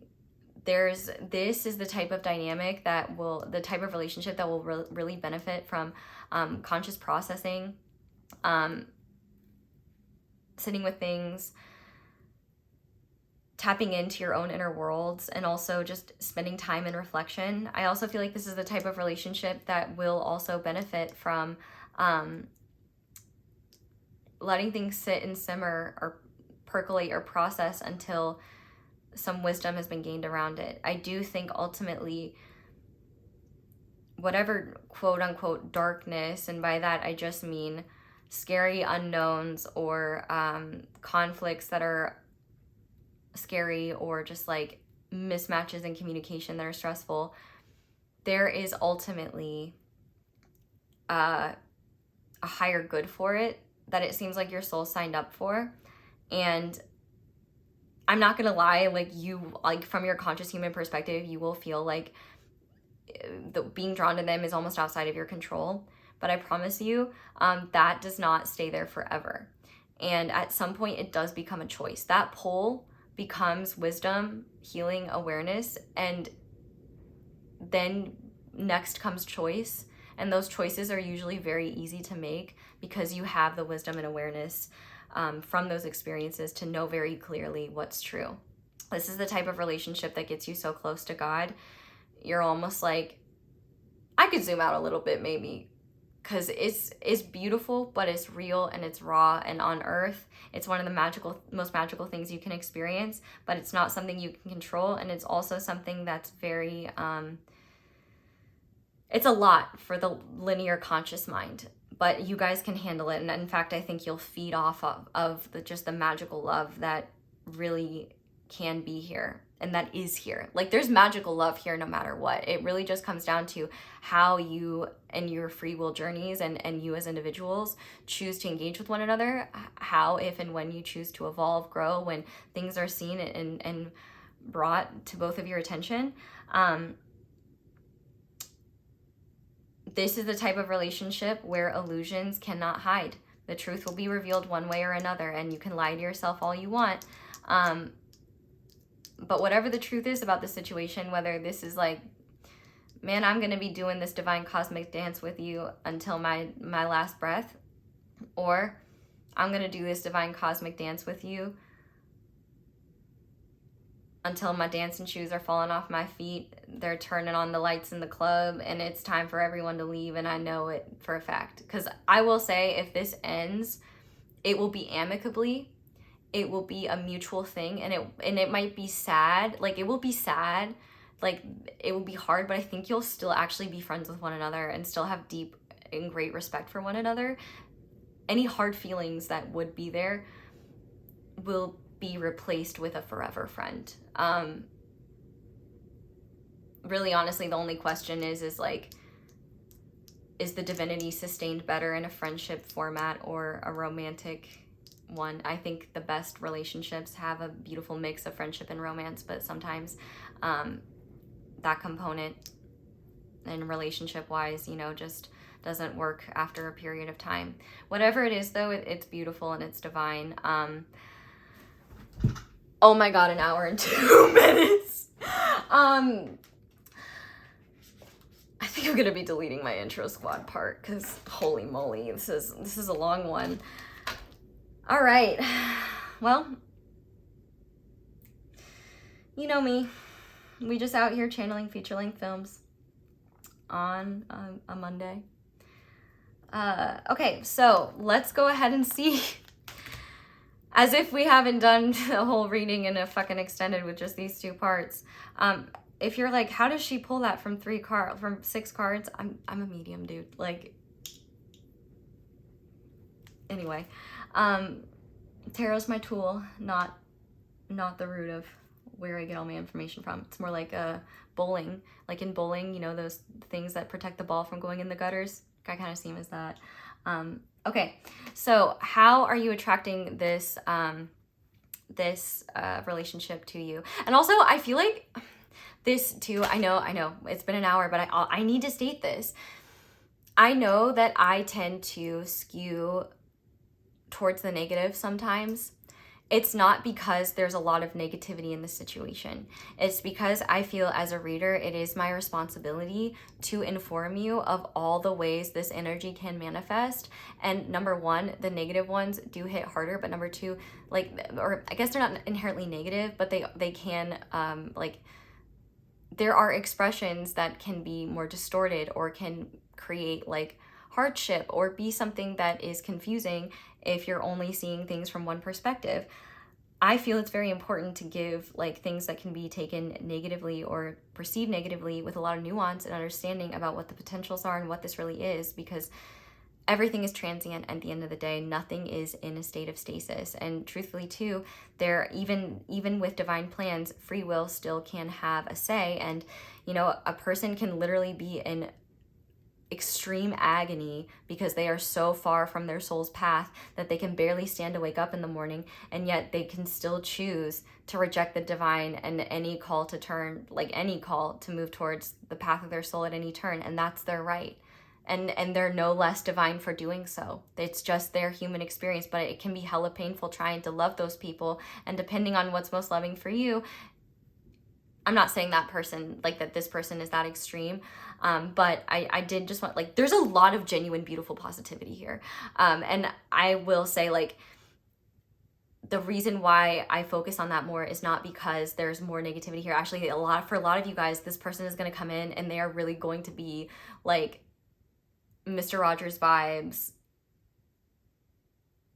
Like Mr. Rogers in the streets, and I don't know. Who's the king of the ocean from Rick and Morty? That in the sheets. Good Lord. Okay. How are you attracting this person and situation to you? Because I promise you guys, like, for a lot of you, this is everything you've been dreaming of. And, like, even the power imbalances you'll find hot. It's just, like, over time, though, if they are problematic and undermining to your spiritual growth, they'll need to be addressed, and, like, things will need to change. But that will actually just lead to greater expansion, connection, and closeness, where you see yourselves more clearly and you see each other more clearly. This relationship at its root is loving.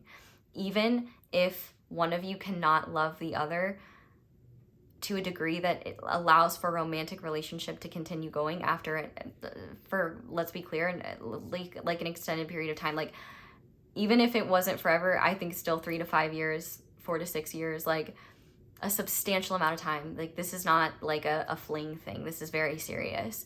And it would even, like, this person has so many positives and so many wonderful things as well. Like, the reason why I harped on the other end of the spectrum is because those are the things you need to be looking for and noting, because if those things do not change over an extended period of time, I don't want anyone to ever feel like, well, a pair of talking hands on the internet told me it's forever. Well, first of all, I never say that because I try to use my power responsibly. But also, like, I just want you to have the best perspective possible. Because I feel like I failed at my job if I haven't. And that, okay. So now let me do it. So how you've been attracting this person into your world, we have the Magician, we have the Knight of Cups, and we have B. Okay, did I not say that this was in a process of becoming? By just being yourself and being authentic and being true to what you feel. If you've been romanticizing life or just choosing to have a more romantic, I think, okay, well, the amount I'm burping, you clearly releasing a lot of negativity around romantic relationships, and around romance in general, and around what you want and what you desire, what you're deserving of, what love looks like, what romance looks like, what's romantic to you, all that jazz. I feel like you are allowing yourself to just be, and instead of, like, I think you're just letting the wisdom of your emotions and the wisdom of your body, and also your connection to the other elements, like your spirit, fire, the material realm, earth, like your consciousness, sword, like all of that. I feel like you have a healthy connection to all of that, and you're just letting yourself have that human experience. But also, I think if you have a vision in mind, like if you prayed for, like, for example, the partner that God would approve of, the divine would approve of, whatever belief system would approve of, like, I want the perfect person for me. Like, in a lot of ways, this person likely is the perfect person for you if your goal has been to get closer to God, get closer to the divine, get closer to true, unconditionally loving source energy. Because that's the thing, at the root of this relationship is unconditional love. And that unconditional love is not martyrdom or self-sacrifice. Unconditional love includes the self. And so if you guys cannot maintain an unconditionally loving relationship, which I think you very much will, once something is seen to be not unconditionally loving, or there's something about the relationship that makes unconditional love inaccessible to one or both of you, either individually or with each other, you will make the change necessary to protect the unconditionally loving element to protect the unconditional love there. It is truly the glue, the foundation, and the draw ultimately of why you're drawn to this person. The pull will be released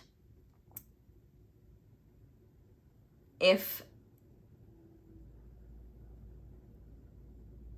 there's no longer, if you've gotten everything out of the situation that you needed to. Like, your heart will release it naturally, because it's quite lit. Like, it's you guys are full, and in the most beautiful way though.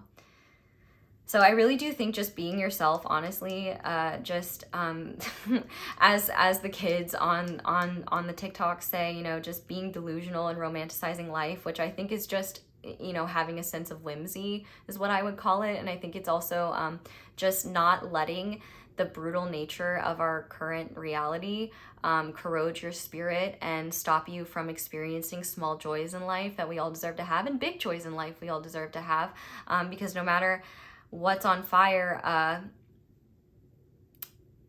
we deserve to dance around it sometimes if we're not able to put it out. And I think for you, you're starting to realize how powerful you are in creating your own experience, but also I think that you are someone, even if you consider yourself, I think that you have just a very powerful masculine yang energy to you, where you are a doer. You go and create things. And I think that's actually something that is really going to attract this person to you. You're really speaking into existence what you want. And honestly, I think you could even really attract the evolved version of this person. Like, even if they were maybe originally supposed to show up a little bit rougher around the edges, or, you know, instead of well done, like medium rare, I think you could actually like speed up time in their own evolution. I think you're that powerful. Okay, so I see how you become equals. It's they start recognizing your power, and you also refuse to let them subdue your own, come hell or high water. Oh, I love a bad bitch. No wonder I like refuse to give up on like interpreting this shit, because there's so much here. I missed out on not having your energy. Glad we got it. I love to see it. You're the type of person that can handle whatever comes your way here, but you're attracting this by whatever you have been doing to create, and also just be present with yourself, and focus on creative, romantic, sensual, pleasurable experiences that fill your heart and make you look at life through a romantic lens. Like, romanticizing life is bringing romantic relationship into your life and being in love with life, in love with yourself. I mean, even if you don't necessarily always feel that, but just not even maybe that, but just being in love with the moment, and being in love with this just connection you have to yourself, and what you're creating, and the magic of getting to be you. Like, all of that is attracting this to you, attracting this type of relationship to you. Also, another thing I didn't mention about this is the type of person who will also like invest in business ideas. Like, you guys could really like make business stuff together. You could, part of the reason you could be coming together is to ground things on planet Earth together. Well, that's one of the many reasons. Like, this is the type of relationship that has a lot of spiritual utility, and I think those are the most powerful. And like, yes, there's a lot of other beautiful human things as well, but there is a huge emphasis on the spiritual nature of this relationship, because I think sometimes the earthly differences will be something that's deeply frustrating, you know? Like, I'm not gonna go there.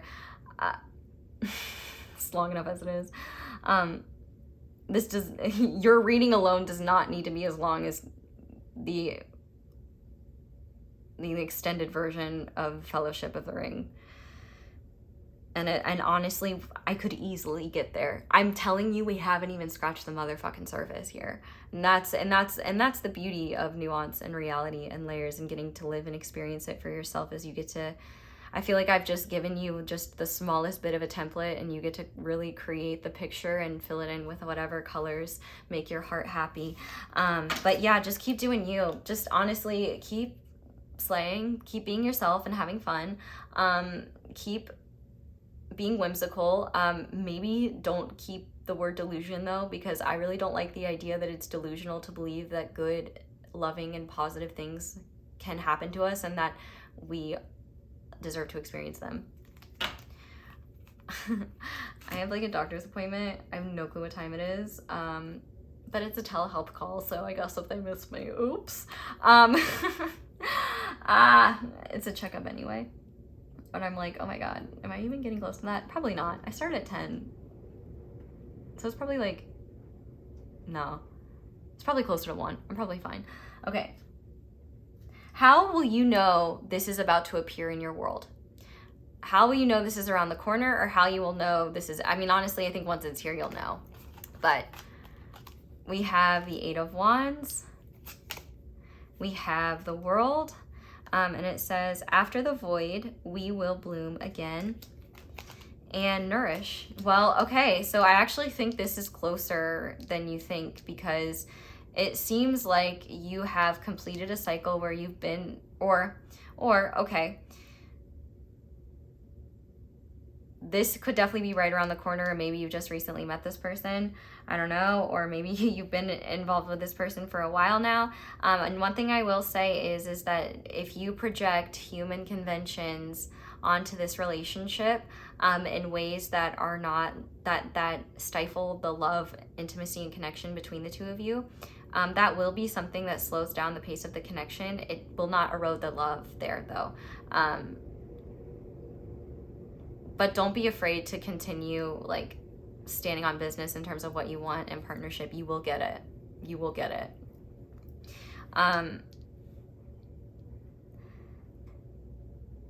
With this, oh my God, did someone knock on my, what the fuck? Okay, I don't think someone, like, no one should be knocking on my door. Creepy. Okay.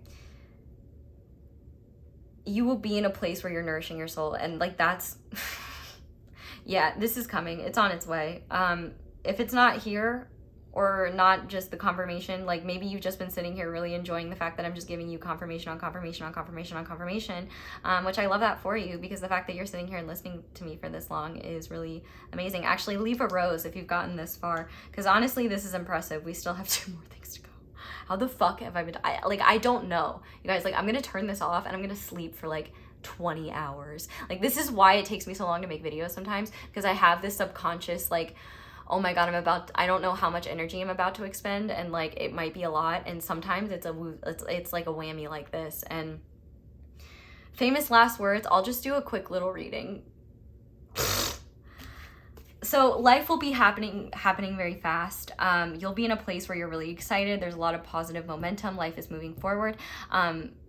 You're feeling really good. You're feeling really energetic. And also, you are at a place where it's like, we're back, baby. Like, you went through some stuff, got lost from yourself, found yourself again, like, and you're feeling good. You're feeling connected. You're feeling excited, happy to be human, ready to move forward, ready to experience, ready to grow, ready to be yourself.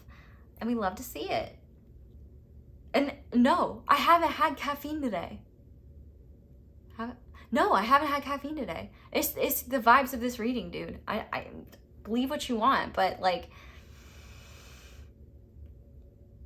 my body will pay the consequences later of what my passion refuses to not give the full breadth of my attention to. And I think that really honestly, you're going to be in this place where your passion is carrying you in a way where life just is moving forward in exciting ways. Things are happening. You're making things happen. You are already having a feeling of fulfillment, because you'll be in a place when this is right around the corner where you realize the things that were keeping you stuck in a void state, like that was not a punishment. You weren't like losing the plot or failing or doing something wrong. But rather, it's almost like you needed to lose sight of yourself and lose sight of what connects you to your soul in order for you to remember what makes you feel alive and what's truly important. And I think there's just going to be this, like, you know, the fear of like just losing yourself and being like, what if I never find myself again? And then finding yourself again and being like, oh my God. Oh God, thank God. That's great. You're going to be there. Also, you could meet them, or you could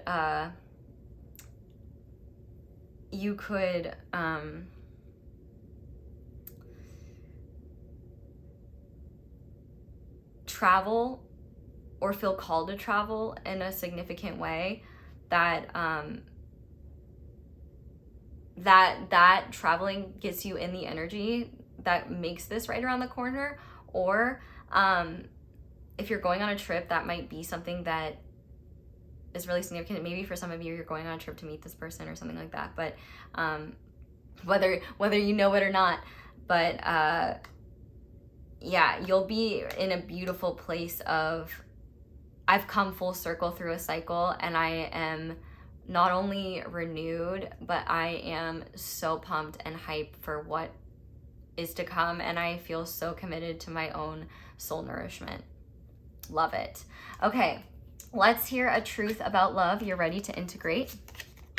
We have the Eight of Cups, we have the Empress, and we have gratitude. The trigger statement is, I am overwhelmed, and the true statement is, I am moving. The time for planning is complete. Take action, no matter how small. Begin today. So yeah, if you want this to be right around the corner, take action to nourish your soul. And be grateful for how fucking badass you are, number one. Also, your patience and tenacity, because you've gotten through all of this and a lot of yapping. Although, to be fair, on the rare times I do actually watch my videos, I'm like, oh, I see why you guys like her. I need to stop being so hard on her. So I feel like I've gotten better at apologizing a little bit less. But like, come on, it's a little bit outrageous that I do it for this long. But to be fair, it's been a minute, and to be fair, I don't put a time limit on my readings, and to be fair, this is free. So if you're complaining about more free extra content, maybe you should just go lick a toilet seat or go shit in the road. Let everyone know. Anyway, okay. The truth about love that you're ready to integrate is that walking away from something that no longer serves you is not a scary prospect when you are truly in tune with your own rhythms and with what is nourishing, nurturing, empowering, and respectful to your sovereignty and to yourself and to your well-being. I feel like you have never, I feel like, you know, I feel like the reason why I was focusing on the potentially finite nature of this relationship, depending on you as individuals, free will, circumstances, and that might be stressing you out or making you feel like, well, I don't know if I want this. We've got a bonus question addressing if you can change this, or addressing how you can change this. I don't know if you want to, and I don't know if you can. I think even if you try to change what you're attracting, it will really just be a detour that will circle back around to this. Like there's something unavoidable about this person. Like you could literally, like you could be trying to actively delete yourself off the planet, and the divine is like, nope, you didn't do this. You didn't do this. Stop making this hard on yourself. And like, oh, you really that committed? Like you guys are just gonna come down here and do it again. Like there's something clearly very important about you guys having whatever type of relationship you're meant to have together, however it's meant to evolve. Like you guys are meant to have whatever connection you're meant to have. You're also meant to have free will over it, of course, to some degree, but you do not have control over the fact that this person is going to come into your life. This person is going to have influence over your life, and at certain points, this person is going to feel like they have more power over you than you have over yourself or your emotions. It's not forever. Don't worry. Even if the relationship is forever, the power of that magnitude over your emotions is not forever, I promise you. The magnitude of what you're experiencing emotionally has a lot to do with spiritual fuel being added to you and being added to the both of you so that you can alchemize, transmute, all that good stuff. And so if you are overwhelmed by the prospect of, well, what if it isn't forever? Like, dude, if it's not forever, by the time you get there, you will not give a shit. Literally.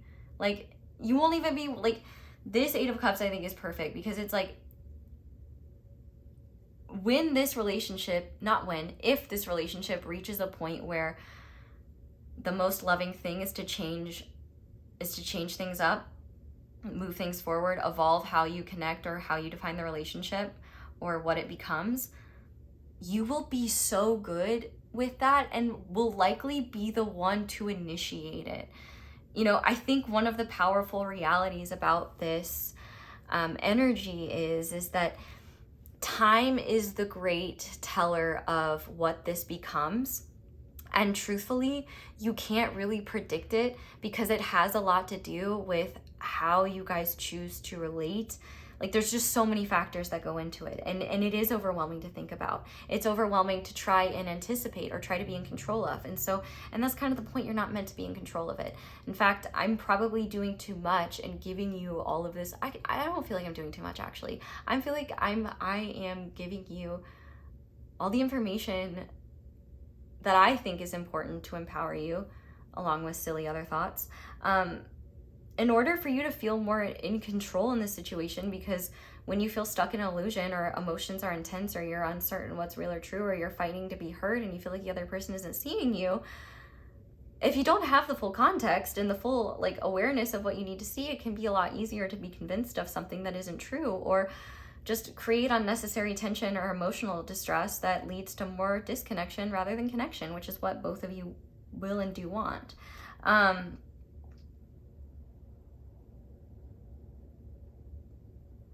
The most loving thing you can do for yourself is stop trying to plan and anticipate what's going to happen and how things are going to unfold, and give yourself the gift of living the journey. Stop being the fish that is like, where's the ocean? And the other fish are like, dude, you're in the ocean. And the fish is like, no, I'm in water. I want to go to the ocean. Like, this is the ocean. I guarantee you've already been interacting with this person in some way, whether it's on the 5D or something like that. Like, you're just not going to miss this person. In terms of meeting them and them coming into your life. And also, I think that if this relationship ever ends, you will be the one to choose it, and you'll be the one to choose it, unless you would be the one to not use your free will to evolve. But I don't see that from you, especially considering you have the patience to sit through all this. I apologize for apologizing for giving you lots of content, but I do wish I could be more efficient sometimes.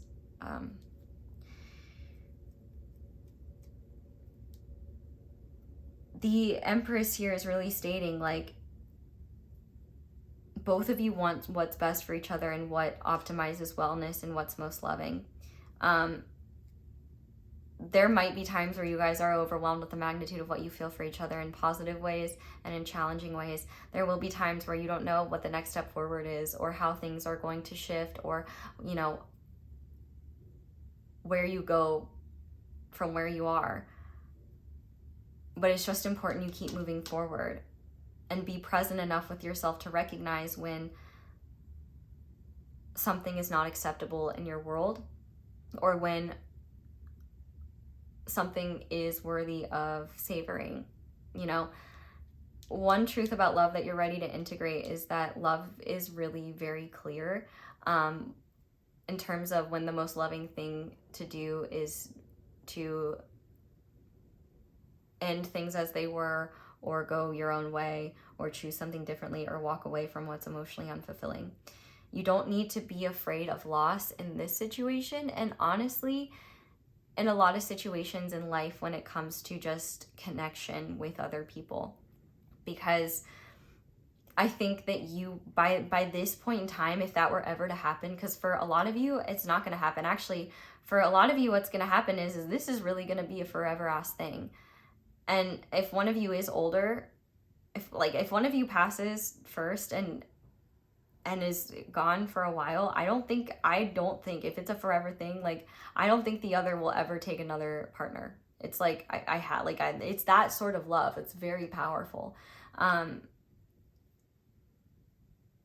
But one thing I think you are ready to integrate about love is the ways in which anticipating potential pitfalls, setbacks, losses, painful experiences not only denies love from coming into your world in romantic partnership ways, but also just in allowing you to receive love from whatever source it wants to come to you. But also recognizing that, oh, I'm hearing Rachel Zegler in my head as Lucy Gray. Anything you can take from me, like, I don't know, she sings this song that's like basically about like whatever you can take from me, I didn't need it to begin with, or like whatever. That's kind of, I think, what you're gonna realize. And it's less about taking and more about, I think for you, you're afraid to let go or afraid to think about things not being good or divinely perfect forever. But the thing is that there is divine perfection in whatever unfolds between you and this person, because it's going to be catered and designed to both of your free wills, how you choose to interact, but also conspiring constantly for the highest good of the two of you as individuals and as a couple.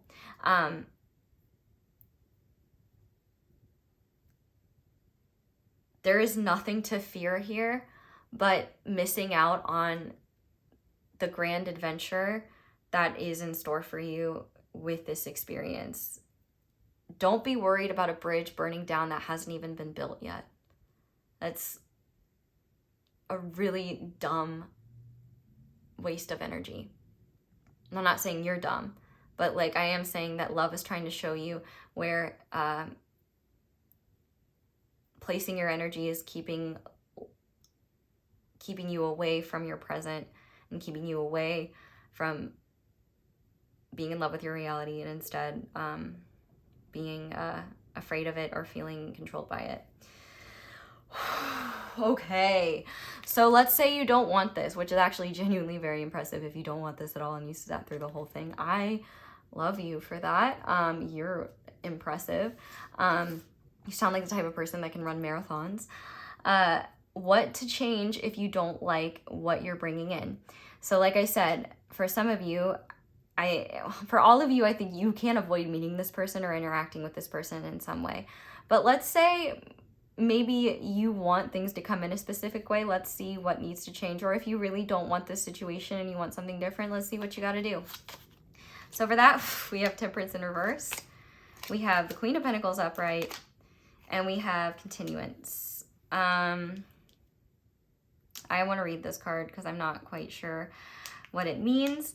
But what I will say is the only way that you can avoid this connection is if you completely avoid your connection to your spiritual nature, and also live a life of imbalance where you are focused entirely on the material and also focused on material acquisition, material service and partnership. So like, or not material service and partnership, but just rather like, I guess that fits. I guess if you focus on the earthly duties of what a spouse or what a partner you think is meant to do, but also rooted in likely traditional gender roles, gender values, but that I would say even don't align with what you believe in spiritually. Like, one thing you guys will bond over is that both of you disagree with conventions of the environments you were raised in. But also, I think that impatience, or no, not, well, I guess impatience could get in the way of this situation, just in the sense that it could delay things and slow things down. And it's more of like, okay, if you need to like do this thing again or explore this path to recognize what isn't for you, like that's totally fine. I think it's going to be a continuance of lessons that are really just bringing you back to spirit. Like I said, this person is unavoidable. You guys both agreed to, like, the divine eye in the sky is going to be like, according to the contract you both wrote and agreed to before you came down here, like, you can try to ignore it, you can continue to, but eventually the imbalance is going to come to a head, because the two of you are way too spiritually inclined to avoid the things that you need in order to nourish your soul. So I think you'd have to honestly just continue focusing on earthly things from an earthly perspective, and also maybe just not have patience for the process and give up early. I think that if you want this person to show up in a specific way when you meet them, or have them evolve quickly, I think the best thing you can do, number one, is make sure anything you want them to change, make sure, really look within and see if any, how that can be expressed within you. Because if you truly want it to be gone, addressing it within you will help them do the same, and will like stimulate the energies and circumstances necessary to make that happen. You can like manifest this person showing up in a more evolved place if they weren't necessarily meant to. You can make it happen. That I'm hearing those were parameters within the contract. That part of this too is about using cosmic consciousness with free will to create circumstances that are just even more favorable than what they need to be. It's like you can add all this stuff if you want to. You just have to know and believe that it's possible, and recognize how it operates within you, so that it's not operating unconsciously within you, and you're not projecting an expectation that you're not fulfilling. You see what I'm saying? So I don't really think you can avoid this, but I do think that you can escape into the material realm, and you can escape through connections that are very passionate and physical and bound by service and duty, and more like traditional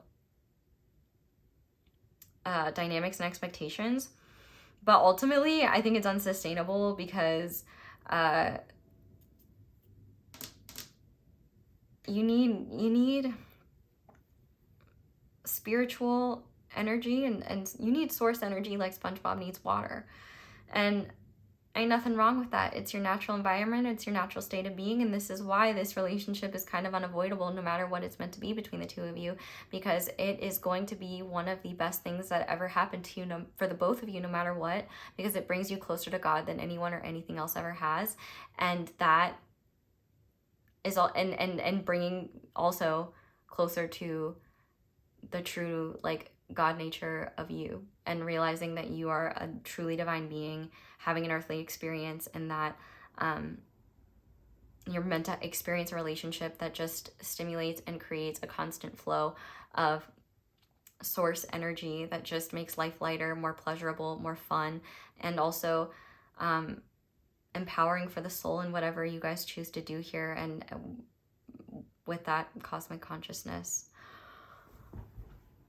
Okay, that's not too bad. Hour and a half. I think the worst I've ever done is like, or the longest I've ever done is probably like 1:45 or like 2. I think I've hit the 2 mark before. But it's been a minute since I've given a reading like this. Thank God I didn't do an extended. I gotta be honest, I really have not had a desire to do extendeds. I kind of want to do one because I really want to be raunchy and dirty and ramble in a way where I don't feel bad because it's behind a paywall. But I don't really feel like doing that right now. But group number 4. If you got all the way here, you better damn leave a rose now, or just whatever emoji makes you feel inspired, whatever emoji makes you feel connected to source. Let me know, because this is one hell of a reading. My throat is sore. It is sore. Oh my God. You know that's not going to stop me from yapping the rest of the day, though. Thank you so much for being here. Thank you so much for watching, and thank you so much for letting me read for you. I really hope that this reading made sense, and I really hope that it was somewhat understandable, and I really hope that you got something out of it. This is one of those readings where I don't feel satisfied at all, like cutting it off, because I feel like I could go on for 7,000 years. But unfortunately, a human lifespan, I will be a skeleton in the chair if I didn't listen to my natural limitations. And also, I'd like to get this video uploaded and posted and let you guys have a reading. You know, I think we can do more, but this has been like my favorite singles video I've ever done, ever. Yeah, so thank you guys for being a part of that. Thank you for letting me read for you. Thank you for being here. If you'd like to support me, I really appreciate you liking this video, especially if you watched it all the way through, because I really do put my whole heart and soul into these, so I appreciate any small amount of support and appreciation in return. Letting my ads play in the background is the best way that you can support me, because you can support me financially. Actually, the best thing you can do is get YouTube Premium if it's financially viable, because YouTube Premium is just so much better than having to watch ads on YouTube. Even like trying, like, and I have to be honest too, like the changes that YouTube made to the ads, like, I'm not always in control of what they're doing, and I try to make the ads like very fair and spaced out well, and then YouTube will just override me sometimes. I've gone back and checked, and like manual ads that I've been placed like have like shifted, or like more have been added, and I'm sorry if that's happened to you. I'm really sorry. It's not intentional.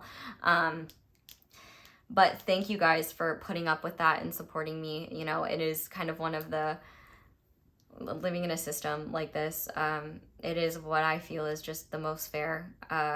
You know, I'm giving it away for free, but in order to support myself, because like, what a gift to be able to give just to do a reading that's an hour 40, just because. I think that's cool shit. And you don't get to do it all the time. So yeah, I'm really grateful. The ways to support me: sign up for my email list if you want email list privileges. If you ever want to know, if you want to be in the know about personal readings, if I ever open them. There's a reason why I kind of avoid doing personal readings, and it's because I put this amount of effort into a personal reading. And to be honest, like the amount of effort and energy for personal readings, like it's a lot on a one-on-one basis, and I'd feel very uncomfortable putting a price on personal readings, because it's a whole thing. I feel better about just giving it out to the world. So you can share me with others. You can comment down below, let me know how it resonates. Give me your thoughts. You can send me a tip, pipe me, leave a super thanks. My PayPal is my email. My Cashapp is palehag. Be on the lookout for classes. Those will be coming.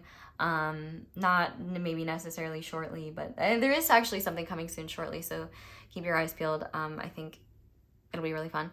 Yeah, I think that's all I have for you guys. And guess what? You're getting another reading in 2 days. If you're watching this when I first uploaded, most of you have already gone. I really just, like, honestly, I've been having too much fun with my singles. But I do need to stop, because I need to attend to my human world. But this was just so much fun, and I was so happy to be here. Every single reading was so fucking awesome and beautiful. I'm so blessed to have such like an empowered and like strong, capable, resilient, evolved community. Like, thank you for being a part of that. You guys are the fucking best, and I love you so much, and I hope that this reading helped you. I hope you all have a wonderful day or night whenever it is that you're watching this video. I'm sending you so much love, and I hope you'll come back and see me again soon. Bye!